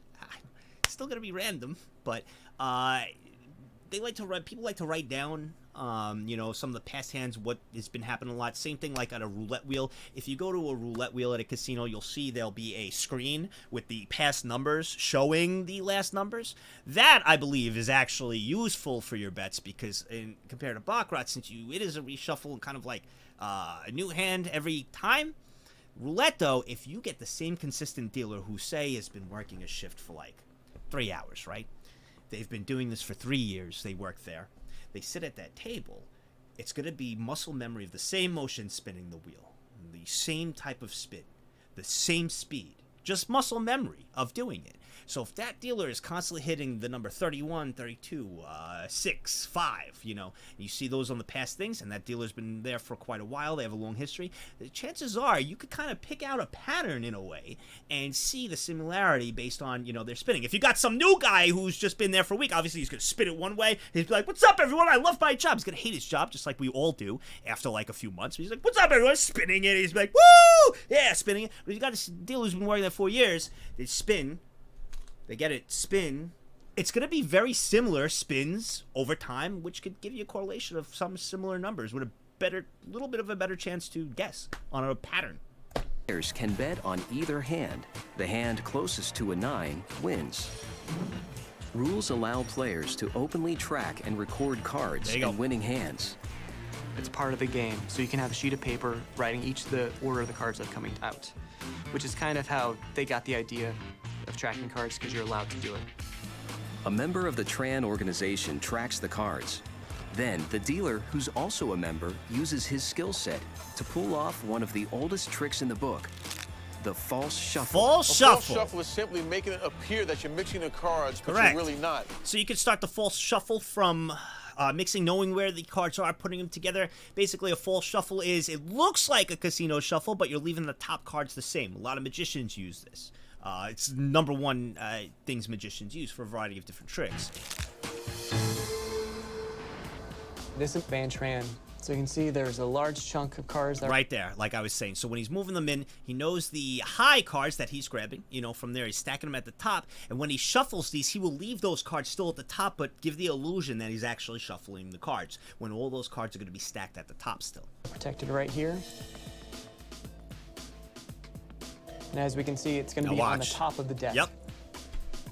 So she continues to have a very thick stack of right there cards throughout the whole shuffling. Right there, still the thick portion will still be up there. Process where she's protecting it. Yep, and we'll keep them in. So it is basically stacking the deck there. Now, let's suppose that you recorded the exact order of these cards as the dealer picked them up. The dealer's in the scam, and the dealer keeps the cards in order. So for this demonstration, I'm going to put these cards face up on the top of the discard rack. On the next round, same thing would happen. The cards would get picked up in order. Now it comes time for the shuffle, and the dealer would mark the spot and then shuffle to it. All of these shuffles will be fine. Which is why a rule is now that they have to be completely stacked even. Both cards. So you see how dealers shuffle cards, they'll put them and they'll separate them all, so this way it's supposed to be completely random. All shuffles. There's the shuffle. Now he's going to do the here's the group he's going to that show the was false recorded. shuffle now. Watch. This is the only shuffle that will be false. And watch carefully. It looks as though I'm shuffling the cards. In fact, I'm not mixing the cards. Yep. Putting them together. After the dealer. Keeping track of things. There is a I want to show you really quick is let me find him. I watch a lot of him. I think he's the best at this. It's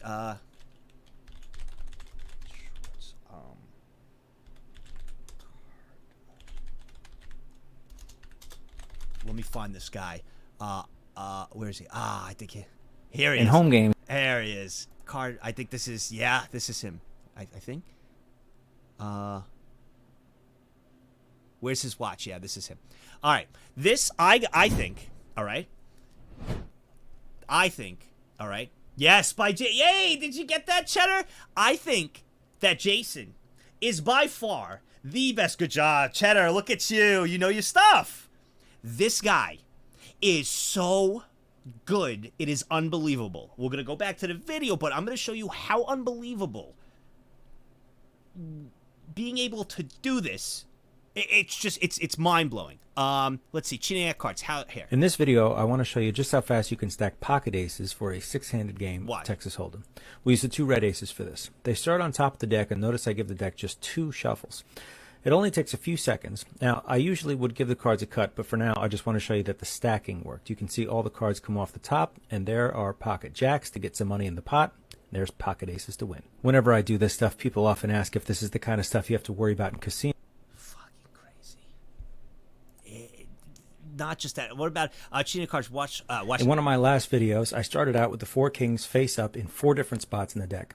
I gave the cards a couple shuffles and a cut and stacked the game for a 5-handed game of draw poker.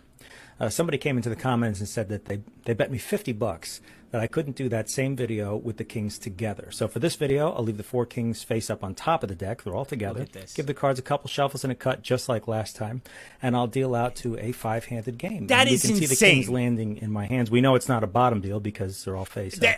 That is insane. That is insane to be able to count, understand exactly in a 5-handed game like that, put them in the same place. Well, bro, that is absolutely amazing. This is one of the best people I've ever seen being able to handle cards like this around. It's absolutely, and he talks about it. He's been doing this like 30 years or 40 years.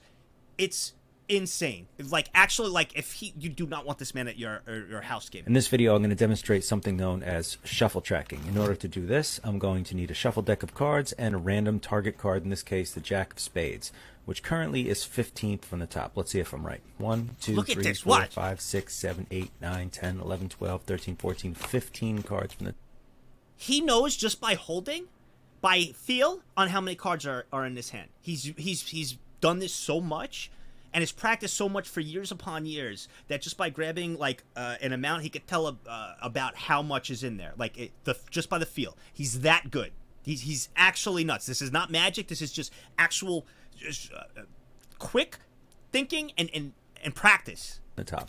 How did I know it's 15? I can feel what 15 cards feels like. Now, I know the Jack of Spades starts at 15, but can I track it during a series of casino-style shuffles? Watch. This always means you shuffle the cards flat on the table like this. I'm not controlling these cards. I'm just shuffling for real. Here's the strip. One more shuffle, followed by a cut. The goal here is to keep track of that card, which I believe now is 2. Second from the top. Let's see if I'm right. We've got the 10 of diamonds, and then, of course, Jack of Spades. That's insane! That is insane! That is insane! Now, the best part of this is I didn't actually cheat. I'm simply keeping track of those playing cards, and that's one hell of an advantage to know what cards are going to come out when you play cards for. That's insane. Like, actually tracking. He is a wizard. He is that good. It's mind-blowing, so I definitely suggest if you want to watch more. He's got a lot of... We'll watch one more. We'll go back to the video, but I highly suggest his channel if you want to see these shorts. It's pretty amazing. He always puts a stopwatch in there to show that he's not doing any editing tricks as well, that this is all actual, like this is all in a casino around a blackjack table or a poker table. I'm sure you've seen this particular thing. The chip shuffle. I can grab the chips, and just by pulling up, I can shuffle time. Those chips together. Well, believe it or not, you can actually do the same thing with a deck of cards. Wait, really? Place the cards on the table just like I did the chips. No push way. on the outer sides, lift with the index that's finger, cool. and you can actually shuffle the cards together that way. Fun fact about this shuffle, also, if you ever wanted to find the 4 aces, that's the particular shuffle that I recommend. Asshole. Shut the fuck up, asshole. I didn't know that. I always shuffle my chips at the table. So a lot of people, what people will do in the comment section will be like, hey, actually, I know how you're doing it. Do yourself 2 red aces, 5-handed, but do that wash first. You won't because you're faking all your fits. Bro, all he does is go through the comments of people calling him out, and he literally shows it. He's like, all right, I will do what you ask. And then they disappear. They delete their YouTube channel, and they go away. They're like, oh, shit. And they're gone. He spends his time reading the comments, be like, yeah, okay, I will do what you ask, and just proving them wrong. It's actually insane. So she's saying here, deal yourself 2 red aces, 5-handed, so 5-handed in poker, all right? But do that wash first. So the wash is when you put all the cards on the... A wash is when you put all the cards on the table and mix them around like we saw earlier. That's a wash. And she says, you won't because you're faking all your vids. Can you believe after writing 2 books, posting live shows to my YouTube channel, and of course meeting every challenge presented to me so far, that people are still doubting me? That's all right. It's all good. This guy wants pocket aces, red aces specifically, stacked using a casino wash for 5-handed. So let's do it. Using a casino wash right now. Like I explained, a wash is when you spread out all the cards. Wants the 2 aces dealt to him in 5-hand of poker. If you were at a house game, 5 hands. So there's 5 people playing. So it'll be 4 people and yourself. Wants him to get the 2 aces while putting those aces in the deck while washing and then shuffle it. Here's the casino wash. You can see clearly that this is a fair amount of shuffle. I'm not grabbing any cards off frame or anything like that. Something else that I hear quite often in my videos is some comment section expert says that's not a real casino shuffle. I mean, just YouTube search casino. It is. That is a real casino shuffle. That is a casino wash. Style shuffle. I know. And you can see this exact procedure. After the cards are shuffled, they always have to be cut. I'll use a cut card to prevent bottom dealing. And you line the card up like this. You cut to it. Someone once said I wasn't cutting the cards. I mean, use your eyes. He's cutting the cards fine. Watch the video. And I'm dealing for 5-handed. Of course, here is the ace of diamonds. And if I'm not mistaken, the ace of hearts should be right about here. Bro. Yo. This is actual Giga Chad skill of literally eat, sleep, and breathe a 52 deck of cards every day for 30 years. This guy. That is so cool. That is so cool. I'm not sure what else I can do to prove to you that this is real, but I'm sure someone will doubt it. Always. And he always, so people start saying, put the watch there, so put something there so we know you're not editing it. And like he puts a watch now, because he said that, he puts a watch in his videos now. He does all of this. It's crazy. On this page I've shared various... But yeah, this was I would love, I think he does do classes as well, but I do highly, I gotta pee really quick. Card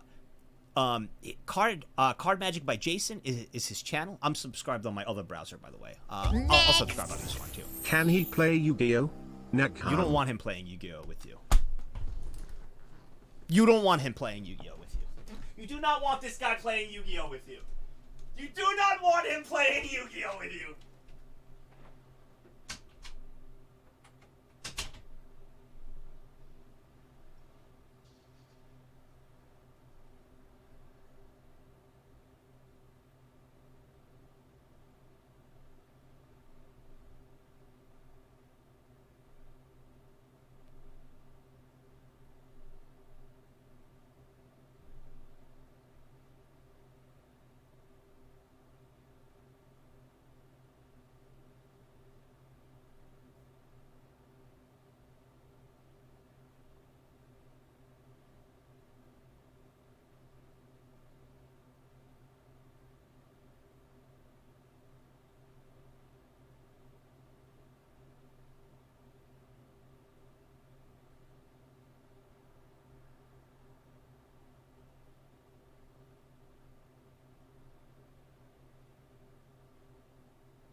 Alright. Best Nagzz stream. Yeah, you came at the right time. Look, I'm back. Sorry, I had to pee. Emotional damage. Yeah, they're they're off. Sorry. Yeah, I had them because we're on this. Damage. That's why. Sorry. Did you really say so? Anyone want to roll a blunt? I do highly suggest. I think that was the first silent bathroom I've ever heard. Well, because everything's muted. Yeah, the sound alerts are muted on this. I highly suggest check him out. His shorts. Sorry to interrupt from the video, but I know it correlates with this shuffle, and wanted to give you guys some more context on things. Finishes the false shuffle. The Tran players at the table must wait for their tracker to signal them that the winning sequence of cards are in play. Because they know the exact order of these cards and who's going to win, all bets are dramatically increased. They only needed one person who really knew what the betting scheme was. So that one person will make a bet, and then everyone else that's with them at the table will make that same bet. Interesting. All of a sudden, the entire table wins. Yep. To perfect their skills, the Tran organization does a number of test runs at the small, quiet Saigon Casino. So a lot of they- people will cheat at like Indian reservation casinos, not big ones. AC is still pretty secure, so if you're testing out a new cheat, you would go to like a Mohegan Sun, those type of casinos, like a small Indian reservation type casino that doesn't have a lot of security, is more for locals and things like that. That's what they're talking about here. They stay low-key, keeping winnings down to a few $100s. Stop But you don't need to take notes on this. I'm just explaining what I'm just explaining what he means by that. Actually, surveillance spots Van Tran not following shuffling procedure. She is fired. Yeah, that's But by then, they know it's a their big deal. scam works, and they're ready for larger action. By early 2003, the Tran organization has expanded to include about 15 family members. Wow. Soon, they take their cheat on the road to Cache Creek Casino near Sacramento, California. Before long, they are making big money. In just 1 month, they clear $158,000. Wow. They want more, but to do it, they'll need more insiders who are willing to fix the deck. Because they went from jurisdiction to jurisdiction, they had to have different dealers cheating in every jurisdiction. They would go into different casinos, and they would just have a friendly chat up with the dealers. They tended to No! go for- Oh my God!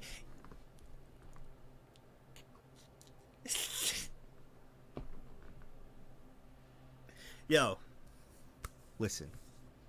For you guys out there, okay? This is a bro talk, so ladies, cover your ears.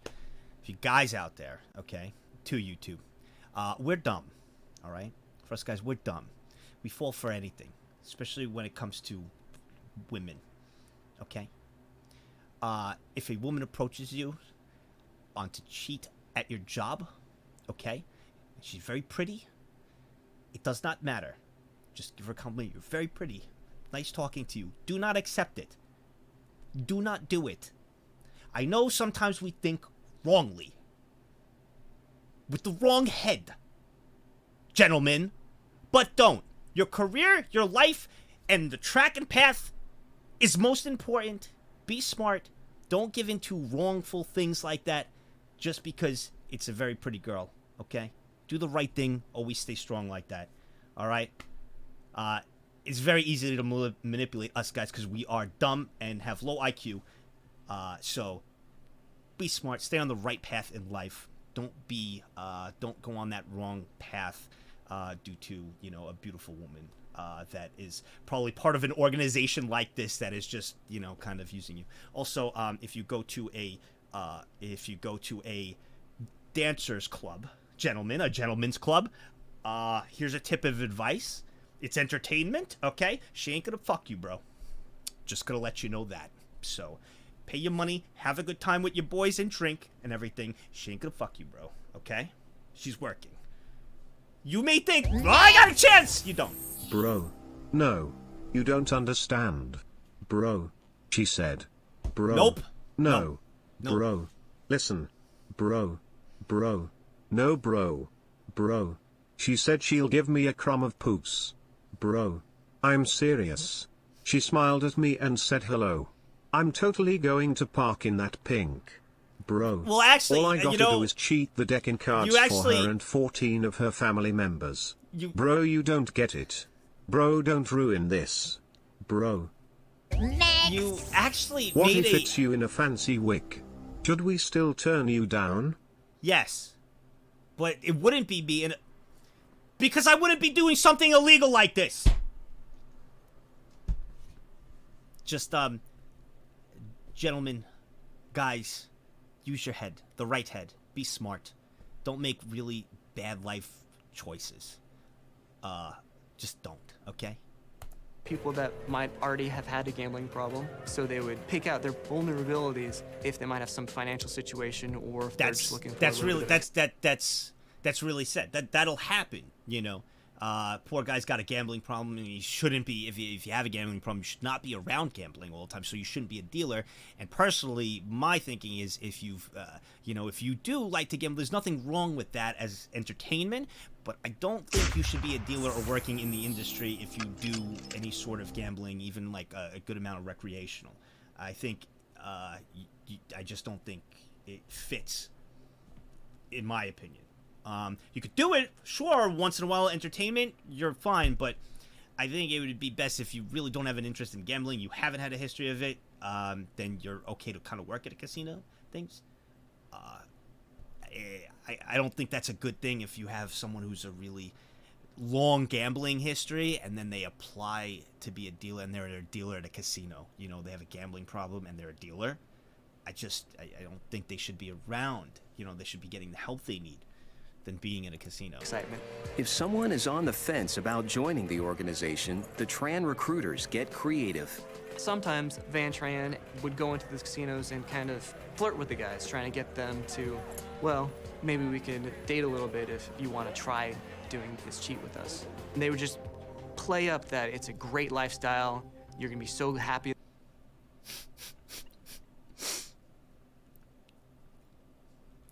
That sucks. It's so predatory. It's so predatory, and it's like that. You know, this is not to like crap on any women in this scenario. Guys do this shit too. It's preying on vulnerability is what it comes down to, male or female, and it's horrible. Vulnerability. They're down. They're in the dumps. A gambling problem. They're trying to find a solution, and you're preying on vulnerability and manipulation. It's horrible. It's a horrible thing, and guys and girls do this. It's terrible. It's terrible. That you joined our organization, and all you have to do is learn how to do the shuffle. Terrible.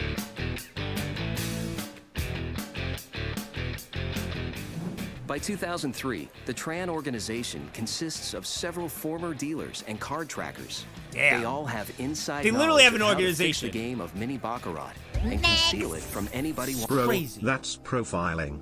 They going after people that have yellow fever. That's deplorable. They are already struggling every day, and then they get honeypotted. SMDH head. What?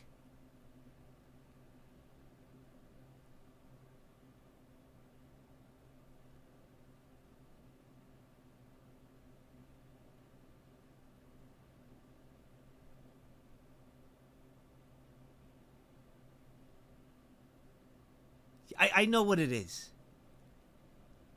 But what? Watching.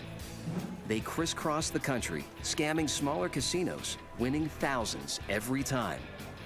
They will sit there for 2 or 3 decks possibly, and then they will leave, and they'll leave the city or the state. Actually being smart, leaving. And not staying at one place. And they should be traveling everywhere. You do not want to continue to go back to the same place, which people The do. Tran gang is long Agreed. gone by the time casino accountants notice something is wrong. They have it down to a science where they want to know how each table is doing. So that's where the first inkling that something was wrong came from, because the table might lose 8% a night, and all of a sudden this specific 15. table with this specific dealer is losing 15 to 20% a Yeah. night. So they went to their video and realized That's a it was big all- jump. That's a very big jump, especially odds stacked against the player. And when you have a history of knowing the kind of calculated odds based on how many people come in over time on the games, especially with the house edge, etc., you're gonna hover around that 7-8. People get lucky all the time, but like 8% is like the normal. You jump to something like 15%. Well, it doesn't seem like a crazy lot. You're like, oh, it's 15%. That's a lot. That's a all the same lot. people playing. A lot. A lot of these gamblers that are cheating, they're all using their player clubs cards to get the free perks that go along with Wait, it. were they using theirs? So the casinos have a record of exactly who was playing at the table, how They much were they using cashed in theirs? for, how much they won. At a gaming conference in 2003, casino security directors start to compare notes. There had been intelligence in the community that members of the Tran family and Feng Trung were up to something. One of the security operators at Cache Creek Casino outside Sacramento had noticed that there was a certain group of people that were doing something wrong at their tables. They Okay. think they're cheating, but they don't know exactly what. The FBI. I'm gonna let you know, like, me. So, you know, I'll gamble, like, you know, once in a blue moon, right? I'll go, like, if I go out to AC or something, right? With my Imagine friends. robbing a casino When? for tens of thousands of dollars Barely and anywhere. going, hang on, I need my free hotel room when I come back. I don't leave, so it doesn't happen quite often. But once in a while, say I go with my buddies. My buddy's birthday, we go to AC or something, right? The last time I went with them was...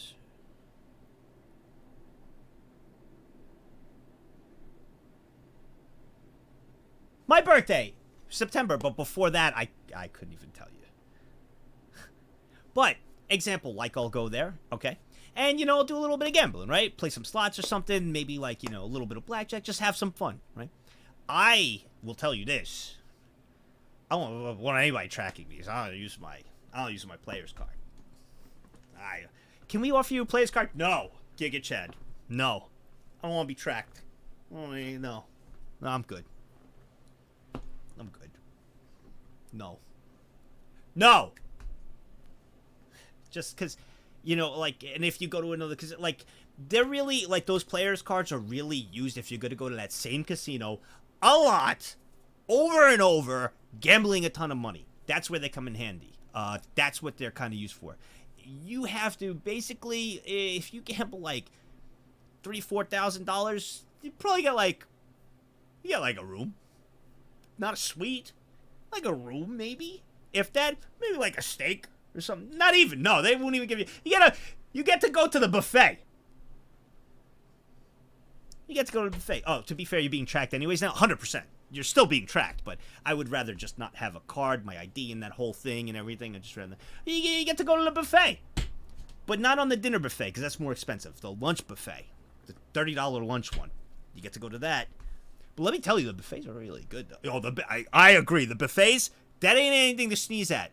Buffets are awesome, especially Vegas buffets. Oh, my God, bro. All you can, and it is good food. All right, I'm going on a tangent. Sorry. Begins trying to document the Tran organization's activities. The gang runs their operation with military precision, using cell phones and hand signals to communicate with each other. In this video, gang member Willie Tran is tracking cards and calling them back to a van where they are being recorded. Oh my God. He keeps his hair long to cover the cell phone earpiece. He would bring his girlfriend with him so that his girlfriend would be playing and he could be reading off the cards, but to anyone around them, it looks like he's just talking to his girlfriend. After months of honing their skills, they are confident and believe they are ready to cheat Vegas. See? You move up. You move up as a cheat. Going to Vegas. This is where you get caught. You might think you're so good, but why? Why? You're making all this money. You're making 150 grand, right? 150,000. You're making all this money. Why go to Vegas? This always boggles my mind. I don't know if it's like a greedy thing, which is, you know what? Maybe I get it because like I'm a professional gamer, right? With my record of 7-1, I always want to make the difficulty harder and harder and harder. Why? I could play on the hard difficulty, impress everyone. Why do I gotta go another notch up? You know, to make it even worse and everything. Why? But why do they do that? You could keep collecting this money. I think it's an ego thing. I don't know if it's an ego thing, but it's not even about greed because sure you can't make as much, so it's definitely a great thing, but you're still making a good amount. So I guess it would be ego and greed together. I wouldn't do it though. Vegas, that's where you go to get caught. They knew that Las Vegas would have been a cash cow for them if they could figure out how to get through their security. The security in Vegas is world class, and they knew it. In late 2004, the Tran gang pulls into Vegas, but their reputation precedes them. We were aware of the Tran organization, that they had been operating in California, and we thought that they were the possibility they would come to Las Vegas. We were not aware that Mr. Tran here was going to show up, but in fact, he was one of the ones that was running the operation here in Las Vegas. In the video, we see Fat recording the order of the cards as they are played. After the false shuffle, Tran waits patiently for the portion of the deck that was never shuffled. Those are the cards they have the exact order for. There are 3 members of the organization that are sitting around the table. And Fat is on the edge, signaling to these guys. The cards that Fat had recorded earlier start to play out on the table. Here's how it unfolds. Fat Tran signals to the table that it's time to bet. Okay. The player in the center bets on the banker, knowing it is the guaranteed winner. Soon thereafter, other Tran insiders put down larger wagers on the same banker bet. This is an instance where they won $18,000. in Baccarat, there are 2 hands. You got the player and the banker. You could bet on either one. Okay, so you have to pick one of the 2, or you could bet on the tie as well. Let's not get confusing here. So, knowing by the pattern of the cards coming out, they could place, and they're going to get a guaranteed win. So after this one getting the signal, placing it on the player bet, okay, they will put it out. The rest will follow suit. It's basically just you pick. It's like a 50-50 shot in a way. Even if you don't know Baccarat, you sit down, you either pick player or banker. It's really, or tie, but that's rare. That's, I think, 7-1. A tie would be both hands are the same. You want to get the closest to 9. Between the 3 of them.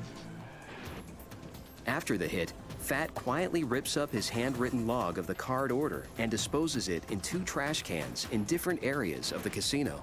He doesn't know it, but everywhere he goes, he's on camera. There's the evidence right there. I would never throw. I would use like 5 different. How do you like? I would get out of the casino and like put it in like trash cans all around the city, like or eat it, bro. You don't want to leave any crumbs. Yeah, good. Look at you guys. I've taught you well. Look at you. Eat it. I would eat it. Eat it. Don't throw it in the trash. I love that idea. Look at you guys thinking. Eat it is actually a really good idea. Let's get on a bus to Vegas, baby. Calm down. No one's shit. Just despawn it. Jesus. That's how you guys are actually eat it. That's a smart. I didn't even think of that. Yo, you guys want to go to? You guys want to? Yo, I'll pick you guys up. You guys want to go to Vegas? That's a good idea. Eat it. Actually, a really good idea. Security collects the trash and pastes the Look at Baccarat that. log back together. There's evidence. After 3 years of cheating across the country, authorities have what no one else could get: the hard evidence. Eternal curse. Did you say no? With the Nagwood? Well, guess what? When we make fucking millions of dollars, okay, you're getting none of them. And I'm gonna do a whole stream dedicated to how we won it, okay? And I'm gonna have you in the title, and you're not gonna get any of it. We're all gonna make it and make tons of money. You're gonna get none. None.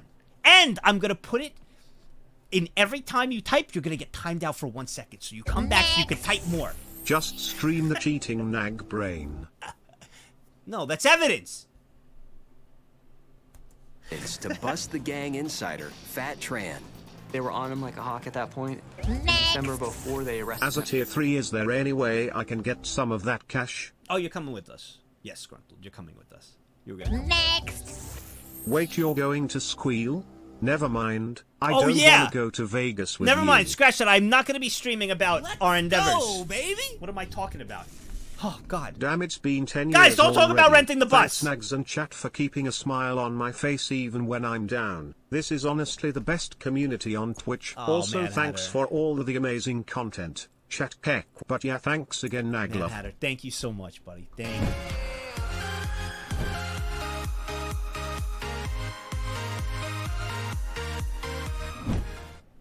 Thank you very much, Mad Hatter. Thank you. Him for conspiracy to cheat, and several of his members, including the dealer at Palace Station. Their greed, basically, of wanting more money and wanting more casinos. Going to cheat Vegas. at was Where you their go down. downfall. Yup. Terrible. Although weakened after the Vegas bust, the remaining members of the organization still won't give up the cheat. But Really? once again, they'll need to find dirty dealers Oh, on the man. inside. They actually... They were definitely more visible And then since they were spreading out across the country trying to find these casinos, they were introducing a lot of new people to this scheme who went immediately to their security and their supervisor saying, there's this group out here and they're wanting to cheat. The FBI also knows the gang needs dealers and are ready to help them find one. They're gonna plant the dealer? Oh boy. Oh boy. Bloody thank you for 28 years. Oh, they're gonna plant a dealer. Oh man, undercover. Wow. Hey man, how you doing? This is the actual undercover footage from the FBI sting as they catch insider Fontron trying to recruit a dealer. We have a confidential informant who actually was a former dealer that was basically a snitch. Approached by the trans. He got caught and now he's trying to... Yup. Yeah, so as you know, with a lot of things, being an informant, he's going to get a lesser time if he could help pin down the bigger fish. Next! A slight aside, but I used to work as an attendant in the slot machine area. Here are some of the things the more dedicated gamblers used. Pressing each of the bet keys in an order before a spin. Reinserting a payout card each spin to trick the machine into thinking it's a new player. Covering half the machine with their hand. Yup, that's wearing a common diapers one. so they didn't have to get up. Of course none of those tactics work, except maybe diapers gross kek. That is a common one I see a lot when I've been in there. There's a lot of people, they'll touch the screen. Like, they'll go like this, they'll wave the screen, like they have some magic superstition that they're gonna... The amount of times I've seen it, where I'll be walking... He's not wrong. He's not wrong. Putting the player's card in there, 5-head move, thinking that it's a new player, but no, it's still random. It's not only random number generated, but it's also, I believe it's time-based. Does anybody know? I might be wrong here, but I think it's based, Next! time... Last Christmas, I gave you my heart, but the very next day you gambled it away. This year, to save me from tears, I'll just gamble myself Nagbrain.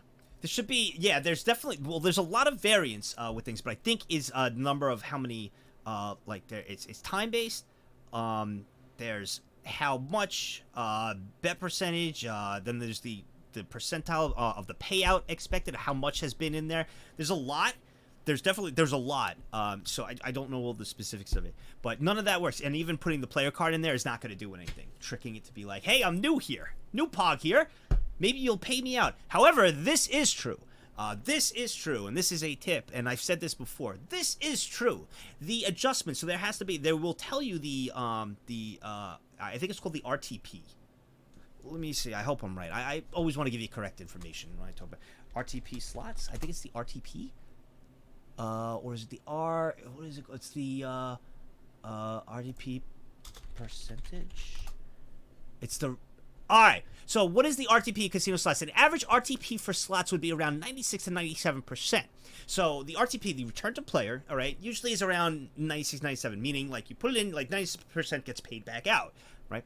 The RTP is definitely adjusted, so there's more of a payout, not big, but more, all right, for those slots that are at the entrance of the casino. So why?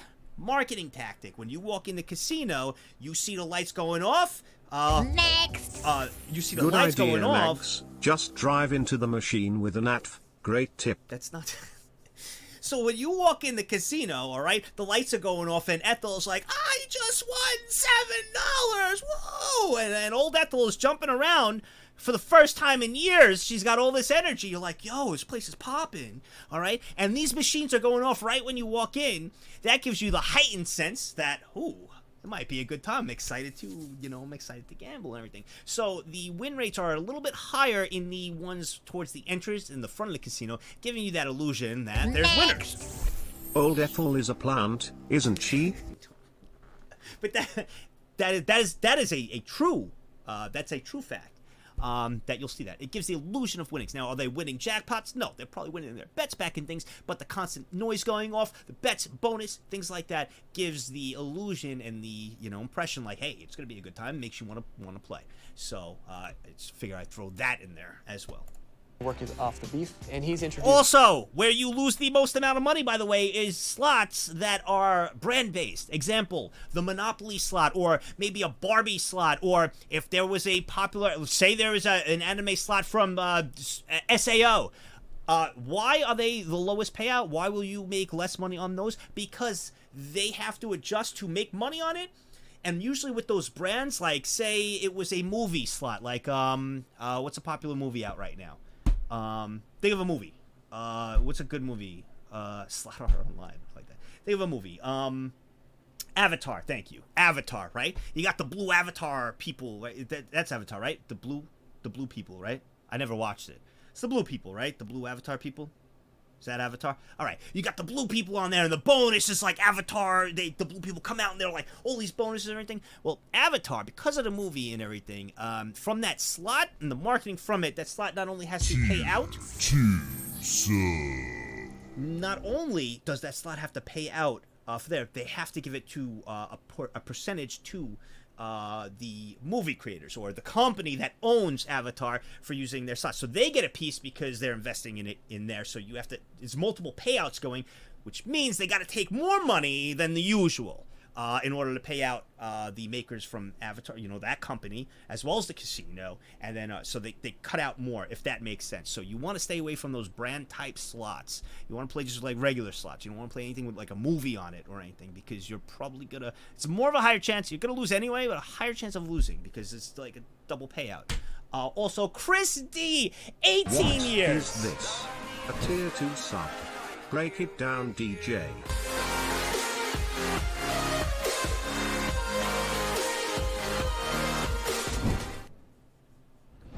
All right, there you go. So if that makes sense. So these are little tips. If you're going to a casino and you're going to have fun, it's a little tip here or there to maybe help you win, you know, a couple of bucks. You ain't gonna win in the long run, but maybe you could, you know, make 20, 30 bucks or something more. Have a little bit of fun at least. Also, how much of a cut are you taking from our winnings when you take us to Vegas? 5% across the board for all of you. Next. So if we're going to slots that don't have to pay royalties, then we should choose the Nagzz mold slots. The players rubbed the shiny head for luck. You think the Nagzz mold slots aren't going to have a royalty? I'm charging your asses a percentage for just playing on the slot, and I'm going to take a percentage of your losses. Are you kidding? What do you think this is? It's a business. Next.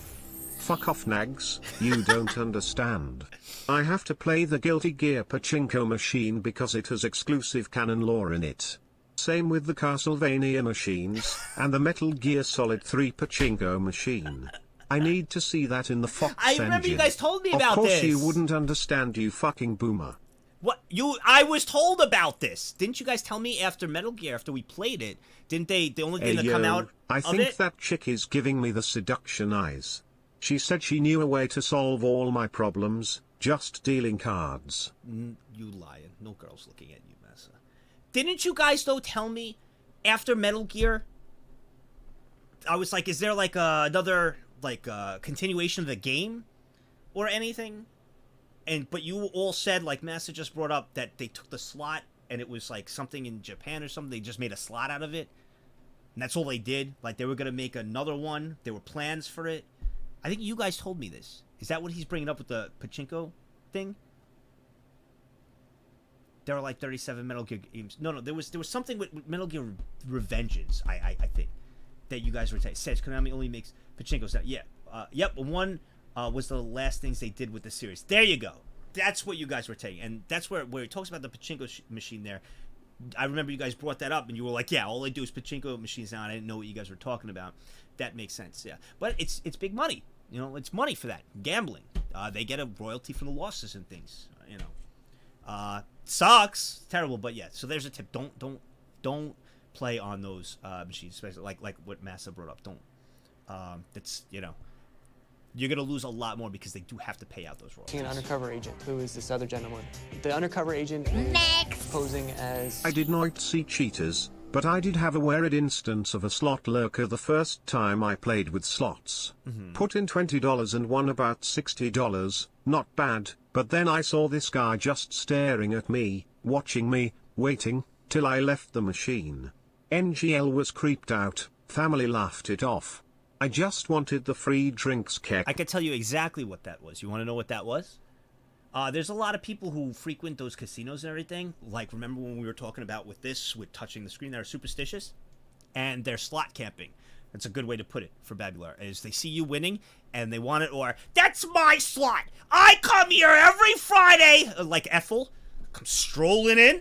I come here every Saturday and I say that's my slot! So they will get pissed if you're playing their machine. And if you win on their machine, they believe that's supposed to be their winnings because they're always there. So it's like a form of slot camping. There's a lot of people who will do that or wait behind you if you're winning because they're like, oh, this machine's paying out. I'm going to wait like a weirdo and stare at you.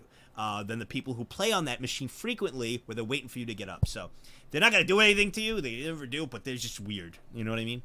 They feel like, you know, Next. their machine. I'm starting to think you have something against people named Ethel. What did she ever do to you, Nax? I don't know. I just thought of a name. Just thought of an the old drinks person are free in the casinos? Yeah. Not like this. You mean I had to lose all my money stone cold sober? Why? Why would they let that happen? You're joking, I'd right? cry. You're joking, right? You're joking, right? I tried a slot machine once. You're joking. Didn't win a damn thing and it felt awful. Never again, Ginger Snap Derp. That's a great way to never gamble, Ginger. It's perfect. I'm glad you lost. No gasps for that. I'm glad you lost because now you never want to gamble again, and now you've made a ton of money and saved a ton of money. So I am really glad. You could gasp, but I'm happy because now she'll never gamble again and saves a ton. What happens, the problem is, one of the big problems is how people get really sucked into gambling is when they win on their first time. Or they hit a jackpot of something that sucks you in. If you lose on your first one, you're like, this is terrible. This sucks. Who does this?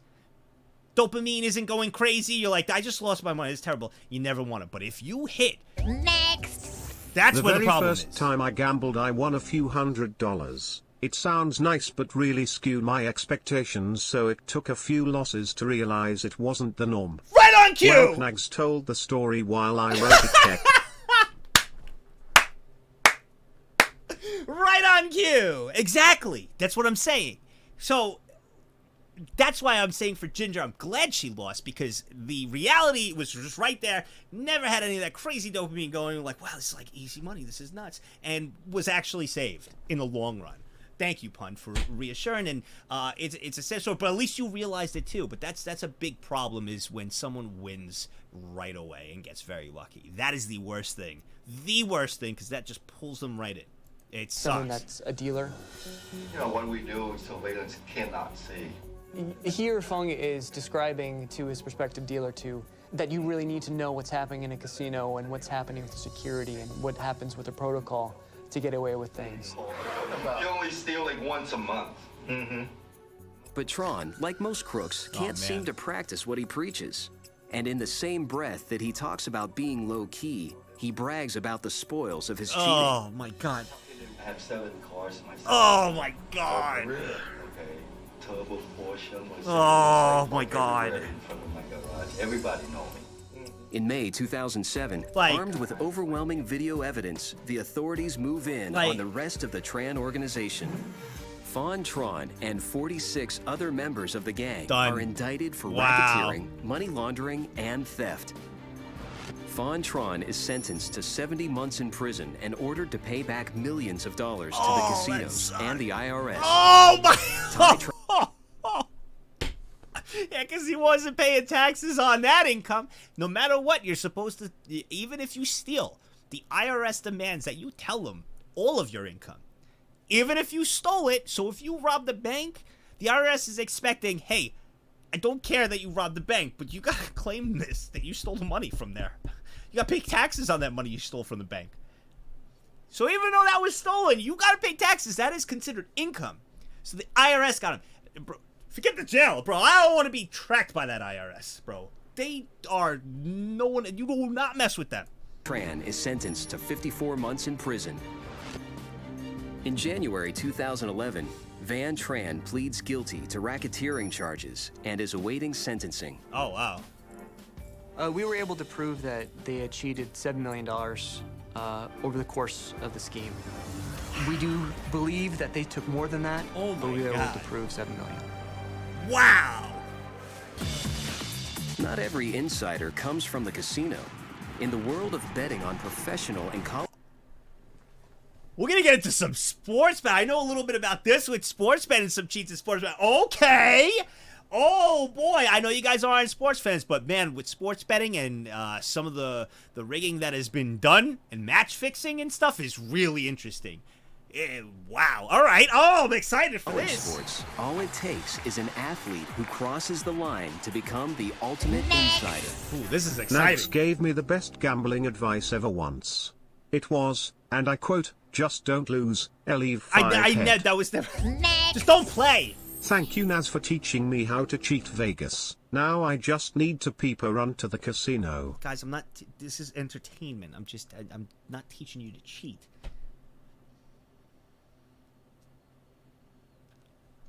I'm just explaining what I know. I will definitely know a lot about this. This next. Actually, I don't know anything. I'm just gonna go fucking heat up some food and watch this and be a non-react Andy. Like I'm just gonna fucking eat food and shut my mouth. I am actually pretty excited for this portion. Interesting. Sport. Let me take one more hit.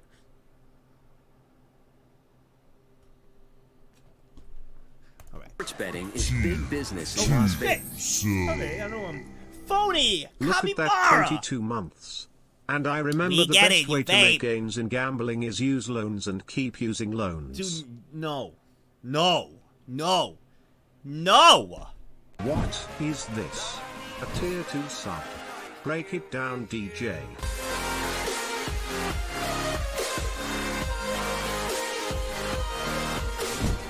There's another tip. Free drinks, put $20 in a machine, okay?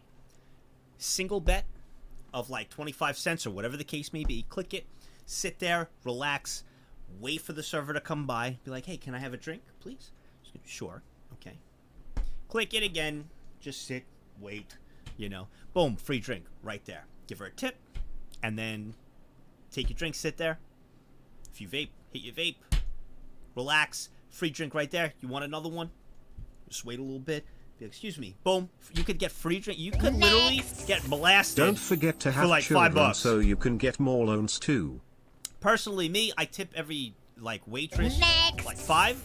Good tip about horse betting. Don't bet on a horse with a broken leg. But you know, however you could get blasted the entire night for dirt cheap at a casino. You will get free drinks as long as they see you at the table, and they do not like focus on like how much were you betting. You needed to bet this much and everything. No, the waitresses, what the casino's job is to make you happy, so you're in a good mood. They're there to keep you up, all right, and they want you drunk. Why? Why drunk? Because you make dumb decisions when you're drunk. And if you're a guy, we're dumb, so you add being dumb plus drinking. Dumb decisions means, yeah, dude, I'll put 100 on red, bro. It's hitting red, baby. Here's the best tip for sports betting. Bet on a sport where one competitor must win and bet on both. If you play the odds correctly, you'll win every time. Bet on a sport where one competitor must win and bet on both. If you play the odds correctly, you'll win every time. So, let's bet on a sport where one competitor must win and bet on both. Well, no, you lost. It's called the VIG.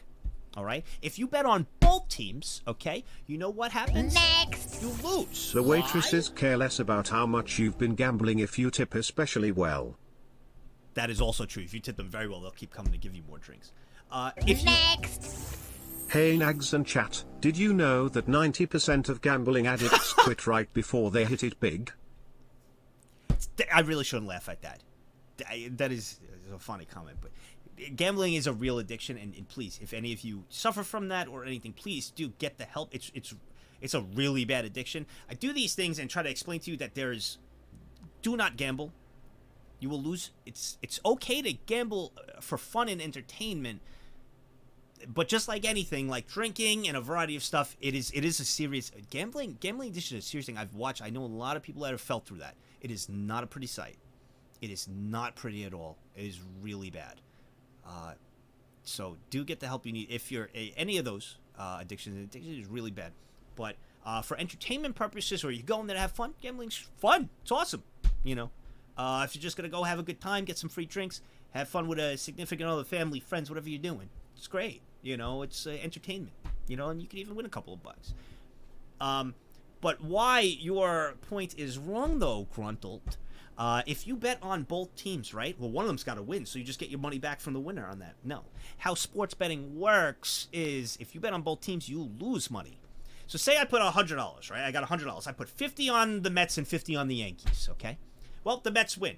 Well, I would get the money I put on the Yankees, right? Like over there, no. Because even if the odds were the exact same, there's a thing called the VIG, all right? And that is the, basically the fee taken out for betting on that goes to Vegas. I don't get it. You told me to give her the tip and I, embarrassed, stood up and prepared to give her the tip, and well, to save you the details everyone laughed. Unlike at this joke. I abandoned this joke. I want it on record that this was not my best bit and I want it stricken from the record please, thanks. But Massa, just don't send it. Fuck you. How about that? Huh? That's what I thought. Anyways, tell us why betting for both teams is why I'm destitute. Next! It's incredibly rare for anyone to be able to make a living off of gambling. I've met maybe one person who can do it. Most of the others I know go once every 2 or 3 months and gamble, maybe 200-ish at most. Once they go through that they're done. Also, why are you blaming me for the sports team BET that wasn't me? Oh, sorry, really? that wasn't you, Gruntled. That's right. That was Cutlass. Sorry. That was my fault. Sorry, Gruntled. Cutlass! For you. But no, not blaming. No, Cutlass was just making a joke, but I'm going to explain to you, though, why it's not. And the second thing, there are a lot of professional gamblers. You could actually write that on your tax forms as being a professional gambler, but that's being like a professional poker player. However, you have to have a certain amount of X winnings to cover that in order. You can't just be like, I got lucky, I'm a professional poker player, professional gambler. No, you, over a consistent amount of time, with a track record of making over X amount, you could then be determined by the IRS for tax purposes that you are indeed a professional poker player, gambler. So there are quite a few. There's a lot of professional gamblers. Just wanted to throw that out there. Second, so say I bet on the Mets and Yankees, $50 for the Mets, $50 for the Yankees, right? Well, the Mets win. All right. Well, I will just get the money from the Mets. It'll pay back for this. You'll get close to it, but you'll probably get back if it was almost even on the same money line. Say it was a money line or a pick'em. Don't worry about those terms or anything. But say it was just even split, right? And a pick'em. You'll probably get like $96. But next, what about my $4? So that's called the VIG, and that is like kind of like the fee you pay for making the bet. The whole point that Vegas wants to do, all right, when everybody's betting, is they want it to be a 50-50, just like you guys always want in your polls. Why? Well, because if it's a 50-50 and everybody's betting on one team and everybody's betting on the other and all the money's there, that means they just collect all the fees and they get everything. They don't want an underdog winning. Like, say, like, there's a favorite here and everybody's betting money on, like, the Mets, right? And nobody's putting money on the Yankees. That means that the Yankees payout is going to be higher. Everybody, like, but all this money, they want the Yankees to win because they're going to collect all that and they only have to pay out the Yankee people, you know. So they never want a lopsided thing because, you know, they'll have to pay out more, you know, for that one for those people. They want it even. Why? Because they just pay the same amount of the bets come in and they just collect the fee. So Vegas's job all the time is to make... It's not about, like, the score. It's about how many bets come in from the public. They want 50-50 from the public betting. That's what they want. That's what Vegas tries to do. So if the line comes out, things come out, and, like, everybody's betting on the Mets, well, they got to make the Yankee bet juicier over the week so more people bet on the Yankees to kind of even it up with the amount of money on each side. I hope that makes sense. It's a little confusing. Basically, you just get robbed from the fees. So you can't bet on both teams. There it is. So. But if you break even, you didn't lose any money. You wouldn't break even, so you would get $96 back. So you didn't break even. So you put $50 on the Mets, $50 on the Yankees. Your payout would be $96. You lost $4. Hey, who wants pizza? I'm thinking chicken bacon ranch, and another that's beef and bacon and mushrooms. I think that's a good 2-pizza spread. Okay, you're done. You're fucking done. You're done. He's got to be drunk. But yes, also, Master, you could get free drinks at the casino. Plus, I'm hungry, and I don't like mushrooms, though. But yes, if you were to do 50-50 like that, you will lose. You will lose money. You'll get $96, so you're down $4. You're basically down $4. The most confusing part of that is people betting on the Mets kick. Fuck off, Vegas. dude. In just 1 year, $2.4 billion was legally wagered at casino sportsbooks. And where there is money, there are cheaters. I would say basketball would be the sport that would be easiest to Yeah. do some business with because Point you get shaving. one or two key players and they either play a bad game or they don't suit up. That affects the Easy to miss shots, or easy to drag out time, more so in basketball than in football, with more plus less amount of people on the court. A variety of factors, but basketball is definitely one of the easiest to cheat. As in, like, if the biggest vulnerability with a lot is college kids. Shocker, right? Broke college kids, that are playing. Bro, they fucking hung up on me as I was placing my order. The nerve of this pizza place. It looked good. Had a real Italian stallion manning the register. Boxing also is another big rigged one, but basketball is a very popular one because it's easy to miss shots. Easy to, like, they could just miss a shot, oh, I was just having a bad game, things like that, to kind of deal with either the over-under of total points of the game or, the score deficit. So it is one of the easier ones. game dramatically. Through the years, Vegas sportsbooks have had to deal with fixed fights, horse races, basketball, baseball, and football games. Sometimes at the hand of a crooked player, owner, or referee. So the action on each of these games is closely monitored. Should have bet on wrestling, the most realistic sport out there. That sport isn't rigged at all. Correct me if I'm wrong. I don't know, but I wouldn't be surprised if they still put out lines for who's going to win the WWF title. I know that some of them, like Raw, is recorded on like the week, or it's also, but I wouldn't even put it past that they would have that for like a future bet for, someone to be a champ. I don't know, but it wouldn't put it past me, even though it's made up. People will bet on anything. Like, people will bet on anything. That's why gambling is a very big business, and that's where Vegas was built. And it's not just, that's why I think it's in the UK for EU gang here. Don't you guys have like slots and things on like every corner over there? Like, you could just go in. I don't know if I'm right about this, but I think from what I heard, you guys have like a line. Yeah, there's a Nagzz bet, after all, tilde. There is. Reg said, yeah, like there's like in Australia there are the pokies. Yep, there's betting shops everywhere. Yeah, we don't have that. Well, here in America, there's like certain jurisdictions that are allowed betting. In like certain areas, you have like AC, you have Vegas, and then you have Indian reservation casinos. For the most part, you can't have it. You have to have like jurisdiction within your state and all this. But I believe like in the UK and in other places, like on like corners, there'll be like a little bet shop and this and that, and you could go to a bar. A bar will have a slot machine. You can't have that here in America. You won't have a slot machine here, like at a bar in America. The only time you'll have a bar in like an airport or something is in Vegas. In Vegas, you will have slot machines in the airport if you ever go to Vegas. The Las Vegas airport. You will have slot machines while waiting for your plane. Believe it or not, there's actually plenty of betting on pro wrestling. One of the sites I frequent posts the under and over odds before every pay-per-view. Really? Lots of different outcomes, such as DQ, countout, dirty pin, etc. Just because the finish to a match might be scripted, doesn't mean it always plays out that way. It's very common for audibles to get called and finishes to get changed, even mid-match. Refs are also instructed to play it straight if a wrestler screws up. That's wild. You have a pub that doubles as a horse betting center. That makes, yeah, that's what I thought I've heard, Olfus. I thought I've heard quite a few things like that. You can't do that here in America. You can't have like there won't be a bar that has any gambling there. There's only in the certain jurisdictions that allow it, and that's Indian reservations, and that is like Vegas, Atlantic City, and a couple of other like spots. But it has to be by the state has to have it. And it's gonna be in that area. You can't just go to like I can't go to the bagel deli and there won't be a slot in there where I could just pull some slots and eat my bagel. I can't do that here. They don't have that. Yeah, slot machines are normal here. Most food places have them too. Yeah, that's what I thought I heard, which is wild to me. That's crazy.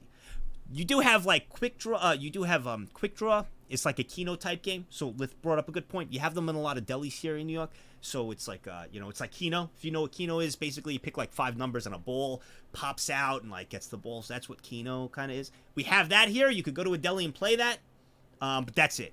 You don't have like slots or anything like that. Because an intentionally missed goal can cost millions. Stephen Smith of Dallas, Texas, has been shooting hoops since he was 6 years old.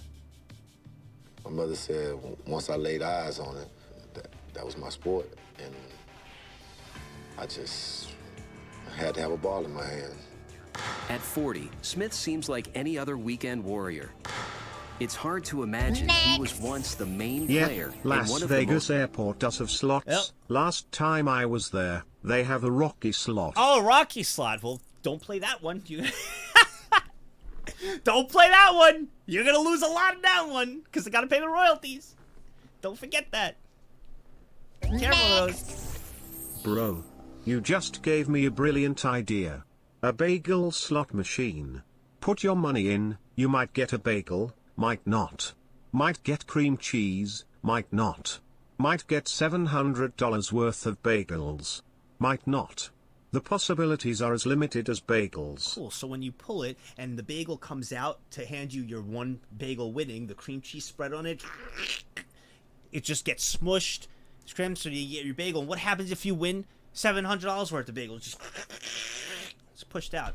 Oh, you get a piece of paper to go get the bagels then. Oh, all right. And there's just a guy sitting there with tons of bagels. He's like, how many bagels? Oh, you're a winner. No, give me the money. I'll go buy a fucking bagel with the money you give me. most notorious college basketball betting scandals to ever hit Las Vegas.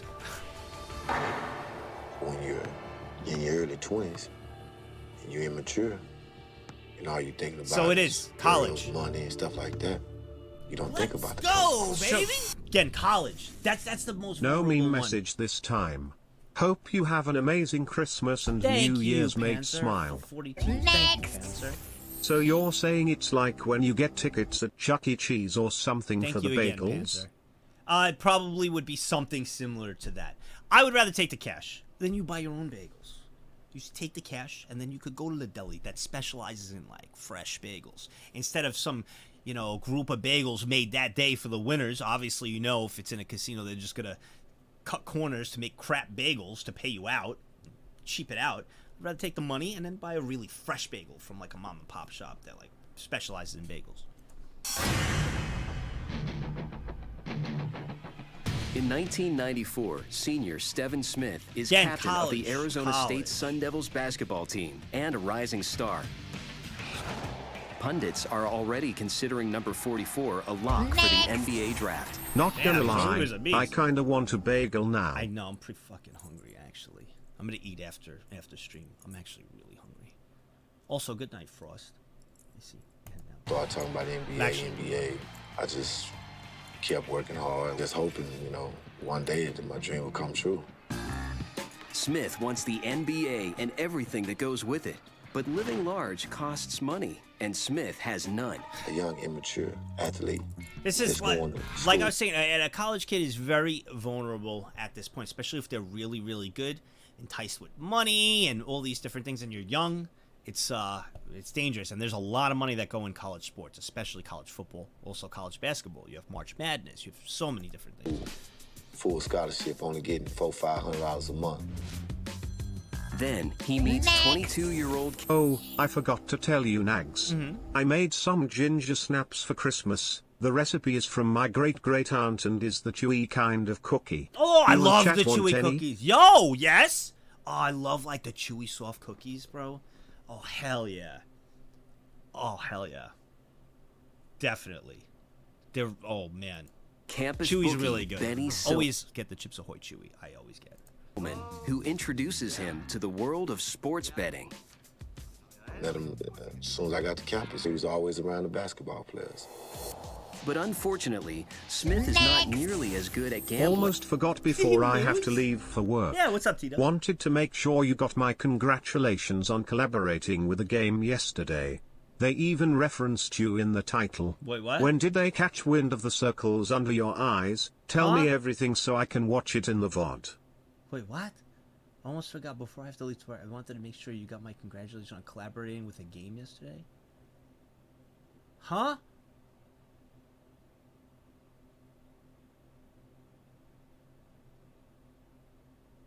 What?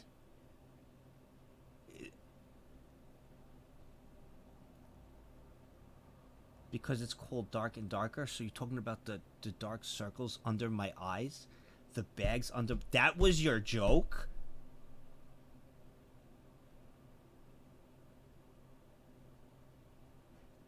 The fact that you made Cinnamon laugh, it was a bad joke. That took too much thinking. That took too much thinking, T-dubs.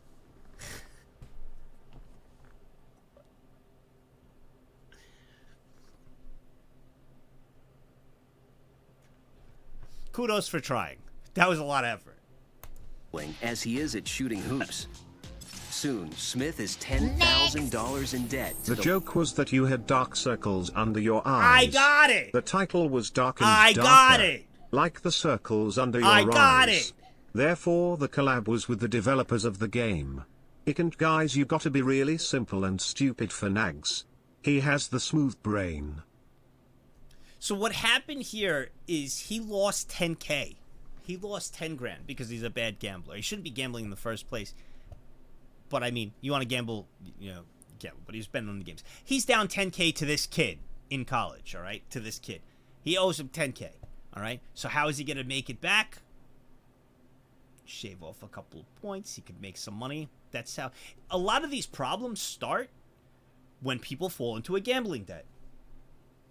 Literally fall into a gambling debt. A lot of these problems arise where it starts to turn criminal because people fall into a huge debt with a gambling problem.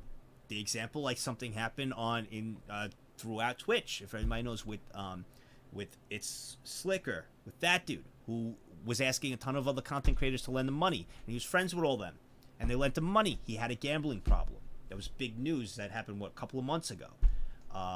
He reached out to tons of streamers asking for money because he had a gambling problem. He would be like, I'll pay you back, and he was making up stories and different things. I won't go into the whole details. And the content creators, the streamers gave him money, and he had a gambling problem. Kind of scammed him out of money. A lot of these problems start with that. Now he's a young college kid, out 10 grand as a college kid. That's a lot of money to begin with, but now as a college kid, oh my God, bro, that's a lot. Now how you gonna do it? A local bookie. With no money, he's in trouble until bookie Silman offers him a way out. He said, fix the game. He was like, just control, the outcome so you can win the game. But just make sure you don't win by however many points I tell you. So basically there's a spread in basketball, like this team versus this team. This team, you could pick either this team wins by 4 points or if you think they'll win by 4 points, yes or no, and you pick which team. I'm just trying to make this easy for you guys, all right? This team has to win by 4 points, okay? If they don't win by 4 points, this team wins. Because they're the better team. Like, Team A is the better team, so they got to win by 4 points, right? Team B is the shit team, so you expect them to lose, but they can't lose by more than 4, right? So Team A, if they win by 10 points, Team A wins. Everybody who bet Team A, you win. Congratulations. If Team A only wins by, 1 point, well, everybody who bet Team A, you lose. Team B wins. So it's basically a handicap for giving points like that. So what they're asking him to do is not let his team win by X amount of points. So say they're up by 6, right? And the bookie tells them your team cannot win by 7. So say they're up by 8, he gets the ball, he's just gonna miss it, he's gonna drag out time, he's gonna purposely miss to make sure they don't win by more than 7. That's what's going on here. What Silman is talking about is called point shaving. And it's illegal. Yes. At the time, Smith had never heard of it. But he figured as long as he didn't have to lose the game, no harm, no foul. You know where I'm from. Which is, you think about that, your team's still winning the game, you just can't win by a lot? You would think well, that's not so bad, but yeah, that's illegal. It's point shaving. So he, in his mind, as a college kid in debt, is like, you know what? I could win. I still want to win the game with my team, but let's just not win by like 10. We'll win by, 6. Whatever the number he gave me, it's still wrong. It's still illegal. You say, gambling, you talk about shooting dice, playing poker. I wasn't educated to point shaving. To understand point shaving, you have to understand sports betting. They're going to explain it? Let's see. He's going to do a better job explaining to me. Let's than I did. Strange as it sounds, casinos don't care who wins or loses. They just want half of the gamblers to bet on one team. I'm good, bro. I'm so good, dude. I'm so good. I'm proud of myself. It's sad that I know a lot about all this shit. I promise you, I've not cheated, or I'm not a crook. I'm not a criminal, all right? I just know a lot about this stuff because it fascinates me, okay? I'm just excited. It fascinates me, and I grew up in casinos, younger. Sorry. It just fascinates me. But bet on one team and half on the other. Every game is not an even game. One team is usually superior to the other, so we attach points to it, so it balances the betting out. The most common bet is based... I've been lurking for an hour or so. I know I haven't been around lately, but life has been super busy. I'm heading out. Have a nice That's okay. Christmas, You have everyone. a wonderful Christmas, Rage. Have a wonderful Christmas. Have a wonderful one. I'm not a crook, guys. I'm not. I know a lot about this stuff. Based on the point difference between the two teams at the end of the game. To make teams even for betting, every game is handicapped. A point spread, or betting line, is used to level the playing field, so the underdog can be equal to the favorite. Yeah. The point differential, or spread, is determined by Vegas odds makers. And those guys are really good. The Rogue, thank you, buddy.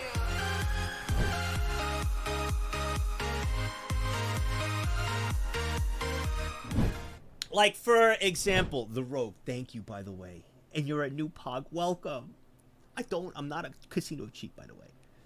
Like, for example, me versus Cinnamon in a game of basketball, okay? All right?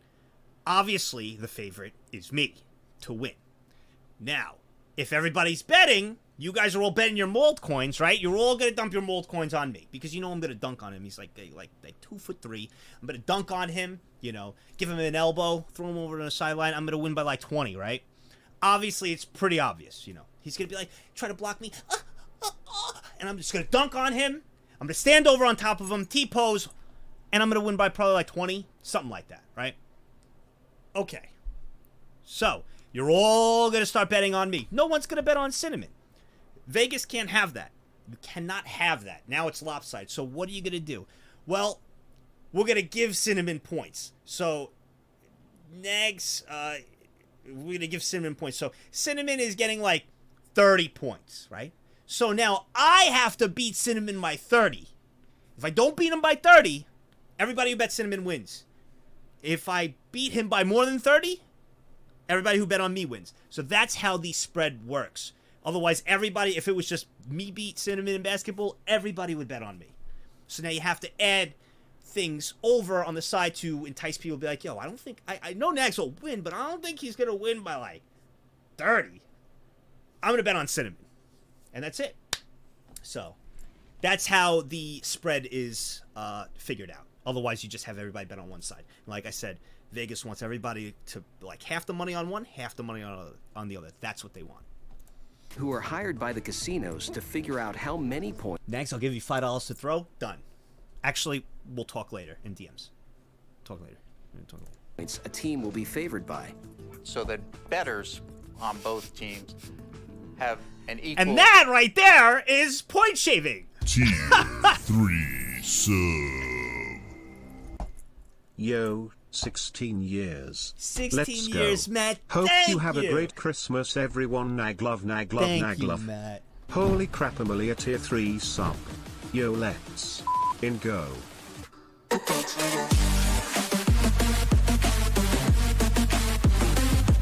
16 years, Matt. Thank you so freaking much, man.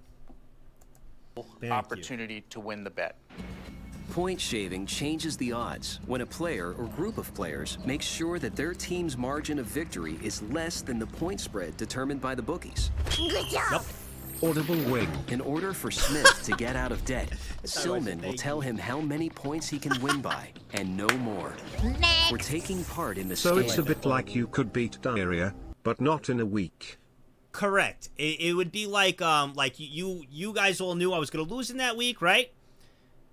It's gonna lose, so everybody's betting against in a week. So how would you do that? Oh, you know how that would work? I have someone sit here and be like, guys, I'm just not feeling good, and have a speedrunner sit in my spot and play.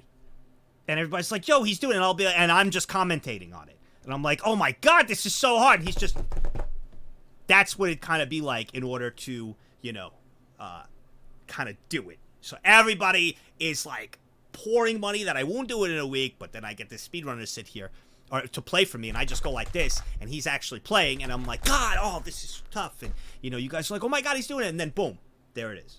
That's, in a way, I guess, in a way. Or it's like this. Here's an example.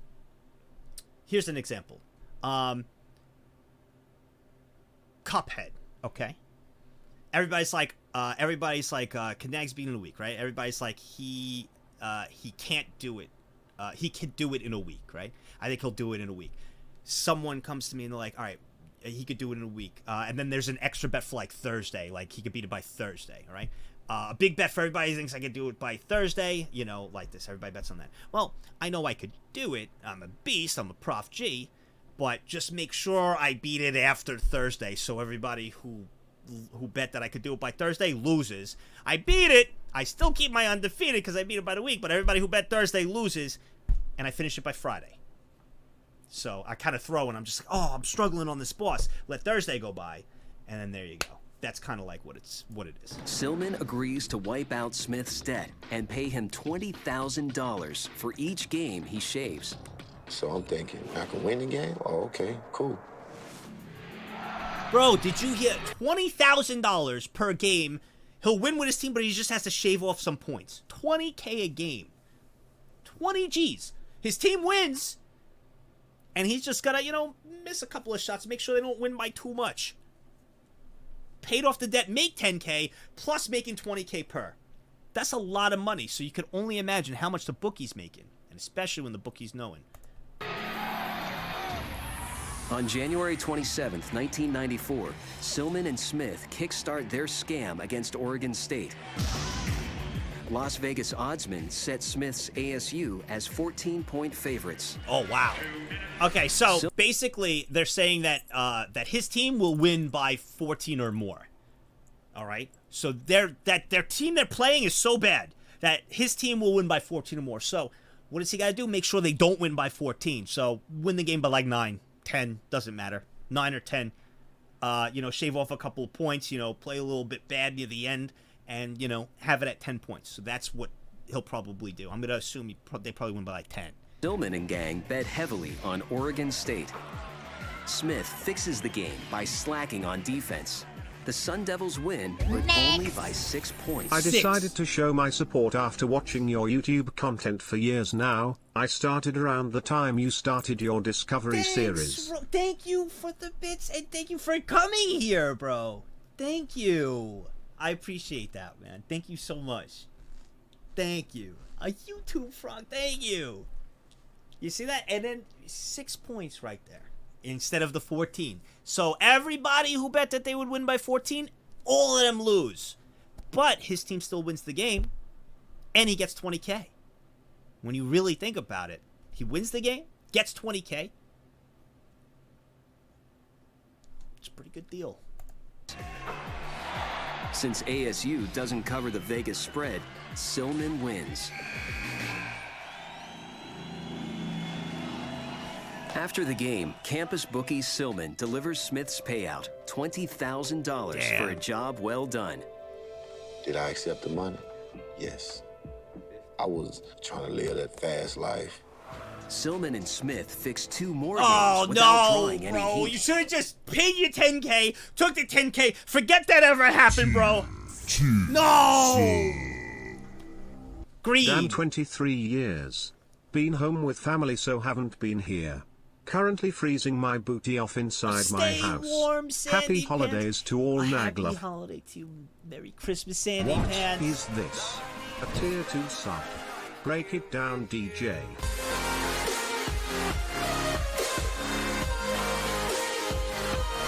Sandy Pants, 23 years. Thank you. The greed. Flush with success, Silman lets a lot of people in on the secret. Silman's friends from Chicago and New Jersey fly to Vegas for the next game. Oh my God. March Now he's 5th, bringing in the 1994, boys Saturday to bet. morning. Smith Oh, and his no. Sun Devils prepare to face the University of Washington at home. There's nothing extraordinary about this game. Yet. Why? In Las Vegas, college-age gamblers hit the sports books as soon as they open.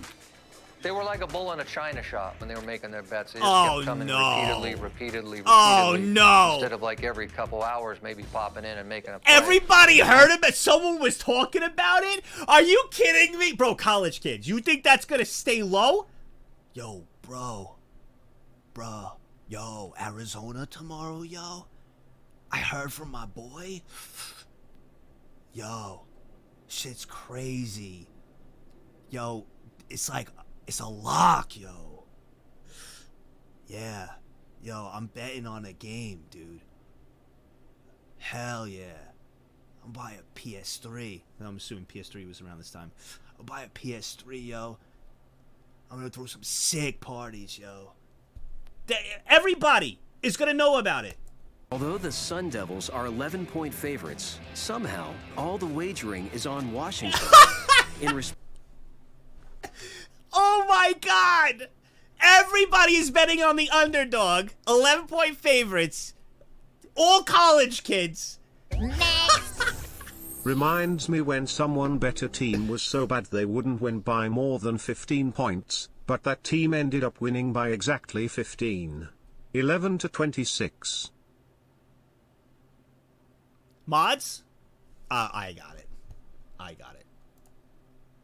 He's timed out for 10 minutes. I got it. Let's go, baby. I got it. Mods, don't worry. I got this. Power went out for a bit. Glad it be back, Keck. Fucked up, SRZ.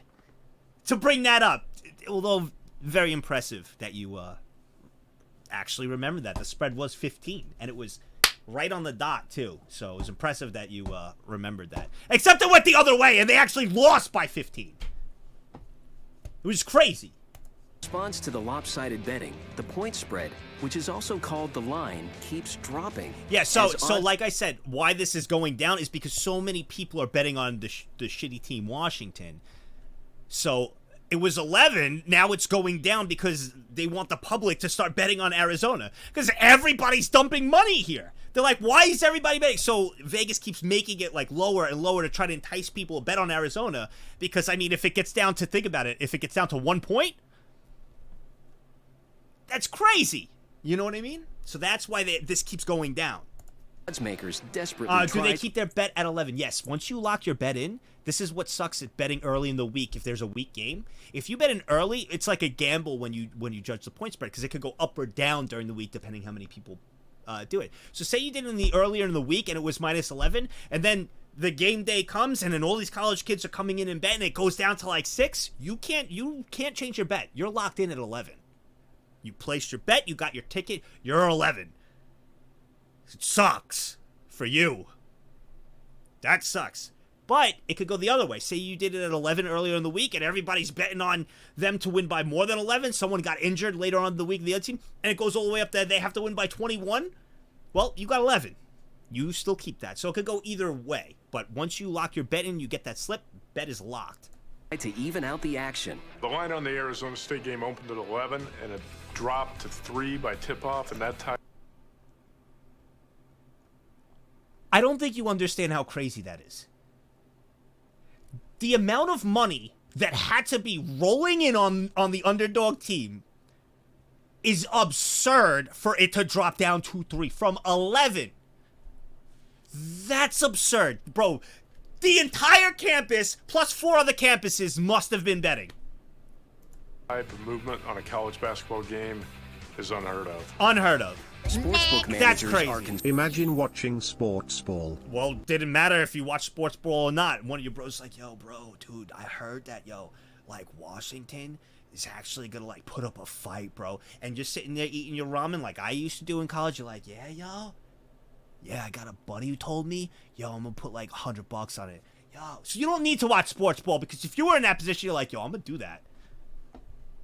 You didn't even need to watch. Then you watch the game, ask a question every 5 minutes, and be like, wait, are we winning still? And your buddy's like, yeah, yo, we're looking good. You don't need to watch sports ball. College kids here, easy money is easy money. concerned. They check with the other casinos. They found that pattern of betting was only here in Las Vegas and it was all over town. At that time, there was no knowledge that a crime was crazy. committed. We just knew that something odd was happening. That's crazy. The betting action is way out of the ordinary. Suspicious sportsbook managers alert the NCAA. In a normal Pac-10 game, regular season, we might write 10,000, somewhere in that general area. But for this particular game, we wrote well into the low six figures. It was an unbelievable. Usually for that type of game, like 10,000 bets, 6 figures of bets, bro. That is insane. Is that 1,000% increase? Yeah, 10K, right? Another 10K would be 100%, and it's like 1,000% increase in bets. Holy Flurry of action on that game. At tip-off, the betting line has dropped so dramatically. Was it a ASU pick'em? can only win by 2 points or 2 less. points. Oh my God! So now, since it's so low, he has to win the game basically by a buzzer beater. He has to formulate it to win by a buzzer shot, to win by like 1. By 1 or tie it at 2, so there's no damage. Oh my God. Smith to successfully throw the game. The pressure is on. But what's going to suck is they're going to probably be up by like 10 points, so he's going to be like chucking the ball, and it's just going to look so obvious that he's throwing. At halftime, Smith's fix is working. The score, Arizona State 25, Washington That's only at half, though. 23. It's only Sun Devils coach Bill Frieder is given the heads up that something is not right. What? In the locker room, the coach confronts Smith, the team's captain. He was furious. Yeah, I can't say it on camera, but it's some bleep, bleep, bleep, bleep, bleep going on. Be afraid to get angry. After Frieder's halftime tongue lashing, Smith abandons the point shaving scheme. He goes off! Okay. All right. He's going off. Bro, people are not going to be happy with him, bro. Uh-oh. But it's a college kid. However, that college kid, let me just see here.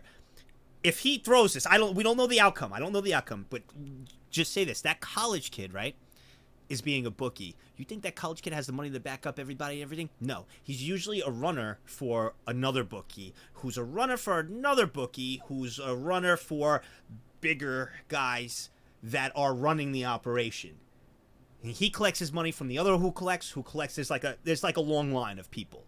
He doesn't have the money. It's not him doing all this. So this could get ugly. It could get ugly. Wasn't even nothing to think about. It was over.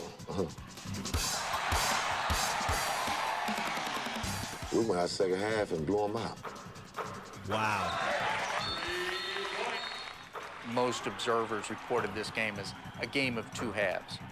The first half, ASU was totally inept, and the second half, they went nuts. Final Four quality team. That's crazy. So he's a runner for a runner for a runner for a runner? That sounds like the kind of situation where you end up with cement shoes in the river. Correct. You think that college kid in there is acting alone? Like, he's got no shot. No shot. At least, maybe. There's a small chance, yeah, but there's no shot. Anything I've ever dealt with or new bookies, I mean, all through college and everywhere, I've dealt with plenty of bookies and people and friends that were bookies. They're always a runner for like 2 to 3 different dudes. It like goes there, and they're like, I don't know who he is, but I just know my boy so and so. I collect the money from him, so it's there's usually like people in the shadows that you don't know.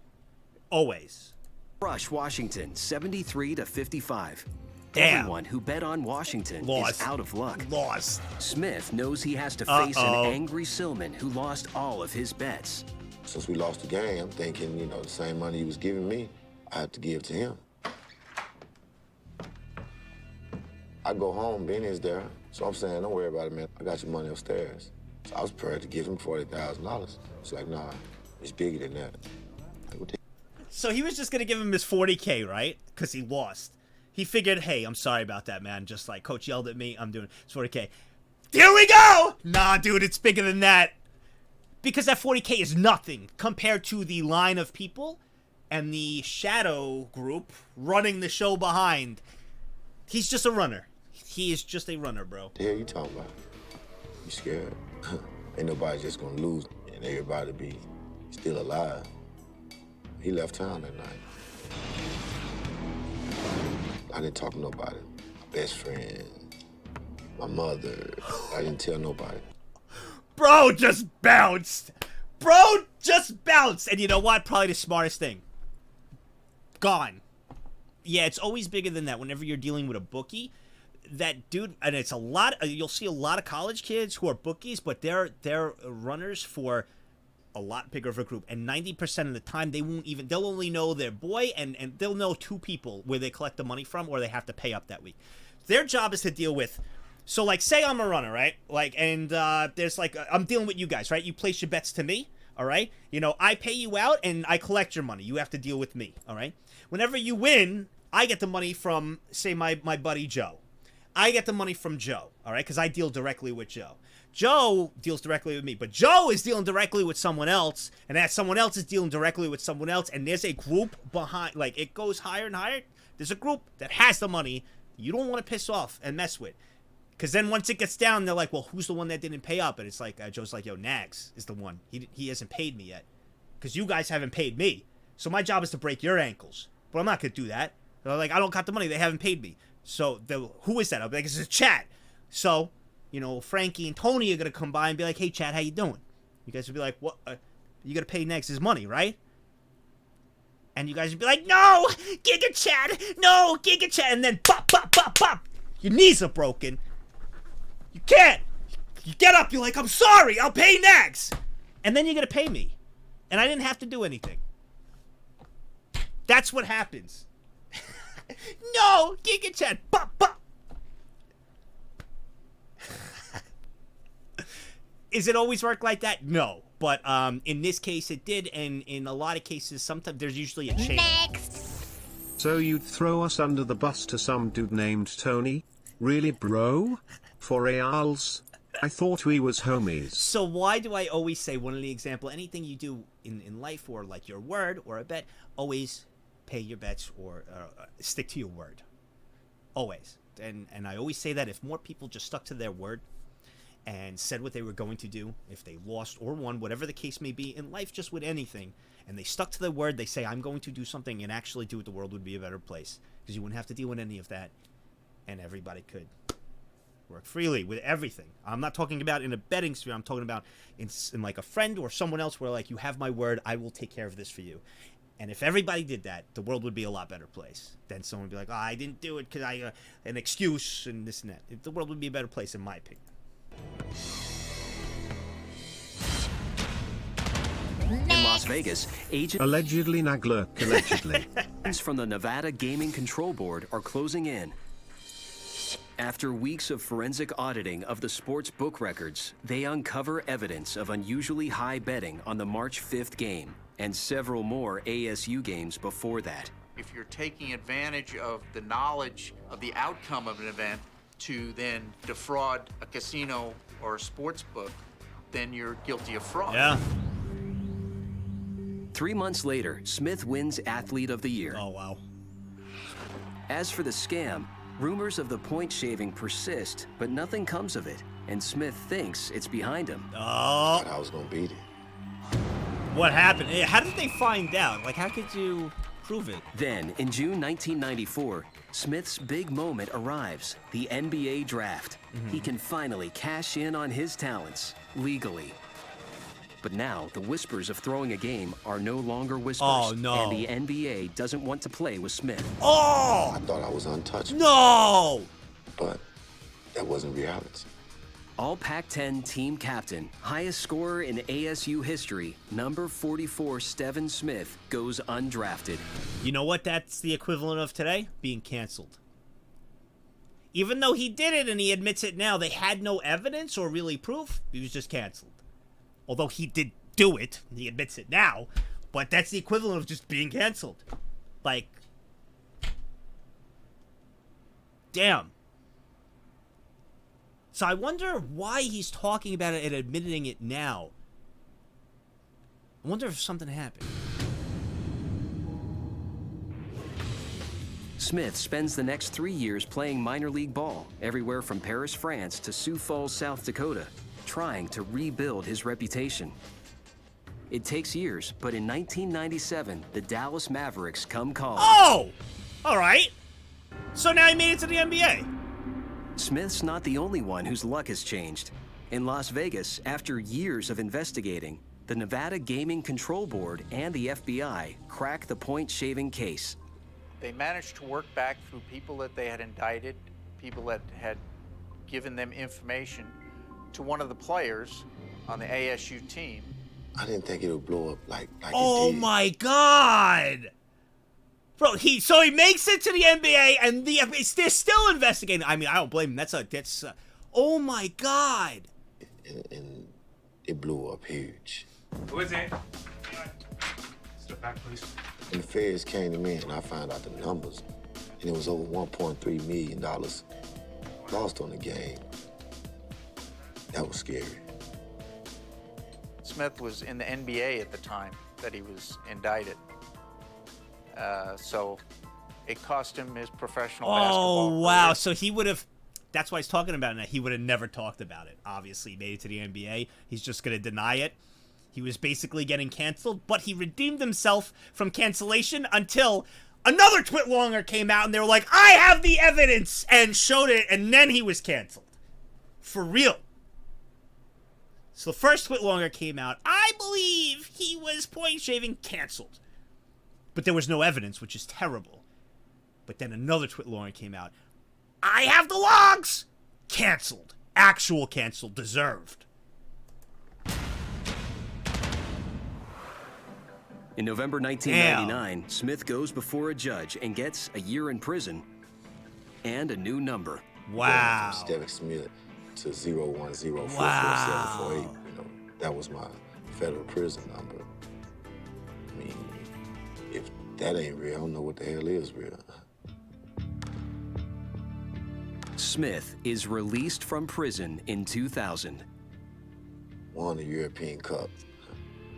They don't never talk about that. Oh, They don't man. never talk about the fact that I had a 3.5 GPA. That I was Oh, the male man. student athlete of the year. I beat Ifea Mixon. Just who's gonna now talk about point one of the shaving. top golfers in the world. They don't talk about that. They don't talk about the records I still have right to this day. They don't talk about my 3-time Overwatch championships. They don't talk about the countless 7 endurance win streak in a row. They don't talk about my speed run record in Jump King. They talk about the 1 loss in Terraria on a foolish bet.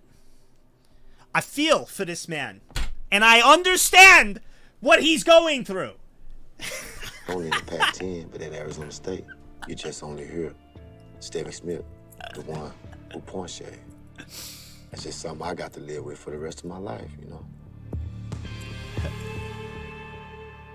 I feel for him, man. There are two kinds of insiders when it comes to cheating Vegas. Those who are cheaters and those who are watching cheaters. True. A cheat when he comes into a casino is very different than a Yep. tourist. And what if you really go back, like such a talented kid's entire future ruined because of a dumb mistakes as a college student. When it all ties down to that one problem, what was it? It was gambling. He got into that predicament being down 10,000 from gambling. That was the heart and start of it. He would have never been in that predicament if he never gambled or didn't get into a hole like that. This is why I try to tell you guys, and I try to tell you over on YouTube too, if you're watching this, don't gamble. It's not worth. It's a bad addiction if you get into that. But, you know, if you're going to do it recreationally and, like, for entertainment, sure. But please be careful. Gamble responsibly. It's a real addiction. It's really bad. So please be careful. I will always say that. It's a very bad addiction. He's looking for something. He's observing the dealers. He's watching what's happening. He doesn't see the lights. He doesn't see the flashing signs. He sees what we're doing and the money he's going to take from us. And here are 7 of the most common cheats demonstrated All right, in let's see detail if I know by our these. own Let's see. insiders. All right. These scams are Let's what see the how many I surveillance know. professionals are looking for every day. Card marking, we discussed it, I know. Of all the ways there are to mark playing cards in play, All right, George. the simplest thing is to bend the playing cards. I told you earlier in this showing, told you about that, bending the side of the cards, so you can tell which shoot is what, just like the tip, the corner, or like we saw with the glass marking. I'm going to show you an example of how the bad guys bend cards All in right. play in a casino. You notice a high card and a low card. He's gonna use and his ring. Simply in the action of either hitting or asking for a card or tucking the cards into the money, I just bent the playing cards. You'll notice that one corner doesn't. Right there. Right there. Yes. You might think that's insignificant, but remember when I talked about those cards up earlier before, how they were up a little bit, you know, when they showed that like B-roll footage? That's a big deal. That is a big deal. To not touch the surface of the table, that identifies it to the cheater as a high card. Yep. You notice that this corner does touch the table. That means it's a low card. Now I can tell high cards from low cards in future rounds of play. Mm-hmm. Then there's the trick insiders call banging the paints. Banging the paints. Let me think. I don't think I know this. Banging the paints. Let's take a look. They call face cards paints because there's more ink on the card. It looks as though I'm just placing a bet when in fact... Oh, the indent, like I said with his ring. So that's banging the paint. So he's making an indent. I'm marking that There you little go. card with my knuckle.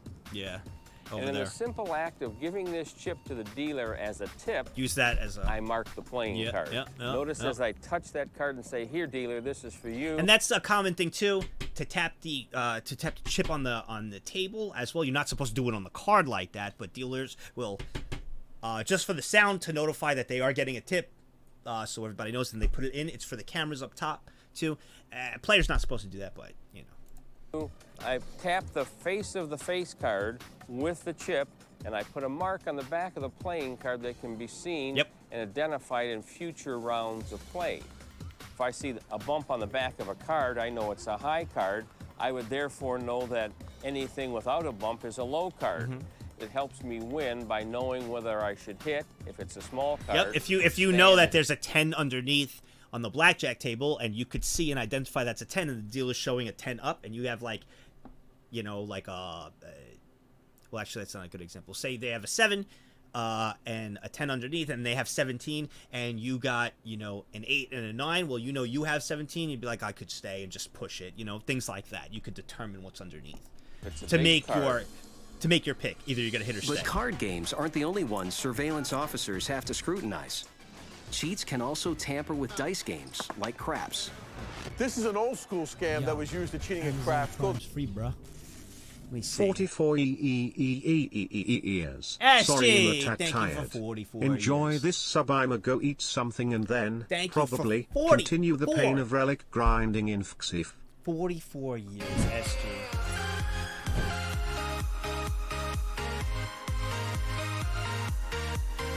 Thank you so much. This is craps. Now, this is this the, if I had to guess, this is the swap of rigged dice. I'm gonna guess. Dice switching. There you go. So, palming the dice. So, you get 4 things of dice. All right. So, how this is gonna work? Check this out. I know my stuff. How this is gonna work, this scam is you have loaded dice in your pocket. Okay. When you play craps, you have like, there's like 6 dice. You get to pick 2. All right. And the rest go back to the dealer. Okay. You pick any 2 you want. All right. What this dice switching is you have the loaded dice held in your palm. All right. So when you put your hand down and go pick the 2 dice, when the dealer gives you the dice to pick, all right, you take those 2, You're going to switch them with the loaded dice that is going to always roll high numbers and whatever, all right? You're going to palm them, you're going to throw it, and then you'll pocket it. What you got to do, though, is switch those dice again later on when the wrap's back around. Otherwise, they're going to know that there's loaded dice on the table. So you have to be in and then get back out. So it'll show a better example here, but that's what dice switching is with loaded dice.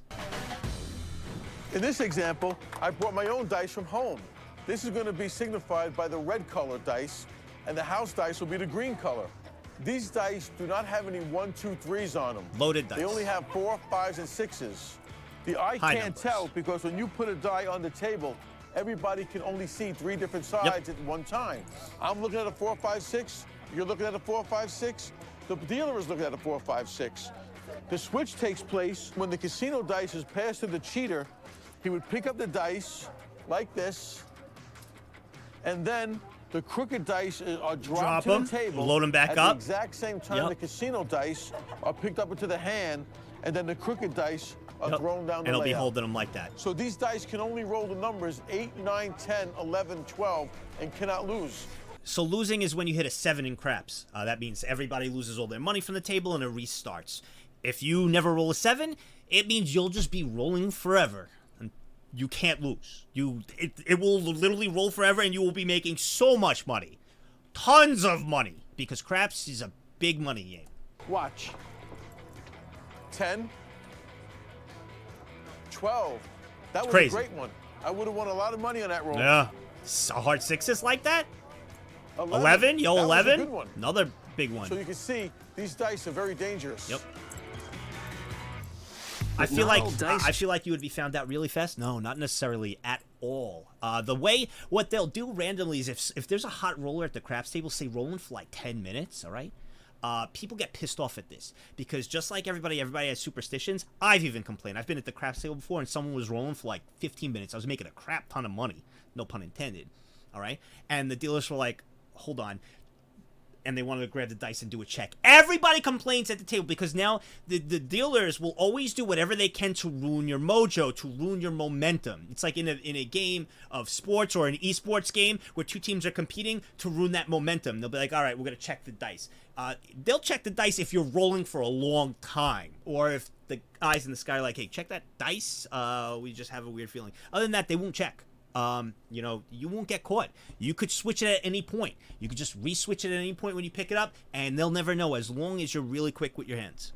Sheets rely on bogus dice. Some rely on good old-fashioned sleight of hand. One of the most common methods of cheating at craps is known as a slide shot. Okay, This is where I don't know this one, but I'm going to assume that it doesn't hit off the back. So there are spikes at the back of the craps table. When you hit the back of the craps table from dice, it changes the velocity as well as the RNG to be completely random, like really random. You could actually dice control in a way. So you could dice control. So the rule is when you throw in craps, it's got to hit the back so it changes the odds for when those dice fall forward. So example, here's the wall, you throw it. You can't just throw the dice and they land, all right? You have to throw the dice, they have to hit the back and then land. That changes the odds completely, and doesn't allow people to kind of like plan the dice. You can, though, with a lot of practice, actually train yourself to do good. But that's why they implement the spikes on the back. The cheater doesn't throw the That's what I'm die, it's guessing. being slid. In this case, I just want to slide. So this one, he's just having the 2 6s up and sliding. You can't do that because you have to hit the back and they have to be in the air. So this is kind of like a pretty crap one. You could barely get away with this, but... The 6. And then my partner or myself, we bet big on the field. The field means if a 9, 10, 11, or 12 rolls... It's a sucker bet, by the way. win. Don't bet on the field. What would guarantee me a 6 on one die, the only numbers that could hurt me here are the 1 and the 2. Any other number I win. And if a 6 rolls, I win triple. So he's going to slide the 6, so the 6 stays up, and he'll roll that one and throw that one in the air so it looks like it. They I both pick up went in these there. dice, my thumb flips over the die, and I get them in this position. When the dice are thrown, the back die is thrown legitimately, but that 6 isn't being thrown, it's being whipped out of the hand. So it's this whipping it's like a action slide, yeah. gives the illusion that the dice is being thrown. It's really hard but to in master. reality, it's being spun. So if I take that 6, when I throw it, that 6 isn't being thrown, it's being slid along the layout. Yep. This is definitely one of the better ways to take off a crap game, for the simple reason is you're using the casino's own equipment against itself. You're not bringing in anything from the outside. But see, that the only problem with that is if you see bringing a in lot anything of right here, you'll see. The problem with this is you see back there, you see all those triangles back there. If you do that enough, they're gonna be like, you need to hit the back, sir. We're not gonna count your bets anymore, and they'll tell everybody you need to hit the back. That's why those little triangles are there. So when it hits it, now it changes the whole complete odds to complete random. So they're gonna ask you to hit the back over there. So there's the same thing on the other side. So he's throwing them there. He's got to hit those little triangles. Being thrown is being slid along the layout. This is definitely one of the better ways to take off a crap game. For the simple reason is you're using the casino's own equipment you get a couple against of bucks itself. out of You're not bringing in anything from the outside.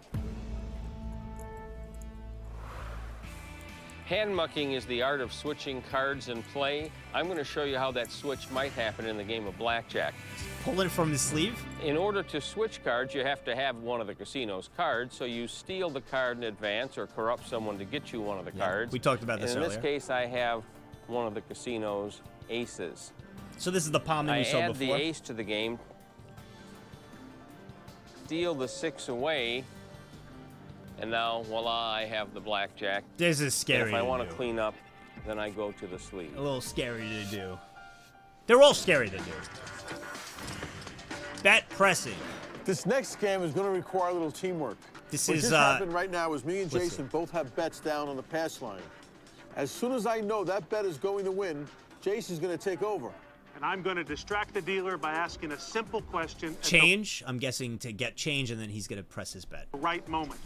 Dealer, can I get change for 200, please? Thank you. Yeah. And then he'll At press the his bet. exact That's same time when the dealer you was could kind of get distracted, away I with reached that down time and time and again, added money but to my bet.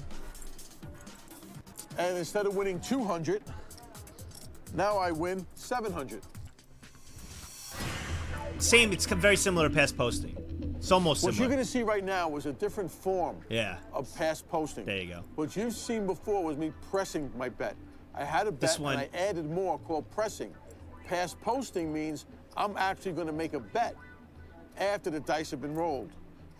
I have one chip palmed in my hand. That's the chip I'm going to pass post, and that's the chip that's invisible to the dealer. So the moment I see a field 1, the chip that I hold in my hand is what I'm going to ask for change. So as this chip comes down, he's going to ask for change of this. He's going to drop that one on there. So this is just a different form. Yeah, I see. He's going to drop that chip on there. Ask for change. The dealer's going to take that chip to make change, and he dropped another bet on top, so he'll get an extra 100. At the exact same time that's getting slapped, that's getting dropped. Oh, he's guaranteeing myself a sure winner. Oh, he's dropping that on the field. That's, bro, if you got a good eye dealer, that ain't going to fly. Because that's not going to fly if you got a good eye dealer. Especially since no one bets the field. Field's a sucker bet. That is, you'd have a better chance at dragging your hand back and dropping it on your original bet, you know, as you're giving the change than dropping a field bet. But if there's like a bunch, if there's a bunch on the field there, maybe. You know. Having an inside edge is not always enough in Vegas. Because here, casinos know their enemies and will stop at nothing to shut them down. The cheats will always try. I'm always going to have a job. And my main role in life here is to protect the assets. And by assets, I don't just mean the money that's sitting on the tables. I'm talking about the guests and the employees. So every day we get to come to work and our focus is let's protect. That was awesome. That was awesome. Thanks for watching it with me, guys. That was freaking awesome. That was awesome. Oh yeah, it was in Russian. I didn't understand what he said. That was awesome. Thank you, guys, for watching this with me. That was fantastic. Thank you. That was actually really good. I hope I didn't scare any of you with the knowledge of this. It's just I grew up kind of, not grew up. I was in a casino a lot in a lot of places, like when I was like low 20, like when I was 21 and 22. When I was even before that with a fake ID. What? You didn't hear that. But I learned, I got to know a lot of stories from guys and some of the old timers, along with a lot of my knowledge, and I'm just fascinated with the history of Vegas and casinos and things. People run to the casino we go. But you know that I know a lot about this stuff. I'm pretty knowledgeable. So one thing I am going to tell you guys that I'm very knowledgeable with is don't gamble. If you do really want to have some fun, like 20 or 40 bucks and get some free drinks, by all means, go have some fun with friends. Please be very careful. It is a really bad addiction. I know many people who have went through it, how bad it's been, and I've seen what happened to them. Please, your best thing is to not even gamble at all. And if you do, please do it responsibly. So, it's okay, next. I did criminal stuff as a kid too. I always lied when the website asked if I was 18 plus. You're saying.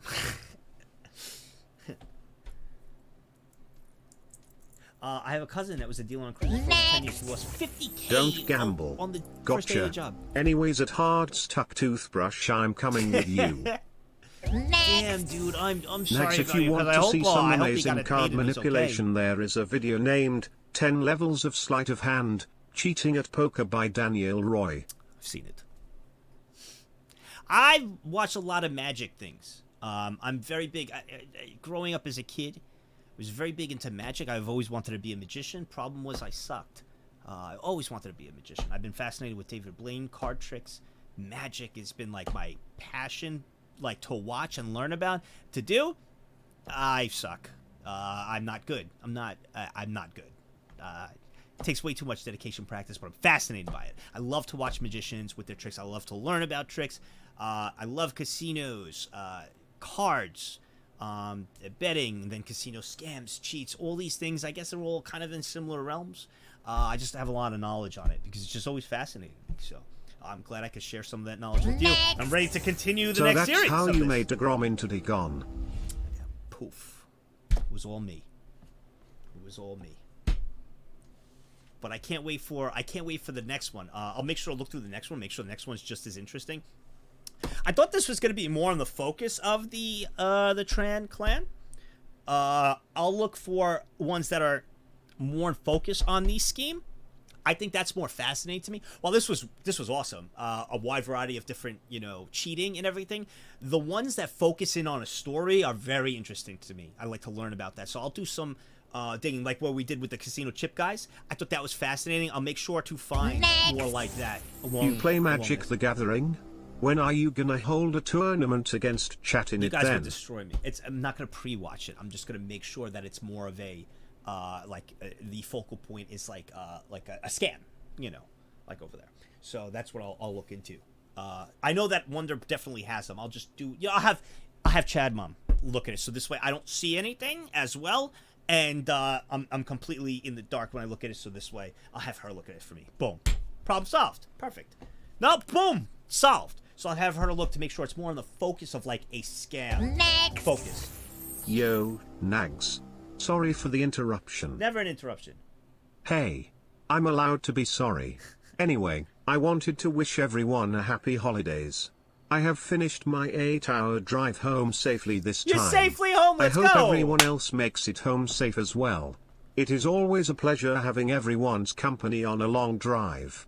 The make cards last of the stream earlier reminded me of a small funny story from middle school. I'll write it in Nagzz for when I get my computer hooked up. Nice. Again, Aw. I-A-M. You're not. Don't need to be sorry. I'm glad you're home Nag-love. safe.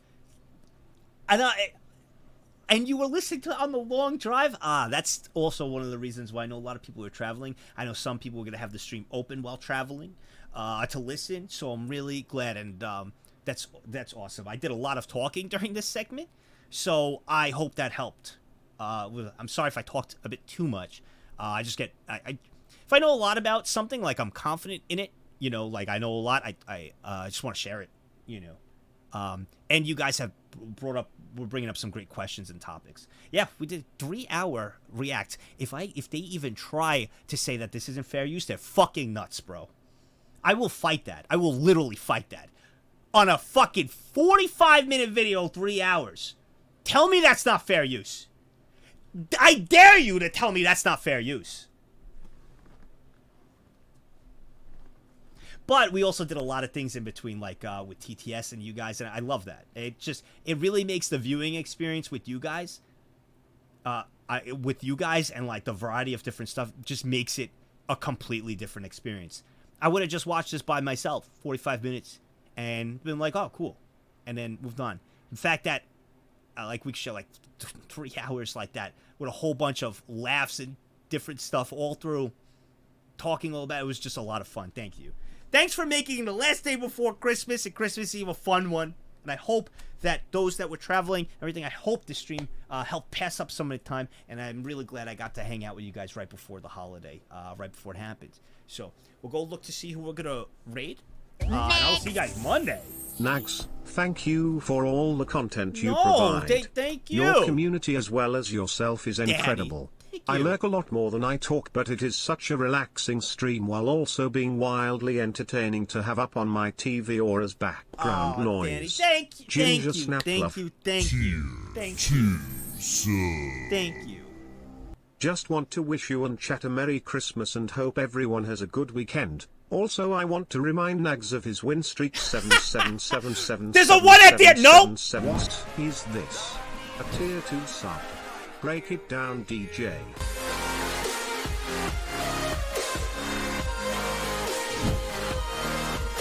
Hey, we will raid Co. I like that. Our buddy Co. I love Co, man. We'll raid Co. For sure.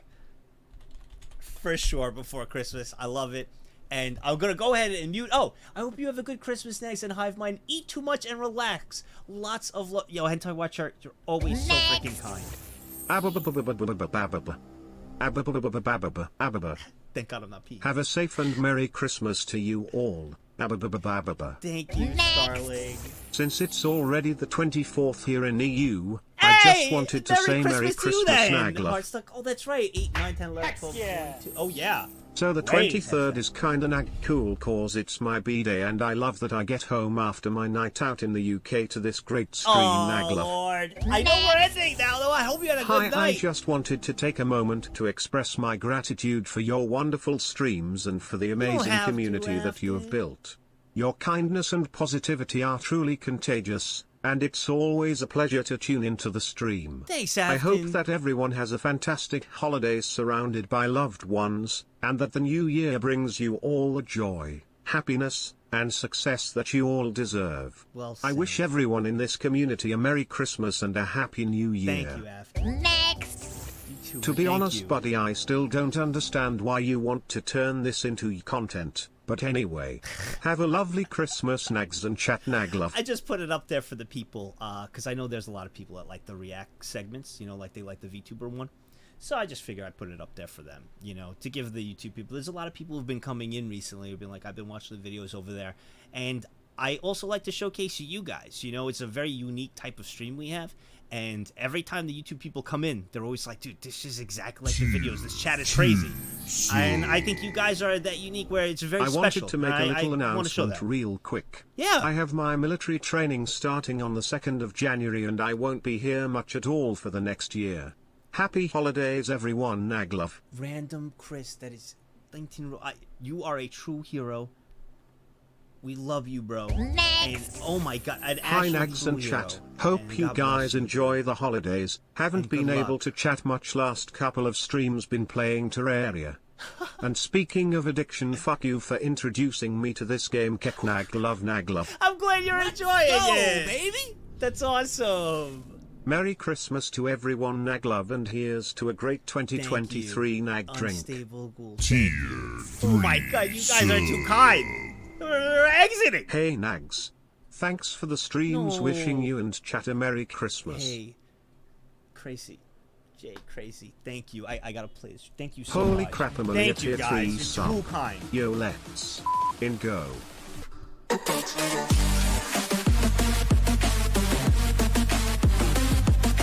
Before I go, I did have to send this message to Chad. Mom was asking me to make sure I said this.